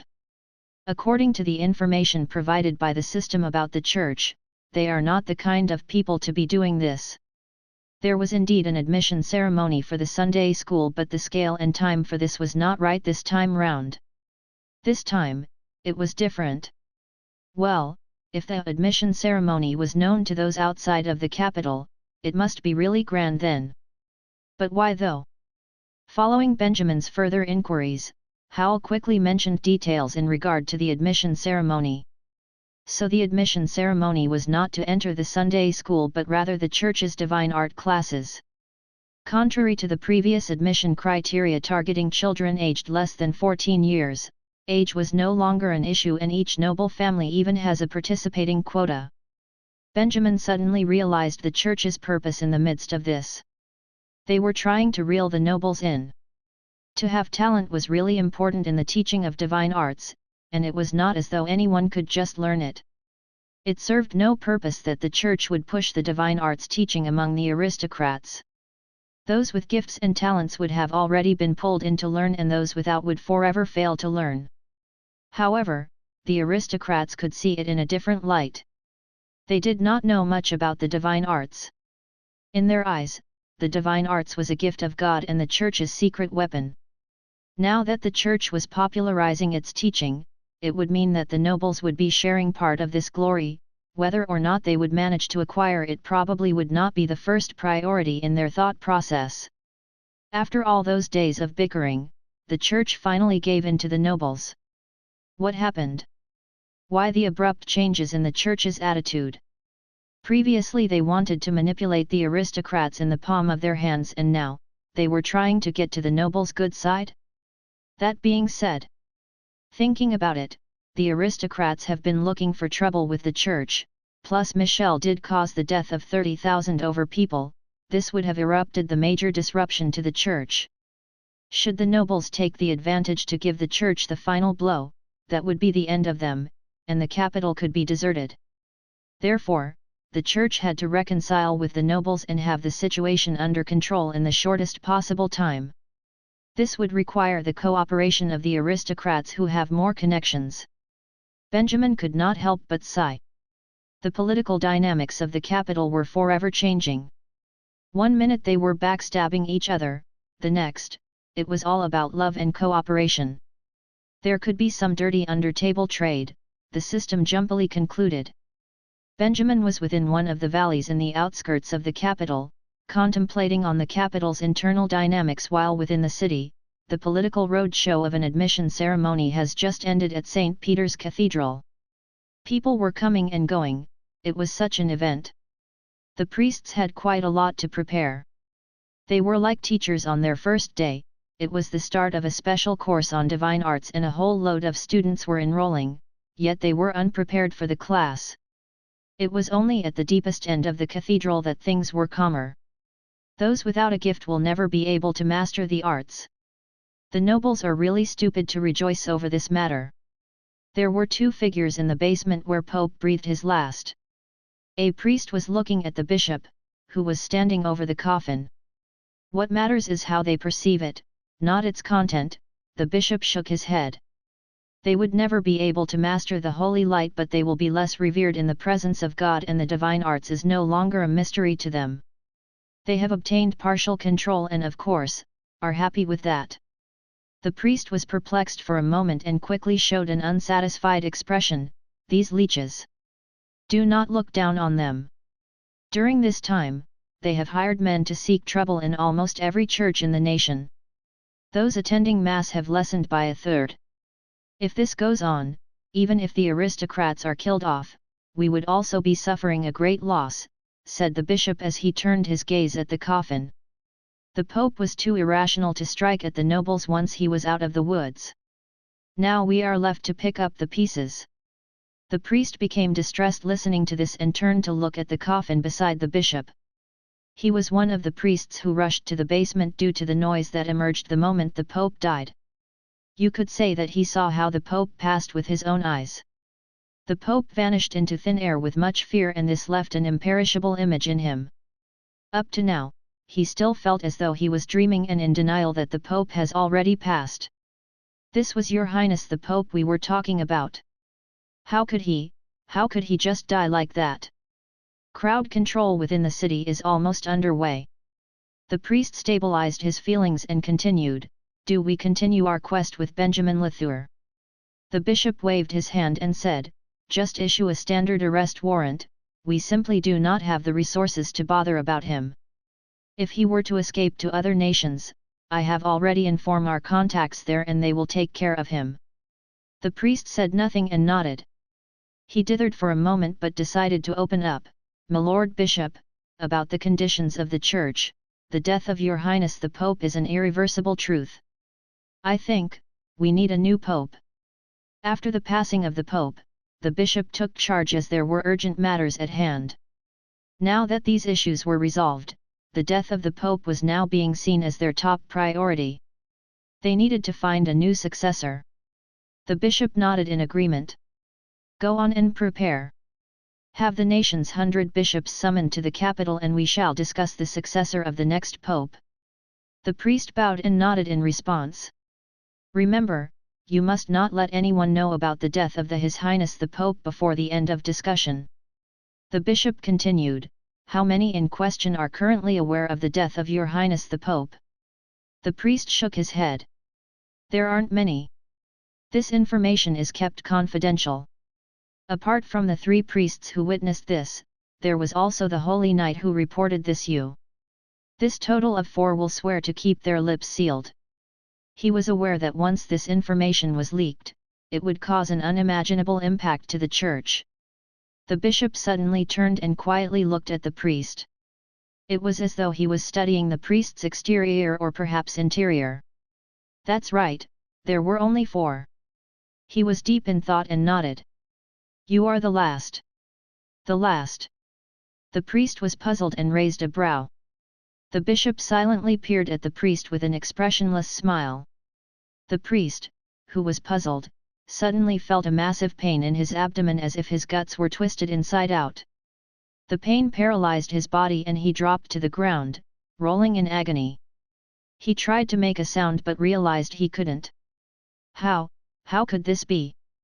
The pain took over his body instantly and it was not long until his consciousness became blurry. Dark blood flushed through his ears, nose, and mouth, highlighting the failure of his bodily organs. This is a potion by the mages in other nations. It turned out better than I thought.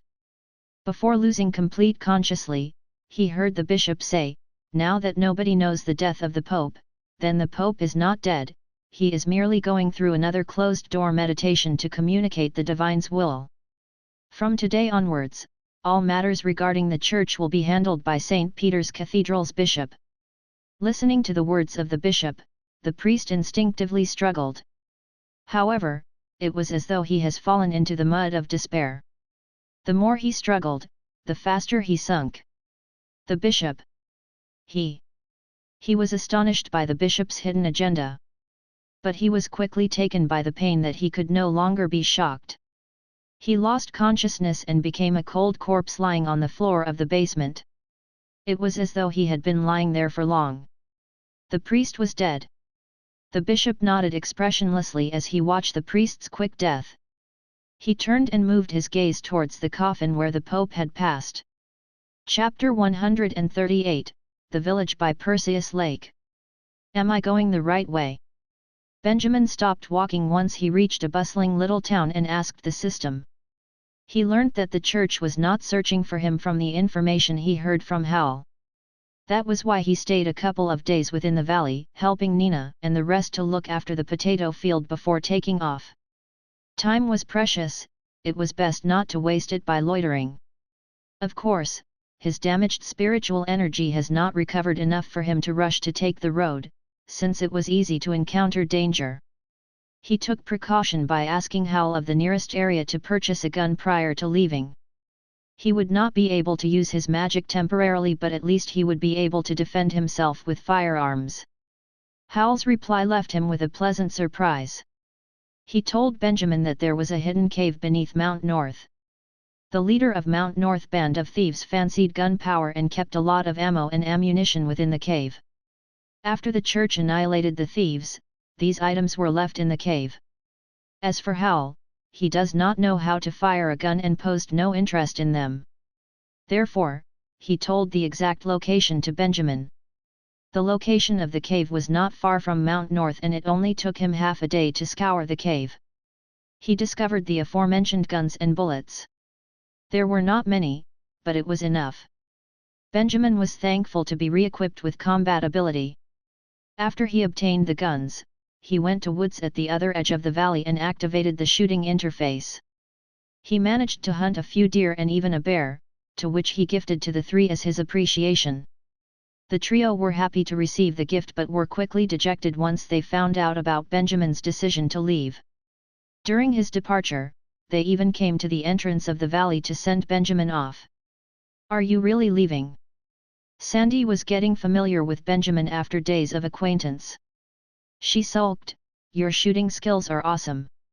If you were to stay, nobody will ever go hungry. Benjamin let out a laugh and kneeled down, but I still have matters more important than feeding to attend to. Sandy nodded, although she did not fully comprehend.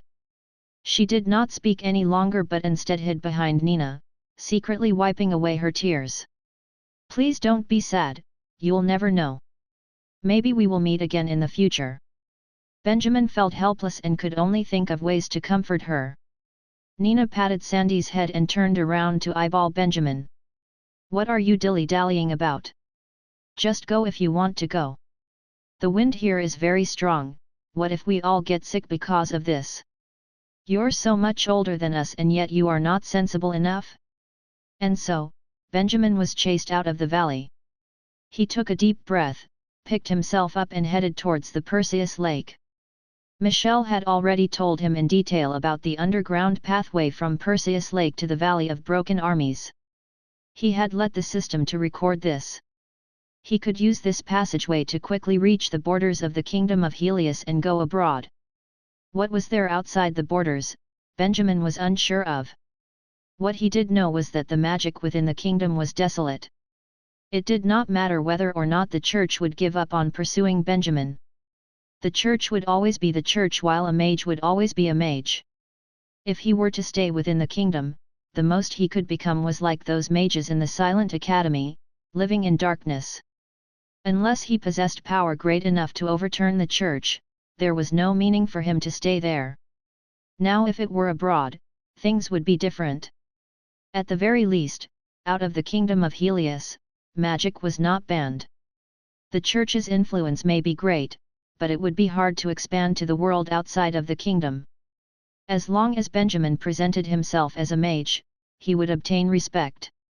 To be honest, if one would like to defy the church, only by going out of the kingdom one would be able to achieve that. It would be as in his previous world, where the tagline to expel the northern barbarians and revive the Chinese started in Honolulu, Hawaii. He also remembered prior to Michelle's death, her last words were, "If you were to survive, head to Feraldan and search for a person named Morris. He is my teacher." It was not to say that he wished to carry on with Michelle's death will, but rather, he was curious about Michelle's teacher. For a person who was able to lure a holy knight to become a mage and to teach someone like Michelle, what kind of person would this Morris person be? Benjamin felt that if he were to really escape out of here, he had to meet this person. Of course, this was under the assumption that he would be able to succeed in escaping to the Kingdom of Helius. What if he were to meet with any accidents on the road or make one wrong move? Then all the planning would be in vain. Just like the situation now, after around 5 days on foot, Benjamin followed the system's direction and made it to a village near the Perseus Lake. He even managed to kill off some wolves that attacked him along the way. However, judging by this village, Benjamin could not help but have an odd feeling. Aren't there a little too many people in this village? Houses that were built in various shapes and sizes, crowds walking in multiple directions, streets filled with numerous sounds and a brick pathway that was overcrowded. There were also all kinds of faces in the crowd and you could see there was no lack of rich people around. It did not look as though it fit the village profile. And that was why he asked the system that very question. The system replied in all certainty, "This is the best route to take after going through data compilation of over 1,000 maps, artificial intelligence, automatic positioning and sophisticated system calculation. It will not go wrong. After this village is Perseus Lake." All right then. Since the system said it itself, it couldn't be wrong. This village named Pearl was actually quite the opposite of the village in the Kingdom of Helius. This village here was such a scenic sight and tourism has brought upon the development of trade here. However, judging by the situation now, Benjamin estimated that it could be due to the plague incident. Many that escaped the imperial capital had sought refuge here. That would explain the population. Benjamin raised his head and scrounged his face at the thought of this. It was evening time as the daylight turned dim. If he were to pass the village and be on his way, the possibility of him being attacked by wild animals would be high. Moreover, the dry food that Nina packed him had already finished. He was already out of food supplies making his way here. What if there was nothing in the underground passageway and it just an endless long road? If he only required water, he could bear that cracking headache to summon fine ice pieces to quench his thirst. But if it were food, he could not summon anything. He really has to think of something. The possibility of being recognized was slim since the effect of the herbs that Michelle had him eat has yet to completely fade, plus his hair was like a bird's nest after taking that long hike. The way Benjamin looked right now, although he no longer looked like an albino, at least he did not look like a noble anymore. Well, there should not be anyone who could recognize him no matter his identity as Benjamin Latour nor as the albino he escaped as. After he hesitated for a bit, he joined in the crowd and took off to the direction of a less occupied bakery. His intention was to ask if he could use the wolf's skin that he had killed in his journey to trade for some dry condiments. However, the moment he reached for the torn wolf's skin, the shopkeeper quickly showed a disinterested look. "You're a hunter with the worst craftsmanship that I have ever seen." In the end, Benjamin traded 4 pieces of wolf's skin for a half of a bit of tiny dry bread and was promptly asked to leave the bakery. He wounded up in front of the shop in the midst of the hustle and bustle, looking at the bread that was no larger than the size of his palm and crying inside. Who would have thought that there would be a day he struggled for food? While he was struggling to figure out a plan, he suddenly heard a familiar voice. "I want to return to the imperial capital. Hasn't the plague ended yet? Why did father insist that I stay in a place like this?" After confirming with the system, Benjamin was sure that the voice belonged to no other than Dick Fulner. He made it here? As a matter of fact, those who escaped the imperial capital due to the plague were primarily peasants. The aristocrats were able to secure more information and basically stayed put. The Fulners was the capital's major noble family, why would they end up taking refuge here? That being said. Chapter 139, The Secrets That Dick Knows. As time has it, the night came about. The village during the night was also full of excitement, the flurry of voices has not stopped and there were lights from north to south. The capital's plague has brought upon an incredible flux of human traffic. They may not be permanent residents, but this level of excitement would not fade unless they have confirmed the existence of the plague was no more. Within the crowd, Dick was carrying an irritated look while heading towards a holiday villa in the north side of the village. "Master, you have returned." The servant at the door bowed and greeted him while handing him a chamber pot. Dick hummed in response and listlessly took the chamber pot back to his room along the corridor. He closed the door behind him and sat down by a desk. He sighed at the sight of account books on his desk. He stared blankly at them and took one of the books, flipped it open and stared blankly again as he went through it. He forced himself to focus after he lost sight for a while. Looking at the tightly written words on the books, he felt mentally drained. Doing business is just too much trouble. Honestly speaking, he was starting to think that father sending him over had nothing to do with that goddamn plague. It was only to hold him in this poor dirty hole and make him go through these books. Dick could not help but feel a string of headaches every time he recalled father speaking of handing over all the assets of the Fulner household to him. Why was there a need to look at finances in order to do business? Once he became the master of the household, he would want someone with a specialization. No. It should be one had specific training for this profession, and better those who obtained qualification by going through rigorous examination. He could get these people to check the finances while he continued his hedonistic life. Again, Dick's thoughts went further away. "Master, there is someone out there who wishes to see you." Suddenly, Dick's thoughts were interrupted by the servant's voice, accompanied with a knock on the door. "Who? Do I know him?" Dick was too lazy to turn his head and slouched on the chair while dragging his tone. "I am not sure," answered the servant. "However, the man said he is from the West and an old friend of the old master. He bears some important news to you." Dick frowned. "From the West? Father's old friend?" He did not know what was going on and so he did not really want to bother with it. However, with a glance at the scattering of books on his desk, he changed his mind. No matter who he was, it should be more interesting than these accounts. All right, you may let him in. He turned and ordered as such. The servant responded and quickly brought the man in. Dick put the chamber pot down and stood from his chair.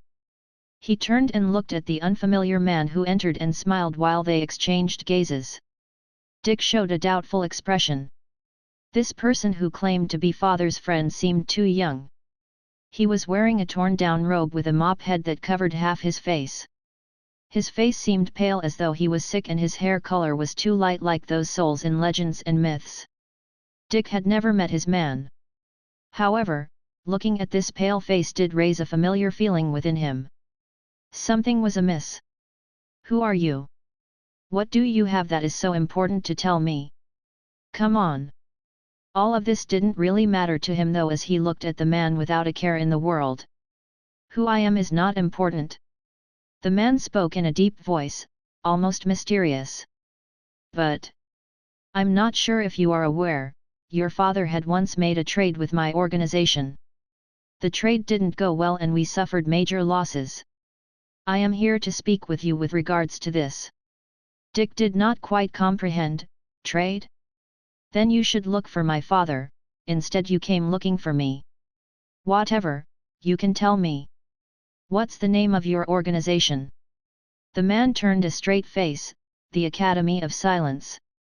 Dick's facial expression changed. He had not heard of this name before the theater incident. However, one day after the theater incident, Axius called him to the study and explained all related matters to him with utmost gravity.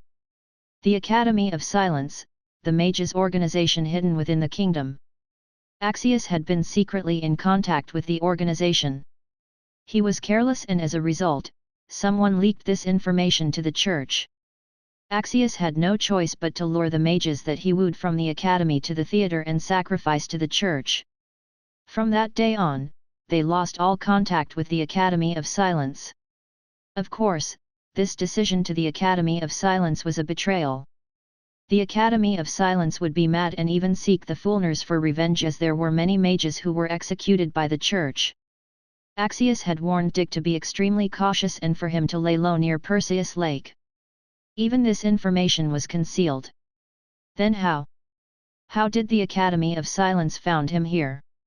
Dick's instinct was to call for help. However, judging by this odd man before him, he swallowed his words. Calling for help would be useless in front of a mage, wouldn't it? Oh, I see. It's my pleasure to meet you. He forced himself to calm down and showed a polite smile. He scrambled to find his words. You can't blame us for the incident at the theater, if it wasn't because of some hindrance. Actually, we have been seeking your forgiveness these few days. We even tried our hand looking at the church's best-kept classics. It says that the abandoned Valley of Gods' location is possibly hidden in the depths of the West Mountains. The man went silent, seemingly surprised at Dick's statement. Dick acted like he was drowning and holding on a piece of buoy. Please do not kill me, I have many things to tell you. Such as Grant. Grant is now a mage and able to summon a huge water ball. The church claimed that they have captured Grant but in fact they have not. They are still hunting him.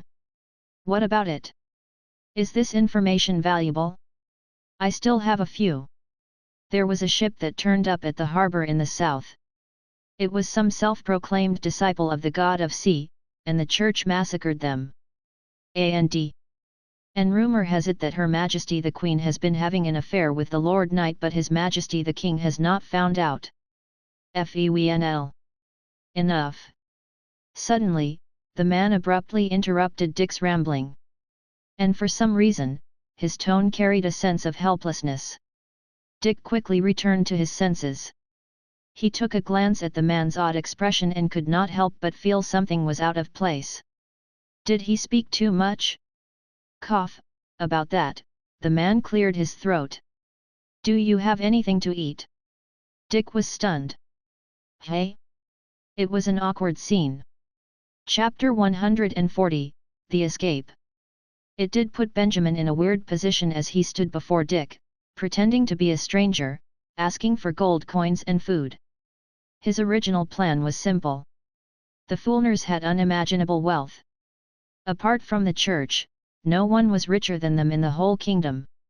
Although Benjamin did not understand why the eldest son of the Fulner family ended up in a tiny village, but surely his net worth was still among the top. That was why when Benjamin spotted Dick, he instantly saw the solution to his food problem. After the annihilation of the mages at the theater, Benjamin deduced the Fulner family's secret: they had been in contact with the Academy of Silence. Although he was not sure if the contact was still ongoing, it did not matter. Benjamin could take advantage of Dick from this conclusion. Axius has prepared Dick to be his successor for a long time. Therefore, Benjamin believed that Dick would at least learn a little about the Academy of Silence. He may not have learned a lot, but that would be better, as it would be easy for him to fool Dick. He then proclaimed himself to be part of the Academy of Silence and paid Dick a visit. Everything went according to plan. When Dick saw him, he could not recognize Benjamin. Dick was distressed upon learning that Benjamin was from the Academy. Oh yes, everything was looking good. The plan was turning out smoothly. Well, it did catch him by surprise that Dick overreacted. He has not even reached to the point of asking for food yet, and Dick was already like a water pipe that could not be shut, rambling on and on about random things. The more he listened, the more bizarre it was. It became ridiculous. The information was all over the place. How could he obtain useful sources? That was when he could not take it anymore and interrupted Dick. It was such a pity that once he interrupted, Dick quickly recovered to his senses and was able to calmly assess the situation. This would be bad for Benjamin, and that was why he quickly threatened Dick for food and money. But you're very professional in your burglary attempt. You watch all that TVB series for nothing. The system could not help but rant at Benjamin. Benjamin did not have a choice. There was always a first to everything. If he knew better, he would have asked the professional Howl on his burglary tactics prior to his departure. Who really are you? Dick was not that stupid. He started to become suspicious of Benjamin from his reaction. I am from the Academy of Silence. Benjamin felt compelled to bear the pain from his wound and cast an ice-breaking spell. A few tiny icicles appeared in his palm, followed by a string of pain in his head and the vibration of the ice runes. The icicles flew towards Dick like darts. He was not aiming at Dick, so the icicles scrapped past him, sliced through a lock of his car and struck the wall behind him, resulting in a clear, crushing sound. Benjamin frowned at the sight of this. He was only going to use magic to scare Dick, but he ended up scaring himself. This was the first time he was using magic after having the rift. Even if its strength was not even 30% of his past ability, it was enough to cause such pain in his head. The impact of the ice-breaking spell was also surprisingly weak. The damage to his spiritual energy was worse than he thought. No can do, he would not be using any magic until the rift has completely recovered. Please don't kill me. I will give you anything. Luckily it was enough to scare Dick off, and he did not realize the state Benjamin was in.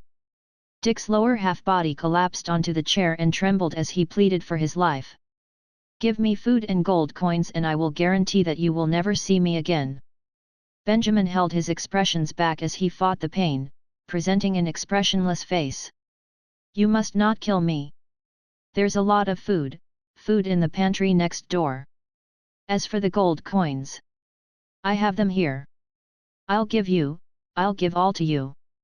Dick took out a bag of gold coins from his pocket and tossed it at Benjamin as he trembled with fear.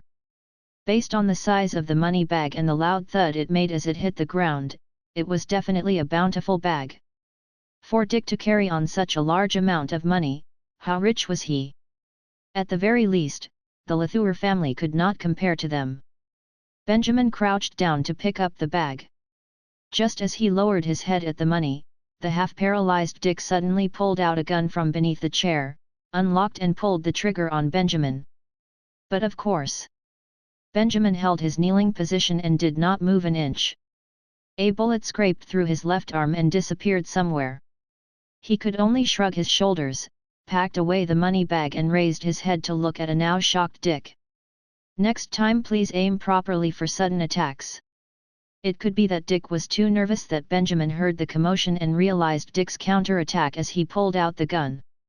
Honestly speaking though, for a psychologically handicapped hedonist such as Dick, using a gun as a defense was really not a good choice. Benjamin felt that even he continued kneeling there for Dick to finish shooting around, Dick might not even get one hit.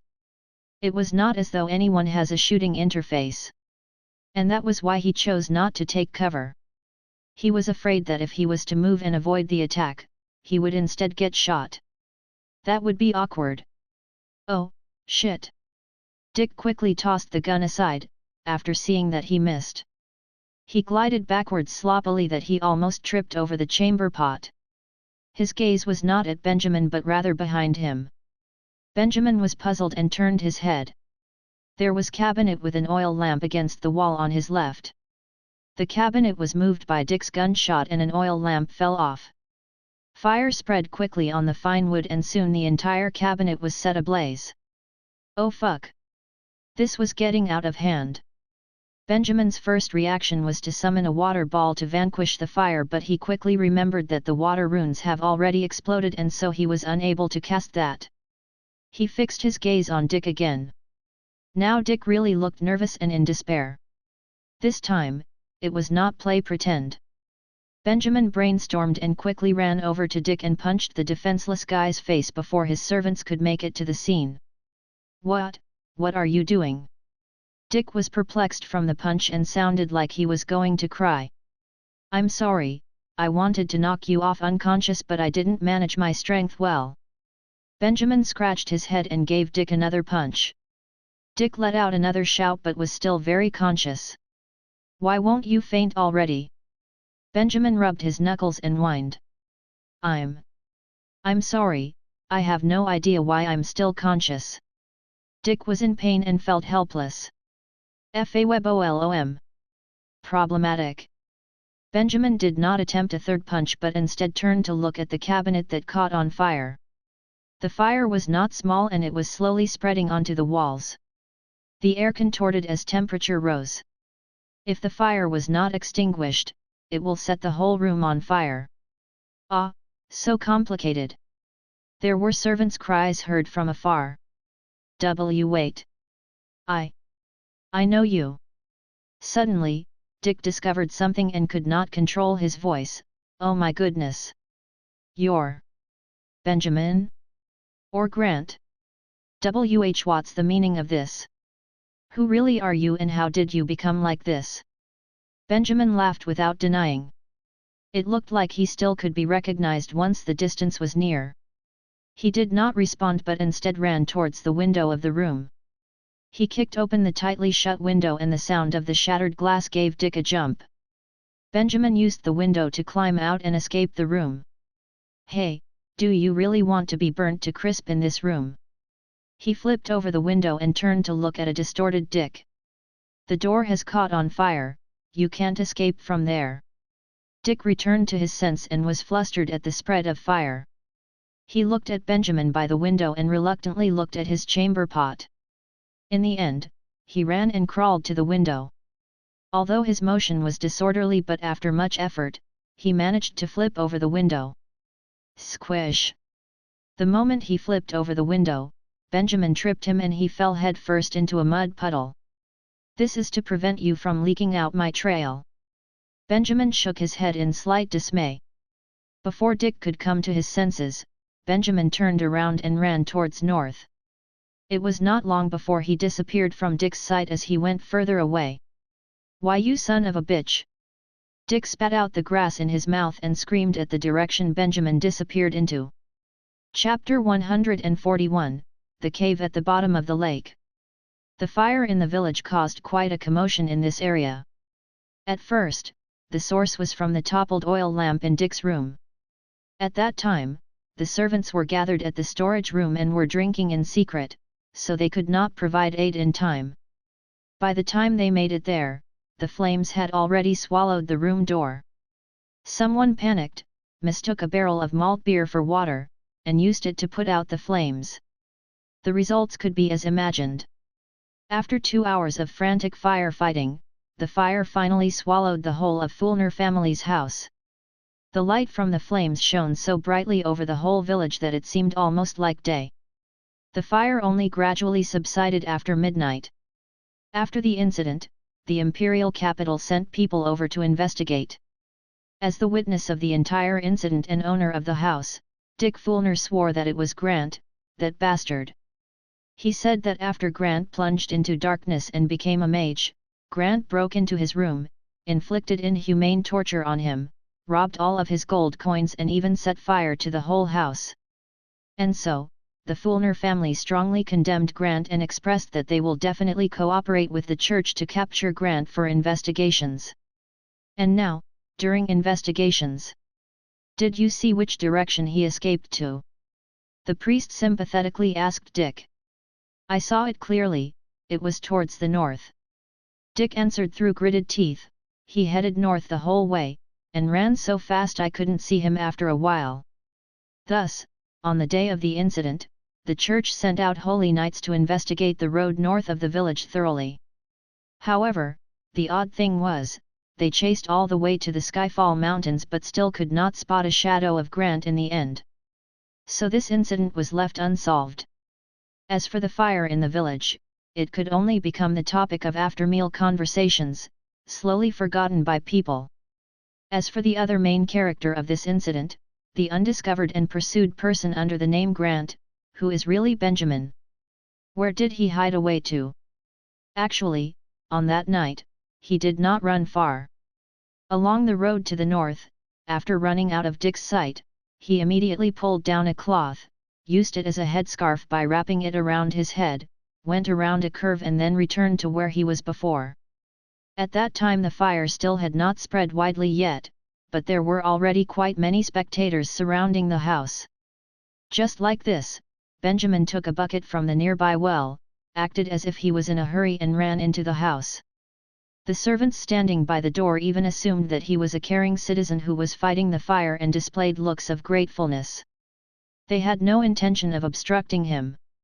So Benjamin took advantage of the chaos and snuck into the storeroom, poured the water out of the bucket. Taking advantage of the situation where everyone's attention was attracted by the fire, he randomly grabbed all the food in there. He kept the food in the bucket, carried the bucket, and ran out of the house. Then he shouted towards the surrounding crowd, "You all, go get water from the well and put out the fire.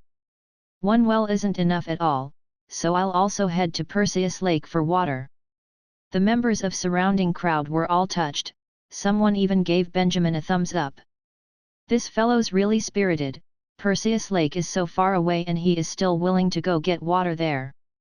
If I gave birth to a daughter, I will definitely marry her to him next time. No one noticed that his bucket was actually full of bread. Until much later, the fire could not be controlled and engulfed the whole house. The crowd also panicked, and clumsily tried to save the fire in a rush, so no one remembered this Good Samaritan who said he was going to Perseus Lake for water. You could not blame them for their bad memory. They could not help it, too many people had entered the village these days. In this mixture of the good and bad, nobody remembered anybody. As for Benjamin, at that time and moment, he already brought his bucket of food and according to the methods Michelle told him, entered the spot where the soul's fire was located at the bottom of Perseus Lake. The process to enter was quite cumbersome. He threw a few rocks into the bucket first to cover the food. Then, he took a deep breath and jumped into the lake while carrying the bucket, allowing the heavy weight of the stones to bring him all the way down. After speedily sinking to the bottom of the lake, he found the cluster of rocks Michelle mentioned. He exerted energy into plucking away the rocks and a hole appeared at the bottom of the lake. An eddy immediately formed from the suction force which emerged, pulling him and the water surrounding him in. The surrounding rocks were also moved by the eddy and rolled back to the sides of the hole, gradually resealing the hole. As for Benjamin, he was rushed into an underground cave by the stream of water, along with some pieces of rock, a few jumping fish and his big bucket of food. Because the whole process was so sudden, Benjamin was dizzy from being spun in the water stream. After he was dashed into the cave, he was caught off guard, and fell to the ground. SSSS, hurts like a bitch.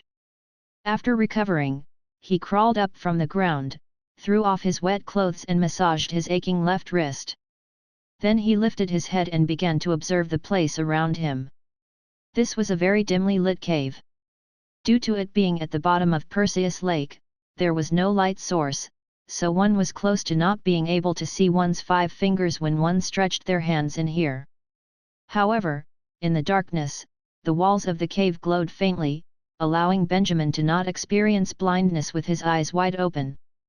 If observed closely, the wall was crawling with densely grown moss. Some of the moss's color were on the green spectrum while some were blue. The whole cave's walls and ceiling were like an abstract camouflage painting with intertwining blues and greens.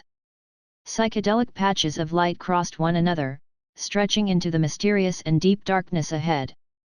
Benjamin felt as if he had entered outer space or some deep-sea type of strange territory.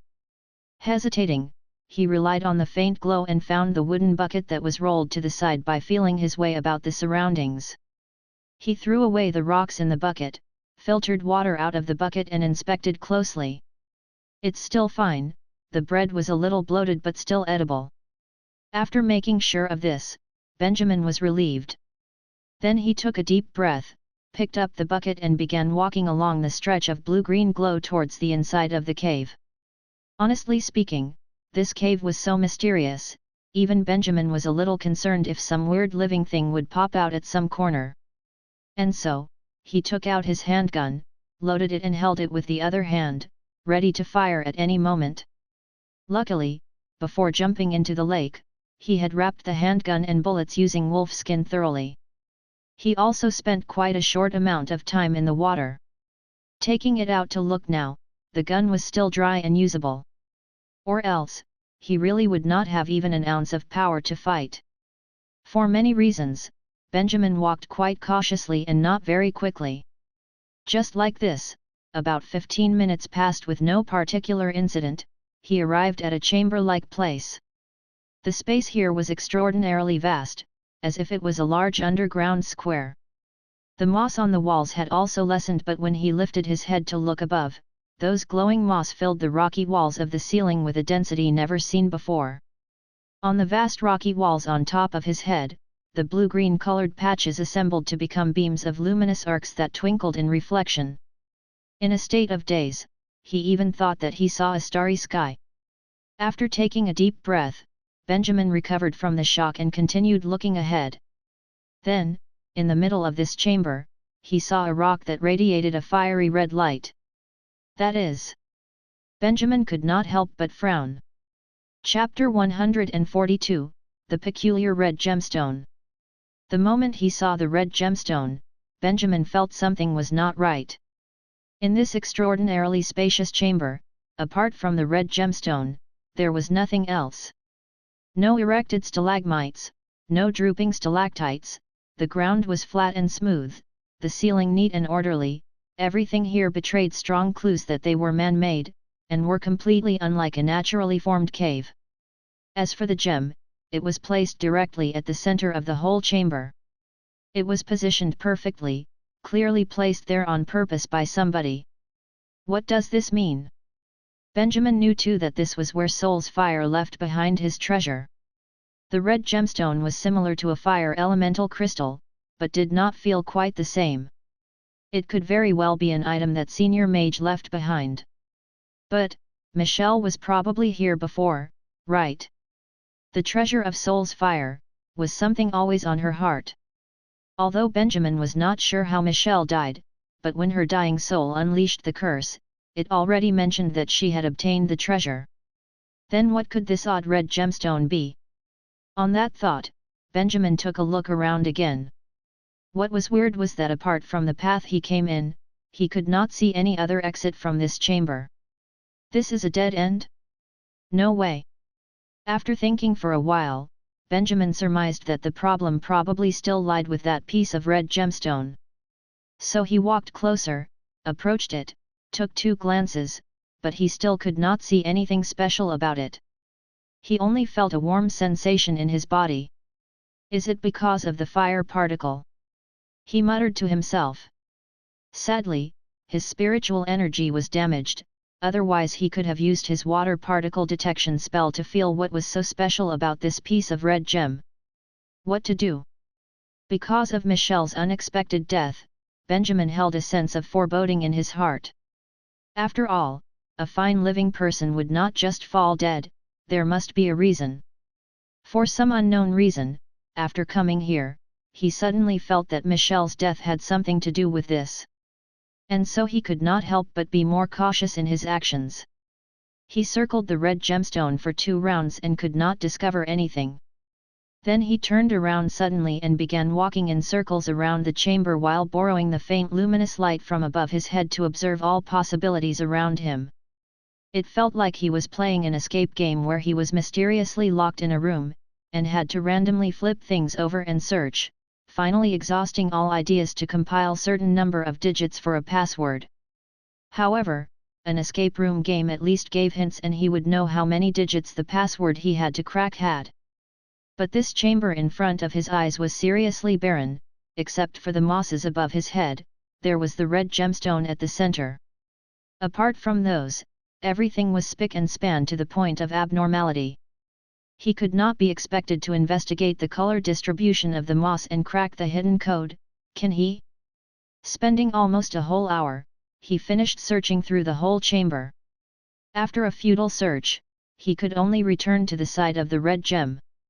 After thinking for a while, he stretched out his hand and picked up the gem. Nothing happened. Benjamin felt a bit odd. He assumed that this piece of gem held some sort of contraption, and picking it up would make the chamber collapse or open a door. In the end, he held this thing in his hand, flinging it left and right, and nothing has happened in the chamber. Hey, you take a look, isn't this thing a little weird? So, he said to the system. Unexpectedly, the usually chatty system made no response in that instance. Benjamin's mind was a piece of silence, so silent that it was strange. He suddenly felt a little creeped out. What was the situation? Did your battery die? If you're not dead, do come out and say something, stop taking your time. And so, he nagged again in his heart. Warning! Warning! Finally, the system's voice rang out, but the robotic tone was as different from the usual as the sky and land. Fire particle was found to be abnormal. Please stay away immediately from the high-risk object, or else your life would be in danger. The fire particle is abnormal? Hearing that, Benjamin was bewildered and looked towards the red gemstone in his hand. Honestly speaking, just holding the thing in his hand like that, he could not feel any abnormalities. At most he felt the warm, fuzzy feeling in his body, a sensation that did not feel lethal. But since the system said so, out of caution, he still decided to put the gem back. He crouched down and put the gem back where it originally was. However, oddly enough, when he loosened his grip, the red gemstone seemed to have stuck on his palm instead, and he could not put it back. This. Benjamin made an expression of astonishment. In that moment, he suddenly felt that the intensity of the warmth in his body was magnified by a few times, and was rushing through his veins. Immediately, his pale face became red, and the veins on the back of his hand also exploded, which looked extraordinarily scary and savage. He still did not know what had happened, and already, he felt that he was going to be cooked thoroughly. So hot, what's going on? Warning! Warning! Fire particle was found to be abnormal, please stay away immediately. The system's voice once again rang out in his brain, the messages becoming more and more frequent, and panicked as it repeated the message just now again and again. Benjamin wished he could swear out loud. No fucking shit, he wants to stay away too. In this unexpected turn of events, Benjamin could only desperately wave his right hand, attempting to fling away the red gemstone. But no matter how much energy he used, it was like the gem grew into his flesh, no matter how he swung his hand, he could not get it off. Looking at his skin, which was getting more and more similar to a cooked lobster, Benjamin became a little panicked to the point he could get a red eye. This what the hell was this? However, this was all just the beginning. In his frenzy, he suddenly noticed that little beads of blood had oozed out the back of his hand. Bewildered, he looked towards another hand, and it was the same situation on the other hand. Not only his hands, he used the cloth on his shoulder to wipe his face, but discovered that the beads of blood which bled from his face were enough to dye his shirt red. Shortly, not needing to move, he found out that his whole body, from head to toe, was bleeding. Soon enough, the beads of blood completely dyed his clothes and pants red. He was close to becoming a bloody man. ROL.C. Fuck. Benjamin was scared to the point even his soul was close to leaving his body. He did not know what was going on, but he was aware that if he did not do something, all the blood in his body would be drained out completely. He would become a dry corpse. What the fuck? He did not want death from a piece of weird red rock and turn into a dry corpse like this. How? In that instant, countless maniacal ideas flashed through his mind. What if he should just chop off this hand? But how? He did not have a knife by his side. Also, even if there was a knife, without the proper things to stop blood flow, he would bleed to death after severing his hand. But what other way does he have to get rid of this damned thing that looked like an elemental crystal but was 100 times more dangerous? The regret the Benjamin in that moment felt was enough to turn his intestines green. Asterisk Chinese belief that you swallow your regret so it sits in your intestines undigested, turning it green. Fuck. Why did he even pick this shit up? No, calm down, there must be some other way. He finally escaped the church's pursuit after much effort. How could he just silently die here in this damned place? Suddenly, it was as if a lightning struck Benjamin. Elemental crystal. That's right. Elemental crystal. He suddenly remembered that he had brought the water elemental crystal into the space of consciousness before. This item in his hand now is highly similar to an elemental crystal. If he could bring it into the space, could he stop this mysterious state of bleeding? But the space has such a strong mechanism of rejection. Whatever. His blood was bled out almost completely by now. How could he care about that much? Right now, Benjamin made up his mind, and entered the state where half his leg is in the space of consciousness and another half remained in reality. Then, using his spiritual energy, he aimed at the red gemstone in his hand. It went whoosh and the gemstone disappeared. Benjamin froze for a bit. The simplicity of the process was a little unbelievable to him. But he could deeply feel the changes in his body. The burning sensation in his body was speedily subsiding, his red, bloated skin was also gradually returning to normal, and no longer were there beads of blood gushing towards the outside. Just like this, he succeeded? Phew! Benjamin could not help letting out a long sigh of relief. The rules for substances that can be brought into the space of consciousness were actually quite harsh. He had experimented before and only pure elemental bodies could be brought in while other things were ignored completely. He too did not think that his act of frenzied attempt at remedy would work. Thinking along these lines, Benjamin stretched out his hand and wiped away either blood or sweat from his face, while feeling the type of gratefulness one only feels after surviving a close encounter with death. However, Benjamin had not even exhaled this breath out, and the system's goddamn robotic voice rang out once more. Chapter 143, A Big Bang. Benjamin really had an urge to run at a wall. The joy from successfully getting rid of the red gemstone almost made him forget how petty the existence known as the space of consciousness was.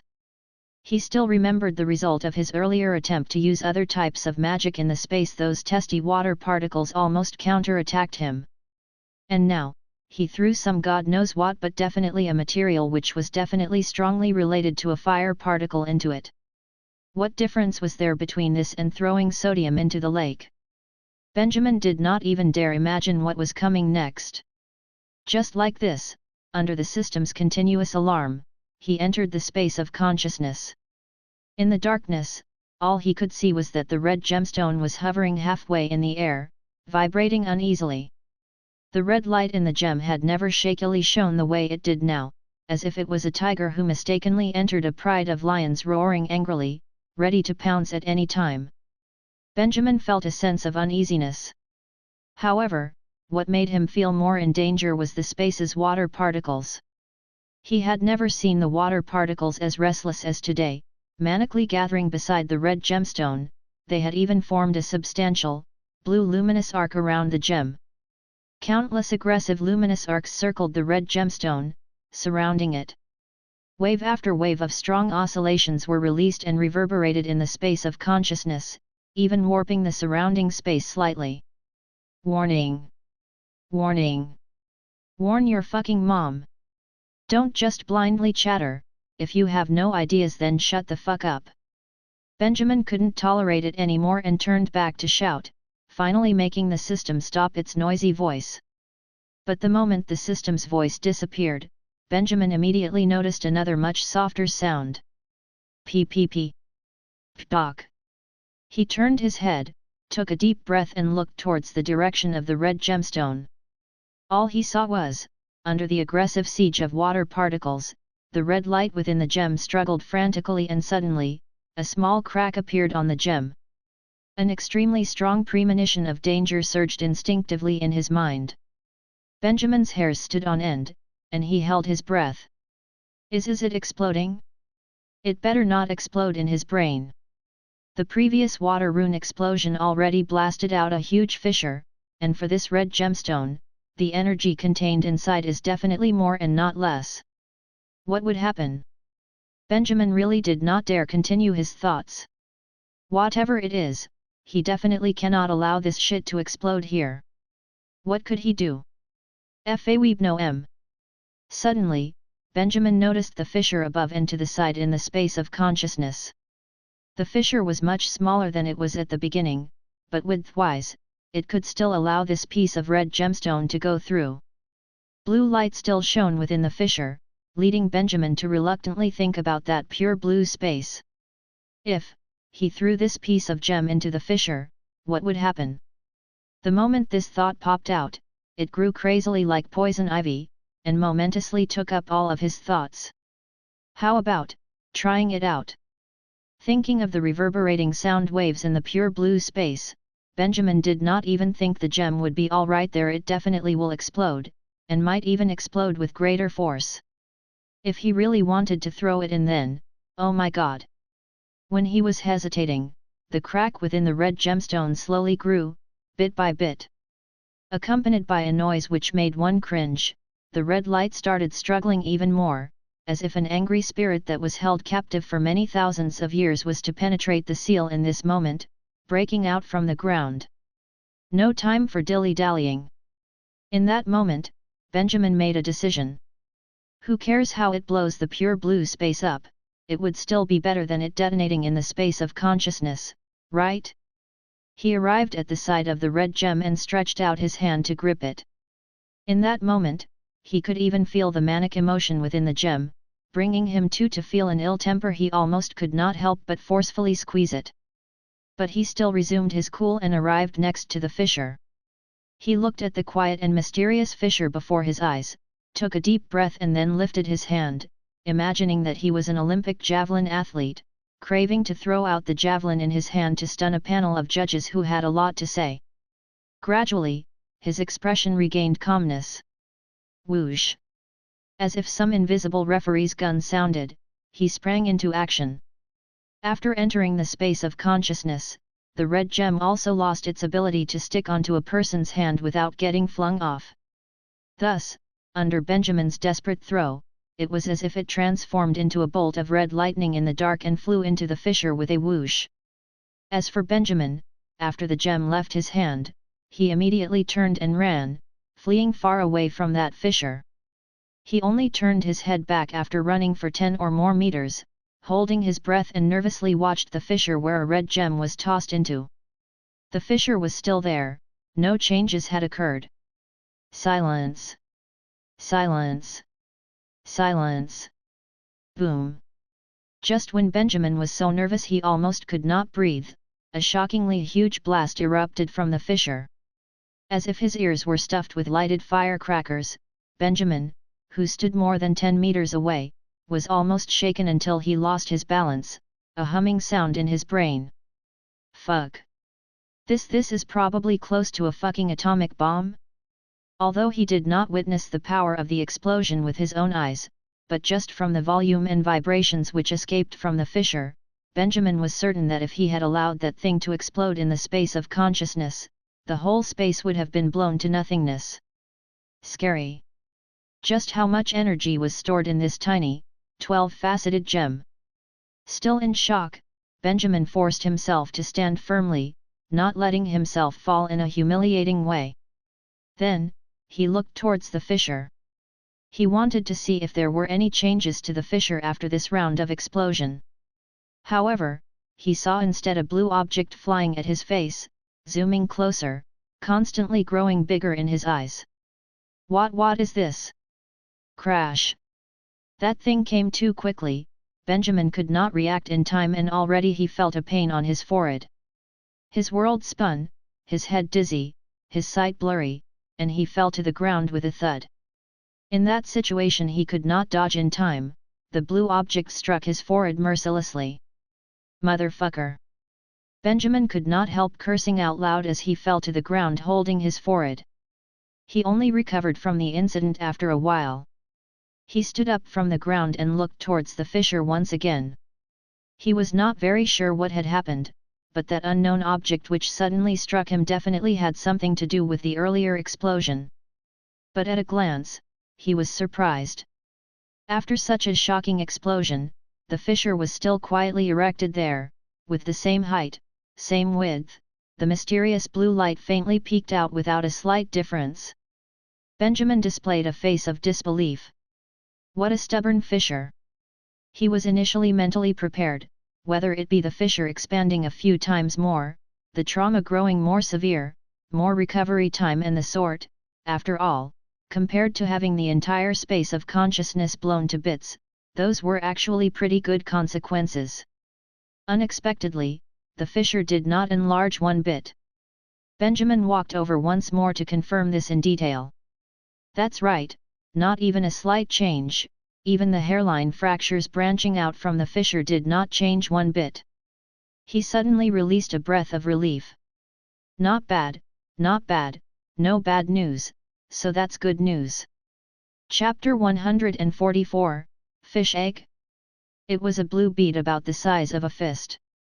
After hitting a bullseye on Benjamin's forehead, it bounced and fell to the side, click-clacking as it bounced a few times. Until now only did it gradually slow down, no longer rolling. After some thought, Benjamin walked over and picked it up. This thing flew out of the fissure. He frowned and asked. Just like that. The system recovered and replied, after the explosion occurred in the fissure, and shortly thereafter, this blue bead flew out from the fissure. 8 or 9 out of 10 of this was blasted out from the red gemstone. Blasted out? Benjamin could not help raising his eyebrows in surprise. He attentively scrutinized the round bead. It weighed very little, had cold surface and a hard texture. Color-wise, it was not purely blue, and instead had 2 color tones. The inside layer was the same shade of blue as the pure blue space, while the outside layer was transparent. Judging from the color on the inside layer, this was most probably something that came from that pure blue world. Since it originated from that world, then this item was probably quite something. How should he use it? Benjamin used his damaged spiritual energy to feel it, but he could only feel water vapor blown in his face and a simple, faint breath of life. He felt that this stuff was probably formed by water particles, but was different from water elemental crystals. There was something else in its composition and it had a unique internal structure. My spiritual energy isn't really working right now, I can't really feel much from it. Suddenly, Benjamin said to the system, you can detect elemental crystals oscillations, right? You try detecting. What in the world is this thing for? So much work. I'll try, I guess. The system seemed reluctant, but still agreed. Unexpectedly, the moment the system's voice fell, in less than 2 seconds, the internal blue layer of the bead suddenly shone, just like an unlit light bulb which was suddenly connected to electricity. This. Not only that, Benjamin suddenly felt weight disappearing from his hand. It was like the whole bead lost its weight, even the hard, transparent outer layer softened up. Then, as if influenced by some buoyancy force, the bead actually started slowly floating by itself. It floated approximately to the level of Benjamin's head and stopped. However, it did not hover like the other magic runes. It was like an air bubble in the water, gently floating according to the water particles in the air. That feeling, it was like, it had life. Hey, what kind of situation is this? Benjamin hurriedly asked the system. I don't know either. The system answered, a little panicked. Benjamin was astonished upon hearing the system's repose.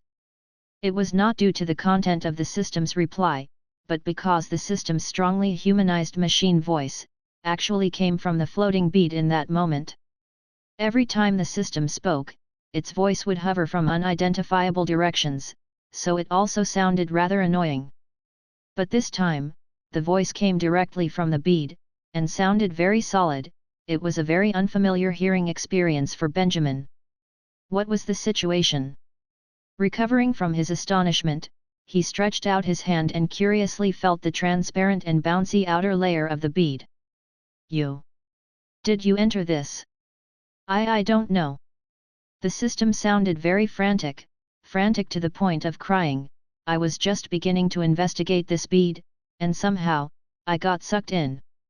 Now all my energy units are trapped in here and I can't even get out.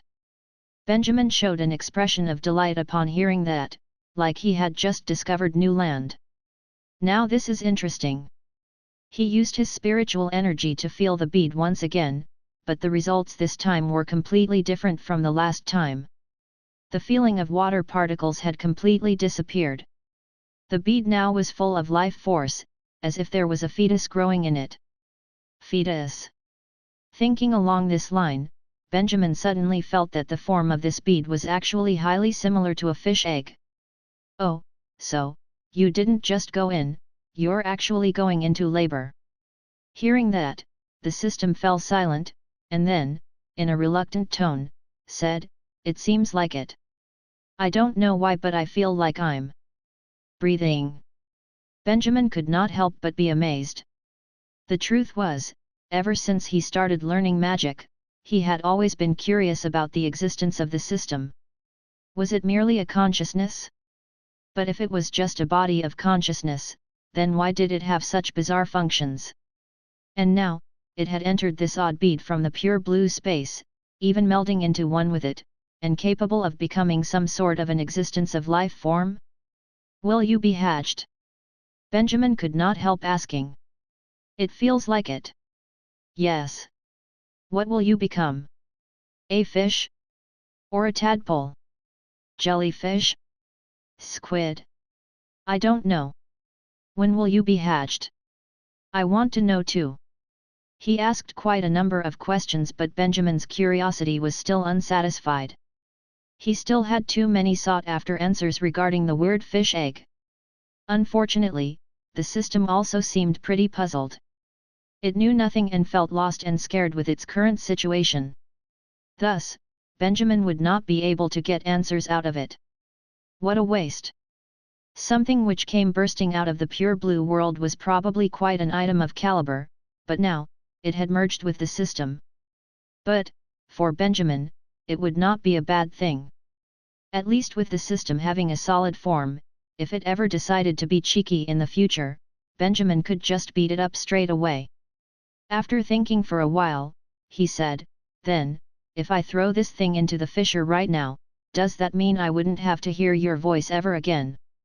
Benjamin could clearly see that after he finished his sentence, the floating fish egg, in a very human way, shuddered a little. Boss, I'm at fault. The system's voice emanated from the bead. Benjamin nodded satisfactorily. Looking at things now, this bead was not just useful, it returned peace to the world, which was worth it.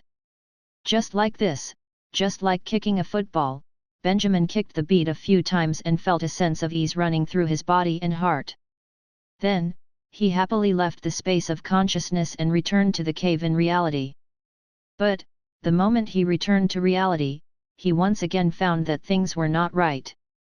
The chamber seemed to have undergone some changes, it was different from before he entered the space of consciousness. Benjamin could not help but raise his eyebrows.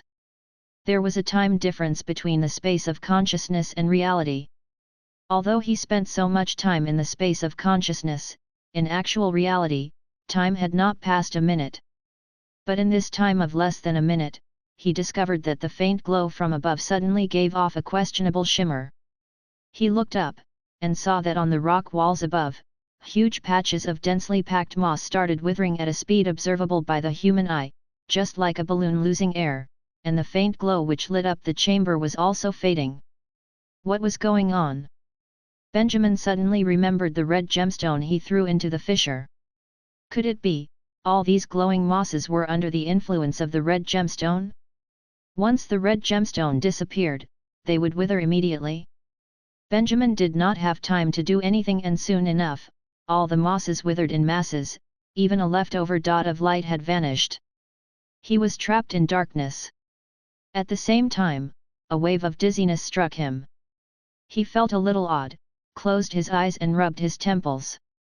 Fortunately, the dizziness went away quickly. However, when he opened his eyes once more, he was dumbfounded again. The chamber in front of him had changed again. It was not just plain darkness anymore, faint light came from a cave opening in front of him, which also allowed one to barely see one's surroundings. But the extraordinary part of this matter was that during Benjamin's previous investigation of his surrounding, there was no hole like the one in front of him, nor was there any form of light from the cave opening in front of him. An extra hole just appearing out of thin air, how could he not be surprised? A trap? Or a distraction? Benjamin turned behind again. The opening he came in from was still there, but without the clinging mosses, nothing else changed. Weird and weirder. But, this was not the strangest matter. Chapter 145, Michelle's Rage. The whole scene was still quite eerie. In a place where he had initially thought to be empty, a dried-up corpse appeared out of nowhere when he turned his head. At that moment, Benjamin almost wondered if he had wandered mistakenly into some grave-robbing side quest. However, the dried-up corpse did not charge and attack him, nor did it show any signs of movement. It was merely silently sprawled over there, looking like it had been there for quite some time. So, Benjamin could not help walking over to take a closer look, but did not expect to find the corpse the more familiar the more he looked at it. From its parched face and facial features, he could even identify the corpse. This was Michelle's body. Damn! Upon realizing this, Benjamin could not hold his shocked expression. He had known of the news of Michelle's death, but what he had never imagined was that she died here. But, as he was recovering from the shock, Benjamin realized that everything made sense now. Most probably after entering the treasure spot, Michelle saw the red gemstone and thought the red gemstone was the treasure soul's fire left behind and thus, picked it up. But the result was as Benjamin's experienced earlier, her whole body bled, which could not be stopped. Sadly, she did not possess such ability like the space of consciousness, and so, she bled to death. And the blood she bled with the help of the red gemstone or some other factors, formed the cursed soul figure he saw later. After figuring all this out, Benjamin could not help but sigh deeply. From another point of view, Michelle could be seen a formidable hero. She had a great ambition and also elaborate plans. In order to execute her plans, she handled things one at a time, exhausting all types of ideas by hook or by crook, but in the end, she lost to a small piece of red gemstone. Could this be what was known as God's will? Benjamin helplessly shook his head a little. She had died, thinking about all this was useless. He just suddenly felt that he should give Michelle a proper burial. Whether it be burying her or cremating her, at the end of the day, he could not just leave her corpse here like this, rotting away alone. She did sacrifice herself for him after all. Within this whole chamber, most parts of the ground were hard rocks and could not be penetrated. But, at some corner of the side, Benjamin managed to find soil. And so, he spent almost more than an hour digging, using a wooden bucket as a tool, and managed to dig out a small pit. He placed Michelle's corpse in the pit and covered it up with soil. He considered that a burial for Michelle. Finally, Benjamin stood at the side, had a moment of silence, nodded his head and turned around to leave. Perhaps he knew of Michelle's death beforehand. He did not feel emotional. He only felt it was a pity and lamented on how one's death could be so hasty. But he quickly moved on from this lamenting and continued on his journey. He walked towards the opening that appeared just now. During the whole process of digging a pit, he was also discussing what was going on with the mechanisms here with the system who had transformed into a fish egg. He had attentively searched the whole chamber before. He could not find Michelle's corpse, nor did he find that opening. And now it just popped up out of nowhere, and that could not be right. Finally, he came to the conclusion that it was those suddenly withering mosses which were behind all this. Combining the fact that he felt dizziness after the disappearance of the mosses, and as the system said, certain hormones in his body seemed to have increased when he first entered the cave. Thus, Benjamin reckoned that apart from emitting light, these mosses could also induce hallucinations. The hallucinations obstructed Benjamin's sight, making him unable to detect these things. This probably was a trap set down by that soul's fire here. The mosses relied on the red gemstone to live and at the same time, lured those who enter here into hallucinations. Unless someone could destroy the red gemstone, or absorb the energy within, or else, no one would be able to find the way out. The person who designed this was quite the schemer. However, Benjamin was still a little puzzled. Why did Soul's Fire do this? Benjamin had personally felt the energy within the red gemstone, so, he did not think that many people in the world could actually handle this. Since no one could handle this, then why the need to make people suffer? No matter how deep Benjamin thought about it, he could not figure it out. So in the end, he could only conclude that this preceding mage probably had a very odd temper, and at the very least, evil. Benjamin thought along those lines as he continued heading towards the cave opening. He was also curious at first at how light came in from the opening. But, after walking for a bit, the answer to this question revealed itself. He saw a shining subterranean river. Walking not far away from the cave opening, the terrain at the right side began collapsing. And among the collapsing canal, a thin, curvy stream of water flowed from an unknown source, moving unceasingly along a stone trough. At the beginning, it was similar to a small stream. But following the dropping terrain, the sunken depth of it all grew wider and deeper. Soon enough, a river appeared before Benjamin. This was already a magnificent subterranean view, not to mention that this river was shining. At first, Benjamin thought it was the river water which was unique. But upon scrutiny, he instead discovered that the river was full of a type of tadpole-like living thing. They had a translucent body and gave off a soft, white glow. It was this white glow that they were emitting together which gave an illusion of the river glowing, as if it was a gleaming, swerving, subterranean Milky Way. Benjamin watched with amazement. What could this be? A normal creature of this world, or what was known as a magical beast? Whether it was the Benjamin before transmigrating, or the Benjamin after transmigrating, they both have been to quite little places. Thus, he had never seen any type of real magical beast. He observed the glowing tadpoles in the river for a while. Benjamin suppressed his desire of scooping a few of them out. He turned around, stood up and continued walking forward. Know your limit, who knew if this thing was risky?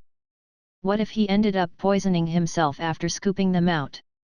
Could he stand the chance to even cry? Thus, he held in his curiosity, and continued walking.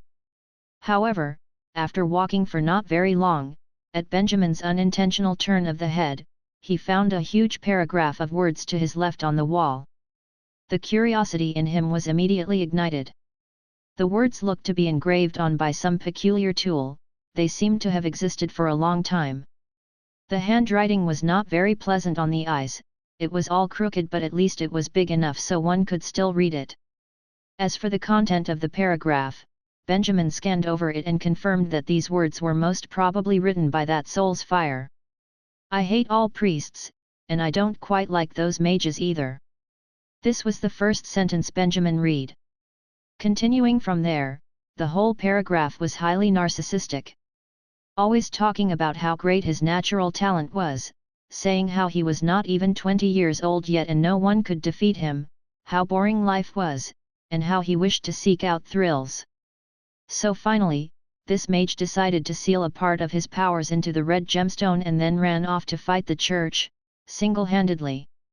Benjamin was a little disturbed upon reading this. What a big-headed senior! Considering the strength of the energy in the red gemstone, he was filled with fear. If the sealed portion of his powers were already so terrifying, then what about his true full form? Then, what was the result of the battle with the church? Sadly, it was not written above. This paragraph of words was probably written before Soul's Fire ran off to fight the church, so Benjamin naturally would not have a clue about the events occurring after that.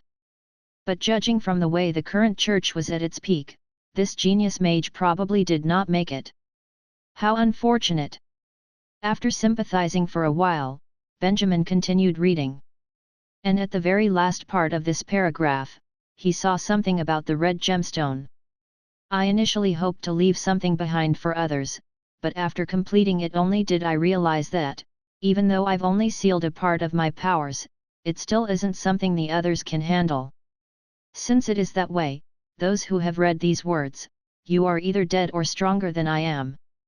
If you're still alive, continue down this path and you will be able to walk to the east of the kingdom. But this isn't possible. You must be dead. This land, even after thousands of years, will not see a man stronger than me, thank you.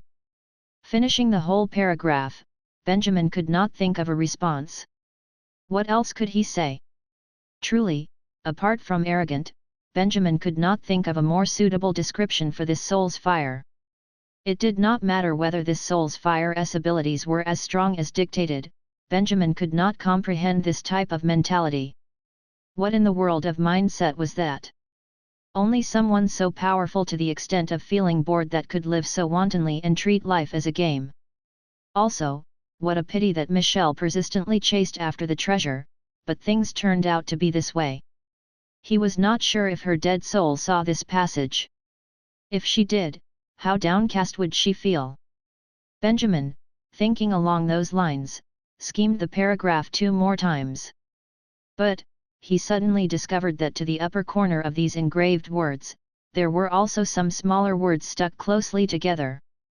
The smaller words were not engraved and instead used some sort of material which looked like blood or something of that sort to write with. The time of writing probably was not long ago, but it had almost completely fallen off. Benjamin had to go closer, and look at them extra attentively to manage to see them clearly. Obviously, the smaller words were not left by Soul's Fire, but by someone else who had been here before and was left as a comment to this paragraph. Chapter 146, Town of Crew. Benjamin broke into laughter. The moment he saw this sentence, he could imagine that scene, Michelle's poor soul upon seeing this particular sentence, and showing an expression of rage and disbelief, and would probably start cussing. Without much choice, except leaving cussing words from anger, she could not do anything else. Son of a bxtxh. Benjamin could not stop himself from silently reading this once again. To be honest, if he died from some unknown red gemstone, and ended up turning into a wraith of some sort, after seeing what Soul's Fire wrote, he would probably not feel that different from Michelle. This so-called treasure that he left behind was really deceiving. Lucky for him he had a space of consciousness, and it had a rift. Benjamin shook his head, but finally, he put all of this aside and continued on. Those words were nevertheless truthful. Following this tunnel, he could reach the Valley of Broken Armies at the east of the kingdom. He could completely escape the church and slip out of the kingdom. This escape route, would it be enough, was it not? In reality, an underground cavern that stretched this far was a miracle itself. Benjamin estimated that the whole passage was about a few hundred kilometers, and who knew how much longer he had to walk. Benjamin could not help but think of the times he sent Jeremy to run errands for him. How the tides had turned. He could relatively understand why Jeremy showed the expression of despair and numbness everything he was asked to run errands for Benjamin. After walking down the passage for almost 2 days, his facial expression appeared numbler than Jeremy. Staying in a place without sunlight where the only source of entertainment was the system and none other, this would certainly drive a person mad. He could only hurry and stop when he was tired, then continued to mend the rift in his space of consciousness. He had walked about half a month. In the end, the dried bread in his basket started to turn moldy, and he had to eat sparingly. Fortunately, his intestines were in a good condition and he had not suffered any sickness. No one else could understand this hardship. The only thing worth rejoicing over was that during these days, he managed to complete the repair works on his space of consciousness. While he kept on with walking and resting throughout the journey, he also continued pouring water particles into the rift. The explosion previously did not create much impact to the rift. The rift gradually became smaller as he was about to reach the end of his journey. In the end, with a small shockwave, the rift closed and disappeared into the darkness of the space of consciousness. At that moment, the headache that had been troubling Benjamin was finally gone. Even though he was used to that kind of migraine, but making it disappear completely was equivalent to a virgin boy that had been single his whole life finally being able to lose himself of that identity. It was like the clouds cleared off to make way for a blue sky. He felt refreshed, his endocrine system returned to normal. At last, he could cast magic once more without having to worry. Even though the rune that exploded had not returned yet, but at least he had 2 other spells. Thus, he used the pillar of steam to propel himself forward, not having to walk till his bones break anymore. To be able to use magic at his will, such feeling had been long anticipated. However, after losing one of the runes, the other 2 runes seemed to be affected. When he used magic, its strength felt about 10 to 20% weaker. Benjamin was helpless as he could not do anything. He just had to slowly fix the trauma left behind by the giant water ball. He used the ice-breaking spell to conjure ice at the original position of the exploded rune, then used water particles to fill the ice. He was preparing to recondense the rune that conjured the water ball spell. Luckily, it went smoothly this time as there was no explosion like before.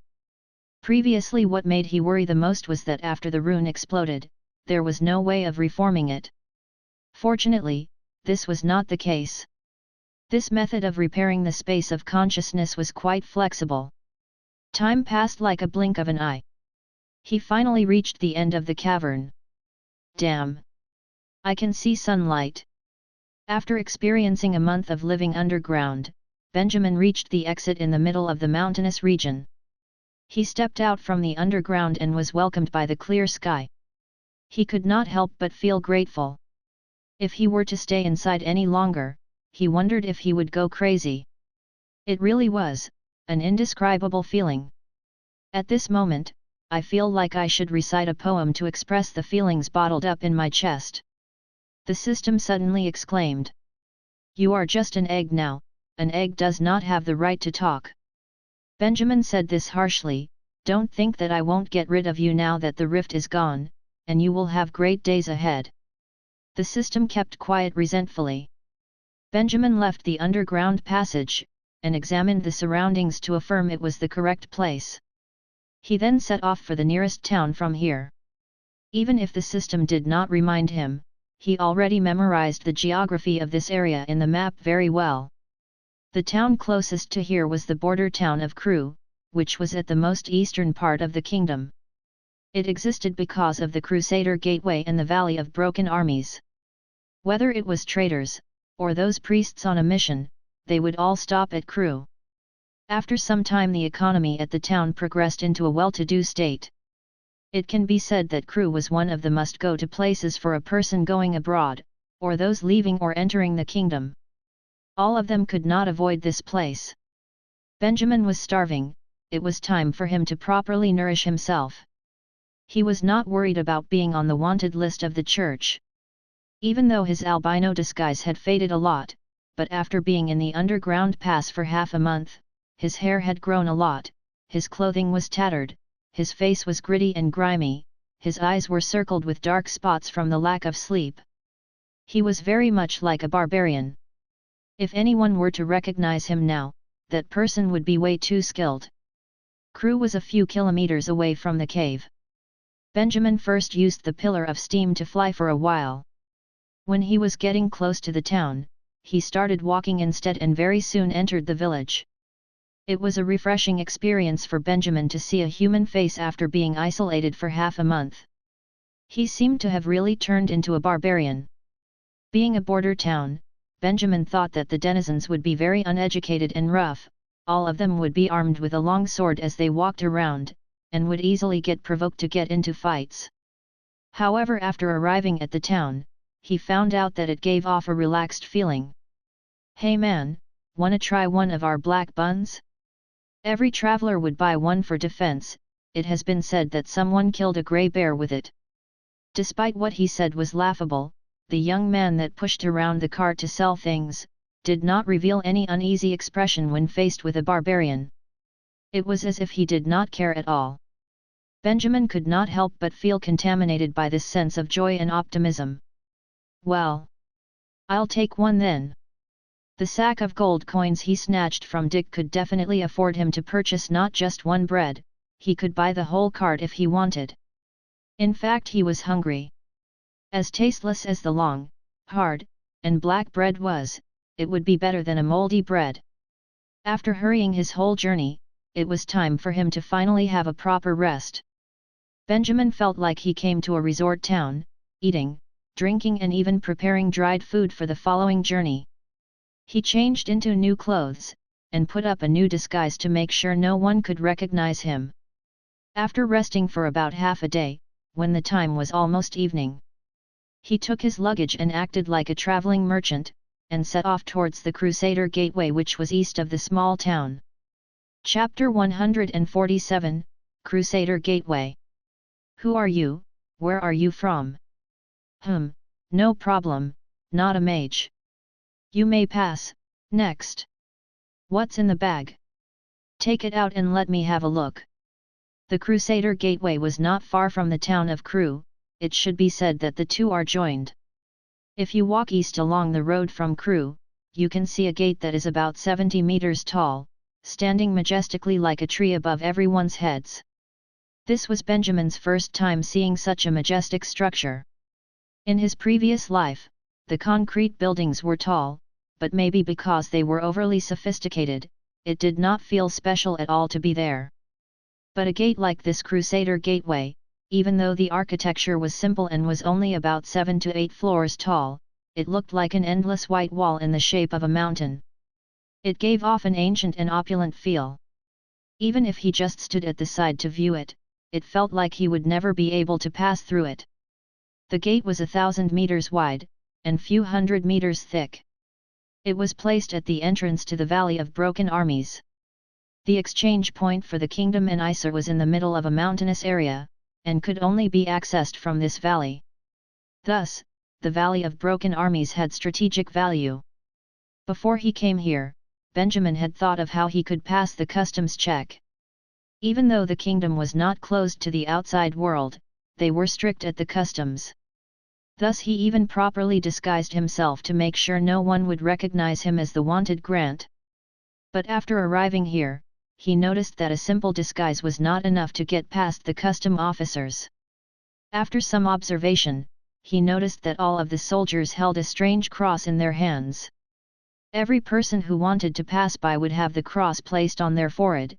After a while, they would say no problem, not a mage as usual, and let the people pass through, continuing their check with the next person. Benjamin frowned deeply. Without question, those crosses were the work of the church.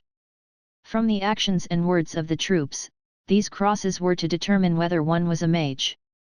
How troublesome! He hid aside while observing in the dark. The troops were professional, they did not leave out any part of the procedure. Every person who wanted to pass through would be checked about 3 to 5 minutes before being allowed to pass. Just by letting them check for 3 to 5 minutes, there was a chance Benjamin would be recognized, even more so with the cross.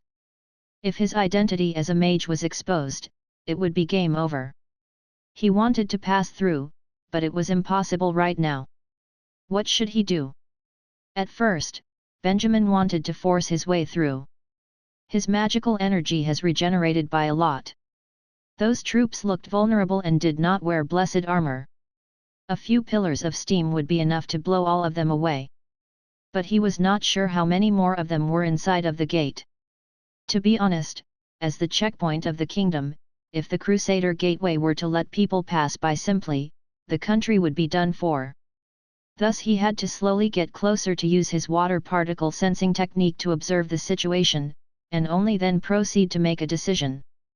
After looking around, Benjamin pretended to be a citizen who was strolling around leisurely, and walked into the tailor shop that was closest to the gate. He told the female boss that he was just taking a look around, and pretended to pick something, but in reality, he was using the water particle sensing technique to scout and feel the inner area of the Crusader Gateway. After just circling over the wall with the particles, he found a priest sitting in a room, reading. Benjamin furrowed his eyebrows. Based on the holy elemental energy and the sharp mental energy surrounding the priest, it was without question that he was from the church.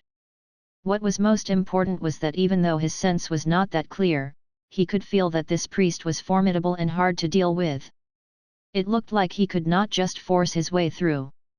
Unless he could eliminate his opponent right away, he would be put in a bad position, and fighting the priest alone equals death. Looked like he had to find another way. Right when he continued to feel around with the water particles, suddenly, the priest sitting in the room seemed to have discovered something. He closed his book, turned around, and looked towards Benjamin's direction. That feeling was as if he saw Benjamin through the dimensions. Damn! Benjamin was shocked, and quickly withdrew his magic. Has he been discovered? You have to know, ever since he started using this technique, he has never been discovered. Mages, priests, all of them he had secretly observed, but none of them had realized. This priest sitting inside the Crusader Gateway was abnormal. Benjamin regained his senses and wiped away the cold sweat. He acted like nothing happened and quickly left the tailor shop and walked into a smithy. He did not know whether the priest has discovered his existence or whether he just felt that something was not right. No matter what it was, he felt like he had to change a place of operation. After a while, he noticed there was nothing happening at the gate. Did the priest not discover him? After some thought, he used the same act he did like before, and pretended to be browsing goods, while secretly using the water particle sensing technique again. When the priest felt something was not right, it was only after Benjamin observed him for a short while. Hypothetically, if he were to just observe for a while then retract the magic, the opponent would not notice at all. This priest's mental energy sensing was probably not that honed. Luckily, the second time he went over to take a look, the priest did not act strangely. Maybe after being surprised by Benjamin, he did not continue to read and stood up to pour a glass of water. Seeing this, Benjamin felt less anxious and retracted the sensing technique. The priest did not notice him. Sensing and observing things from afar through water elemental energy was already a covered technique, to be found out by another was almost unbelievable. This priest probably had some sort of sixth sense, so he was able to notice him. But, this did not help him with his current situation. He had to think of a way to pass through the gate. Hey, customer, what are you trying to do? Suddenly, a hoarse voice came from the blacksmith. Nothing much, just looking around. Benjamin came back to his senses, shook his head, and was replied to say a few words as a reply. But after speaking halfway, seeing the scenario he was in, he became stunned. It could be seen that he was holding a kitchen knife. In front of him was a married couple hugging each other, looking at him, shaking. Don't kill us." The husband said this with a voice as if he was about to cry. "What the hell? What happened?" Benjamin was flustered. Insert confused Nick Young meme with Benjamin's face. Luckily, under this weird situation, the system came out to explain to him. The whole thing happened like this: he was just pretending to pick an item, but he was concentrated at what was going with the priest. But it looked like he was overly committed, and ended up taking a knife and walking around the shop without knowing. In the end, he bumped into this married couple, and ended up being treated as a robber. Awkward. Being at two places at once, it was easy to end up making mistakes. Benjamin immediately put down the knife, continued to maintain his emotionless expression and said, "I lost consciousness for a while, and ended up scaring the both of you, sorry." The couple looked at each other, did not say anything. With faces of fear, they hugged each other and ran away. What was so scary? He did not dare to lose consciousness in a smithy ever again. After looking around, the customers in the shop seemed to have all ran away because of his actions. When he came in, there were still a few people around, but now, all he could see was an angry blacksmith, staring furiously at him as if he was about to eat him. "I'm sorry, I didn't do it on purpose." Benjamin quickly apologized. The blacksmith gave an annoyed look and said, it's fine, leave now, and don't come back to cause any more trouble." "You doing all that, what's going to happen to my business?" Benjamin was too ashamed to say anything, nodded, and was ready to leave. But when he turned around and walked towards the entrance, not knowing why, he felt a shiver down his spine. Thus he involuntarily slowed down. Thinking of this, it was probably his sixth sense. He did not pay much attention, but just let out his water particle sensing technique as he prepared to walk out. Chapter 148, Underground Mage Organization. What the hell? Benjamin was confused, but he was not that stupid to just stand there and get hit. Thus before the stick on the blacksmith's hand came down on him, he dodged swiftly to the side and avoided the opponent's sneak attack. "I didn't do it on purpose, must you be so serious?" After dodging his attack, he turned around and looked at the blacksmith who was stunned and said this helplessly. He wanted to make sure why the blacksmith did this. But the blacksmith did not seem to have the intention of replying. After recovering from this moment, he showed an expression of rage again and continued swinging the stick like he was berserk. "Are you mentally ill?" Benjamin quickly dodged and ran out of the smithy. He did not know how he offended the blacksmith. They were still chatting fine a moment ago, but after turning around, the stick already came down on him. It did not make sense. In reality, after coming back to his senses, he felt like he was totally lost. He could feel that he understood what happened, but did not understand what actually happened. It made him confused. So he decided to run away. He did not intend to stay behind to continue this meaningless scuffle. He could not just use magic to get rid of this blacksmith, right? That priest was so near here, using magic means he would be discovered. Plus, he did not want the attention of other people. He could not fight back, so why not just run? Stop running! But the blacksmith's hatred towards him seemed to have pierced the heavens. Benjamin ran out of the door of the smithy, but the blacksmith's voice came from behind, attracting the stares from the people around them. What on earth, so unrelenting? Benjamin turned around in frustration and had the urge to start fighting him. He did not understand why the blacksmith was so hard on him. He did not try to slash the blacksmith with the knife, nor did he set fire to his shop. Why did he act as if he had a personal vengeance that he had to carry out no matter what? This was too strange. At this moment, he suddenly saw a shadow appear behind the blacksmith. Bang! He could hear a loud and crisp sound come from the back of the blacksmith's head. The blacksmith was stunned. Then, he flipped his eyes and fainted. The stick rolled onto the floor, making bing-bang sounds. Benjamin was also stunned. What the hell? Behind the blacksmith's body was a middle-aged woman with a frying pan. She looked at the blacksmith on the floor, then at Benjamin, and nodded apologetically. My apologies, he's rash, and probably scared you, please don't get angry. Benjamin did not saying anything. The situation unfolded rather weirdly, he was confused. First it was this blacksmith who wanted to hit him with a stick without a reason. Then now, there was another woman with a frying pan. With a hit, she knocked the blacksmith out. Can somebody please explain? Wait. Benjamin suddenly felt that this lady looked familiar. Was she that lady boss from the tailor store? They just met in the tailor store, then why did she suddenly appear at this store? What is going on anymore? No, it's not really convenient here, everyone's looking, let's talk inside.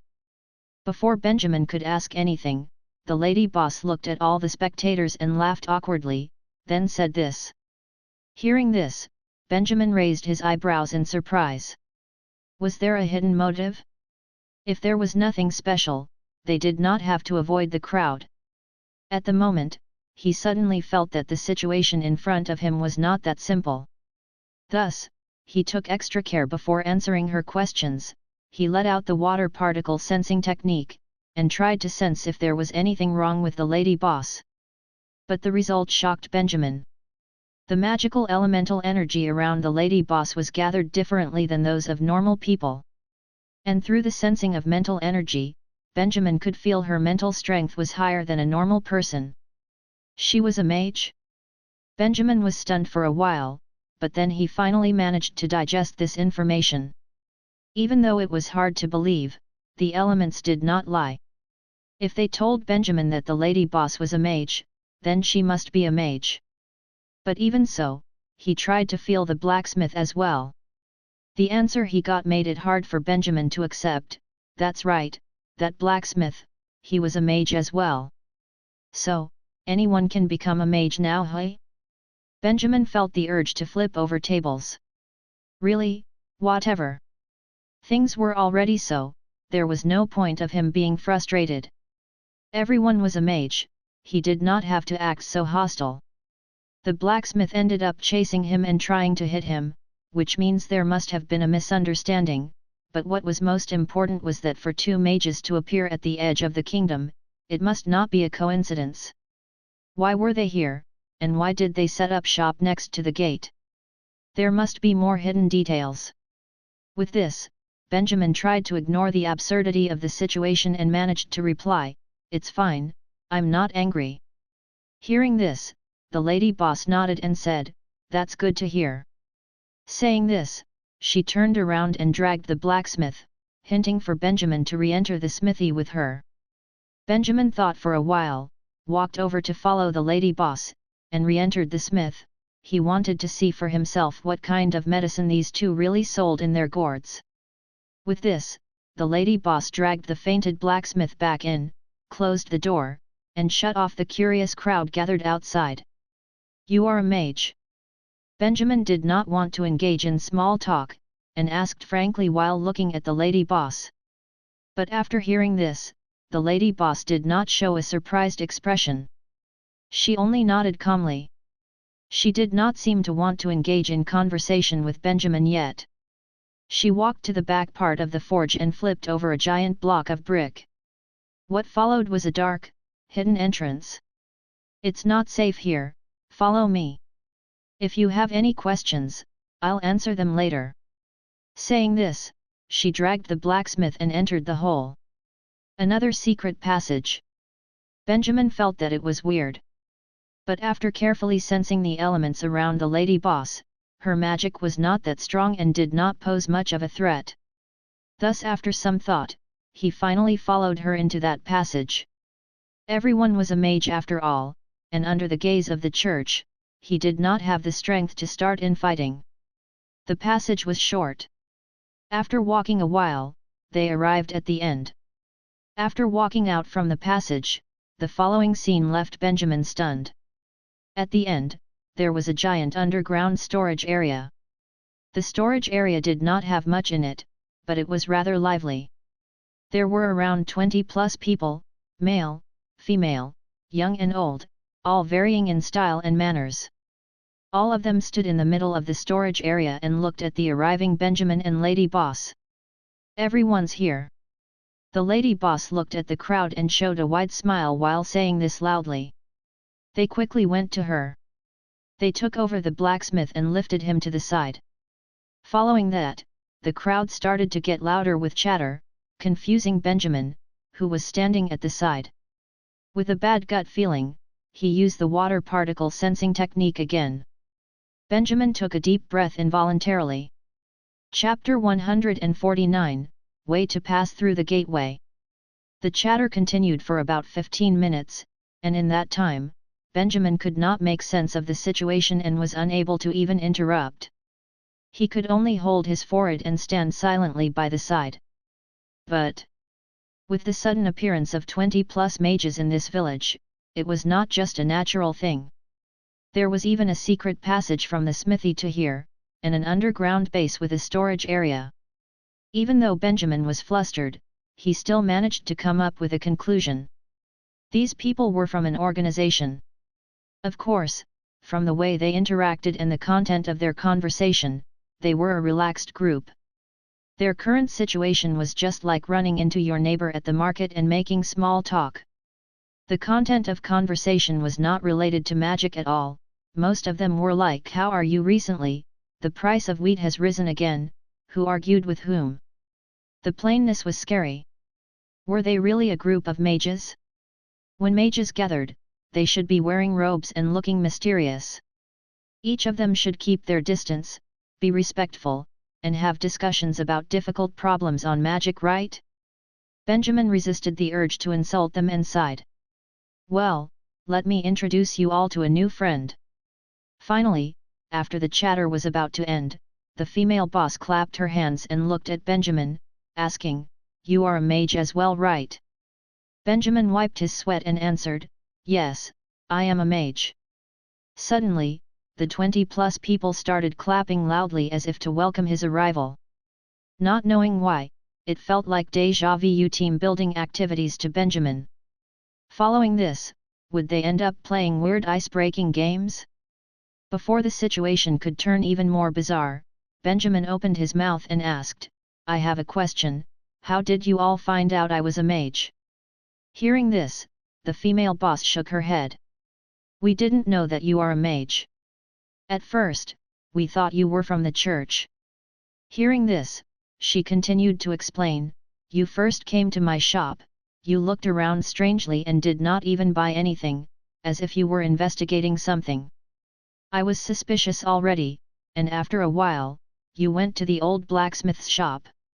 On this street, the only shop owners that are mages were me and the old blacksmith, and you did the same thing in his shop as well. I secretly told the old blacksmith, and he was so sure that you were from the church. So, this was the reason why the blacksmith suddenly attacked him for no reason at all?" Benjamin did not have the energy to insult them. He never thought that by snooping around the two shops while secretly investigating the motions at the gate, he would be suspected as a member of the church. All right, he had to admit, his actions in the stores were strange. Maybe from the perspective of a normal person, Benjamin was weird. But the mages wanted to avoid the church and must be sensitive to the point where they have to think of all possibilities. "Don't be angry, the blacksmith did all these to protect us." In the crowd, a young girl said, "He was dead set in his ways and wanted to knock you up and tie you up. But you managed to dodge his blow, which made him even angrier. If you really were from the church, we would all be doomed." Benjamin shook his head helplessly. He was not really mad at the blacksmith. He ended up causing trouble and affecting his business. With all these, they should be even. Then why did you change your mind and think I am not from the church? Why did you bring me here? After some thought, he asked. "That's simple, you were chased to the streets and the people at the gates already saw you. If you really from the church, the bishop at the gate probably would not stand idly by, right? The lady boss laughed while explaining. A middle-aged man added as to why we brought you here. It's secluded here, and we can make sure where you came from. If you are not a mage, it would be easy for us to get rid of you.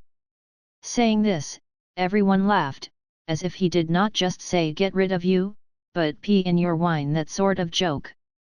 Benjamin was speechless. From their natural response and the easy attitude of the man, he had a feeling that these gang of people had already gotten rid of many. This simple yet cruel gang, how did they end up becoming like this? It was obvious, this bunch of people were not joking. After laughing, they looked at Benjamin with some killer intent. They wanted to make sure that Benjamin was really a mage. Thus, helplessly, Benjamin had to show his ice-breaking spell to prove that he was really a mage. After demonstrating his ice-breaking spell, their kind gazes returned. At this moment, they only started to really accept Benjamin instead of the wary politeness before. Afterwards, they started to introduce themselves to Benjamin. They could not really be counted as a squad or organization. According to them, this gang has only existed for about a year.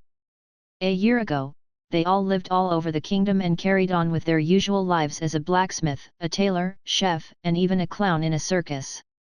They have all been mages for only a short amount of time, at most 3 years, and the shortest time was a few months, a new addition. They all learned magic randomly. Some of them ended up receiving a magic totem, thinking that it was some weird novel. Hey ended up becoming a mage just by reading it. Some of them encountered other mages who passed by and gave them some instructions. Some were self-taught. One day their talent just magically appeared. They are the ones that should have natural talent. From one perspective, they were all not formally trained mages. Most of them were just apprentices or novice casters. They were not all that knowledgeable with magic. It was just by chance they discovered that they had the demonic power the church had said. They were afraid, but they had to continue to live, so they thought of ways. After becoming mages, they wanted to escape the pursuing church, thus they left everything behind and came here. They wanted to escape the kingdom, but they ended up being inhibited by this damned gate. Amongst them, some of them have tried to force their way through, but died. The remaining were afraid but not willing to give up, so they stayed in crew to wait for the right moment. With this, they slowly grew in numbers, forming this weird assembly where all of them worked together to think of a way to go through the gate. Well, was there a person who made it through before? Hearing of this, Benjamin thought for a while and asked. He knew all 20+ of them were blocked by the gate, and almost up to a year, he had a bad feeling. Was this gate that formidable? Hearing this, the young girl shook her head. There was once a mage skilled with wind-type magic, and wanted to use levitation to fly over, but while flying over halfway, he was cleansed. She said this with regret. Before this, there were people that tried other ways than the gate, and wanted to go through the mountains, but there were many magical beasts in those mountains, and even circling griffins on the peaks. At that time, only those who knew how to fly barely escaped. The others all died there and ended up as magical beast fodder. Griffins? Hearing this, Benjamin was surprised. The mountains nearby had this kind of stuff? What a headache! The borders of the Kingdom of Helius was harder to traverse than he thought. If he flew through the mountains, he would be pecked endlessly by griffins. If he flew through the gate, he would be shot down by the church. Digging an underground passage would probably take more than 5 years. Unless, he had to stay in crew, set up shop like these mages, living a simple life? Despair. Well, you all can't pass the gate, why still stay in this place? Thinking of this, he asked helplessly. Chapter 150, Research on Magical Items. The mages in crew were simple-minded. After introducing all 20+ of themselves to Benjamin, they welcomed Benjamin with open arms into their big family, and the gathering ended shortly afterwards. Even though it felt weird, Benjamin ended up becoming part of an organization just like this. Of course, suddenly meeting 20+ people, he could not remember all of them properly yet. The ones that left an impression were only a few: the female boss of the tailor shop, the blacksmith, a middle-aged man and a young girl. The remaining did not say much. He could not possibly remember them due to his poor ability to remember people's faces. But luckily, the system was here. It helped him save all that he was supposed to remember. At least, if he bumped into them onto the street, he would not end up in the awkward situation where one could not remember the other's name. Before the gathering ended, Benjamin made a new request. He wanted to see that Mr. Andrew. According to the female boss, this Mr. Andrew, who has done the research that can deceive the cross, was introverted and did not like to leave home much. He was probably doing research at home right now. But under the pressure from Benjamin, the middle-aged man promised that after dispersing he would bring Benjamin to Andrew's house for a visit right away. After all, his inventions will determine whether or not they can leave the country. Benjamin wanted to see him. Andrew's house was at the north part of town. It was a small hut that did not draw attention. According to the other people, besides being a mage, Andrew was also a clocksmith. Maybe he had the knack for fixing those intricate things, thus he should have a natural talent for magical tools as well, and was able to make tools that can save a person by activating instantly. This was why he ended up devoting himself to researching the cross. Hearing this, Benjamin was even more interested. The church has inhibited the creation of magical items all this time, so mages only end up with shoddy magical equipment. For the church, a simple priest was already equipped with tons of crosses, but for the mages, other than mass-produced robes, other methods of making magical equipment has mostly been lost throughout the years. Thus, it was not simple for a mage to create so many life-saving tools. "Are you home?" "Andrew, it's me, Augustine, please open the door." The middle-aged Augustine led Benjamin to Andrew's house door. Augustine walked forward and knocked on the door while shouting. After not even 2 seconds, the door opened on its own. Seeing this, Benjamin raised his eyebrows. "Don't be surprised, this is not related to magic, this is just some mechanical stuff he likes to toy around with." Augustine turned around, and explained while smiling, "Just like our secret tunnel, he designed it." Benjamin smiled and shook his head, not saying anything. He was not surprised at all. It was just an automatic door. His previous world was technologically advanced, and he has seen many of these things. But the environment now was different. Andrew must really have expertise in this field to be able to create such things. While thinking about this, he followed Augustine into the house.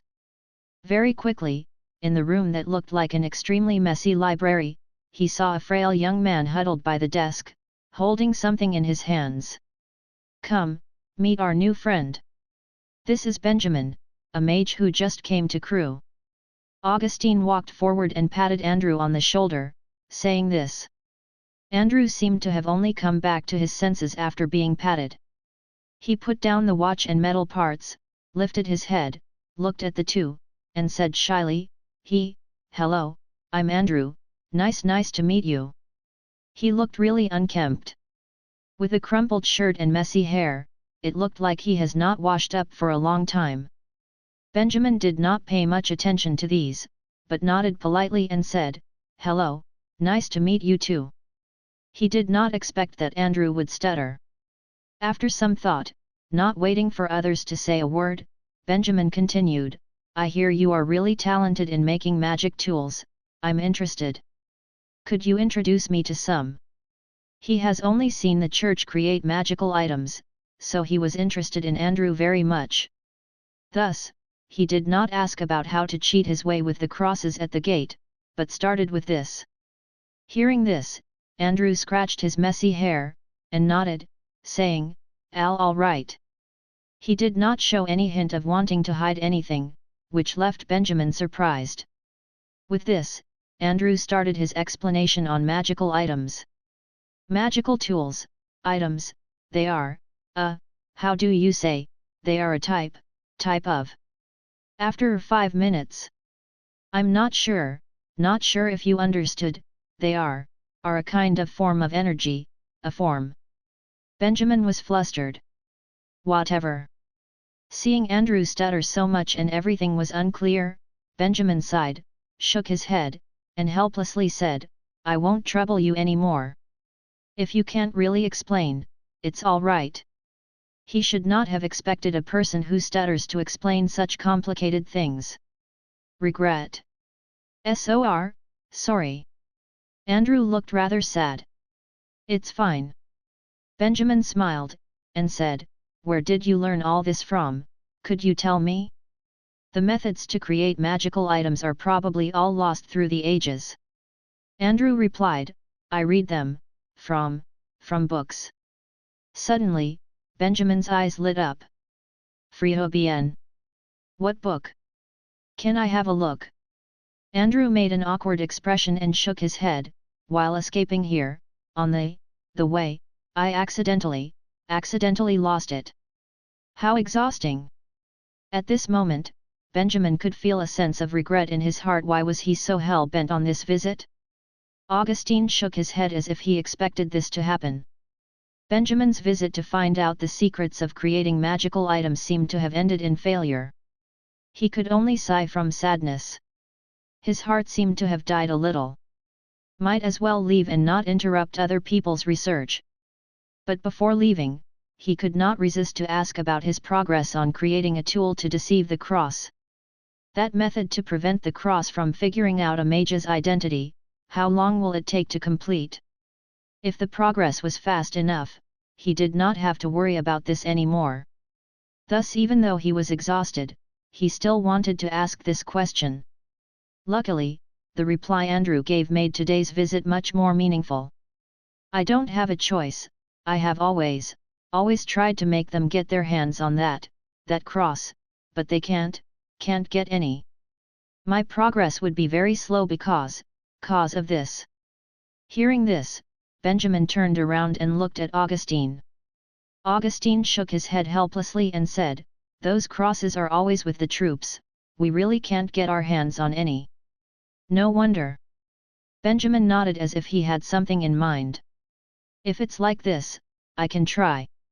After some thought, he raised his head and looked at Andrew, and said, I can bring you a cross from one of the troops, you can try to break it down and investigate it. With these words, the two showed an expression of joy. Really? Andrew asked cautiously. I can try, but I don't know whether I'll succeed. Benjamin shrugged and said. But I'll be very careful, even if I can't get one, I will make sure I won't be exposed. Most of what he said was the truth. He had no choice, he was not a skilled thief, and did not have any talent in stealing.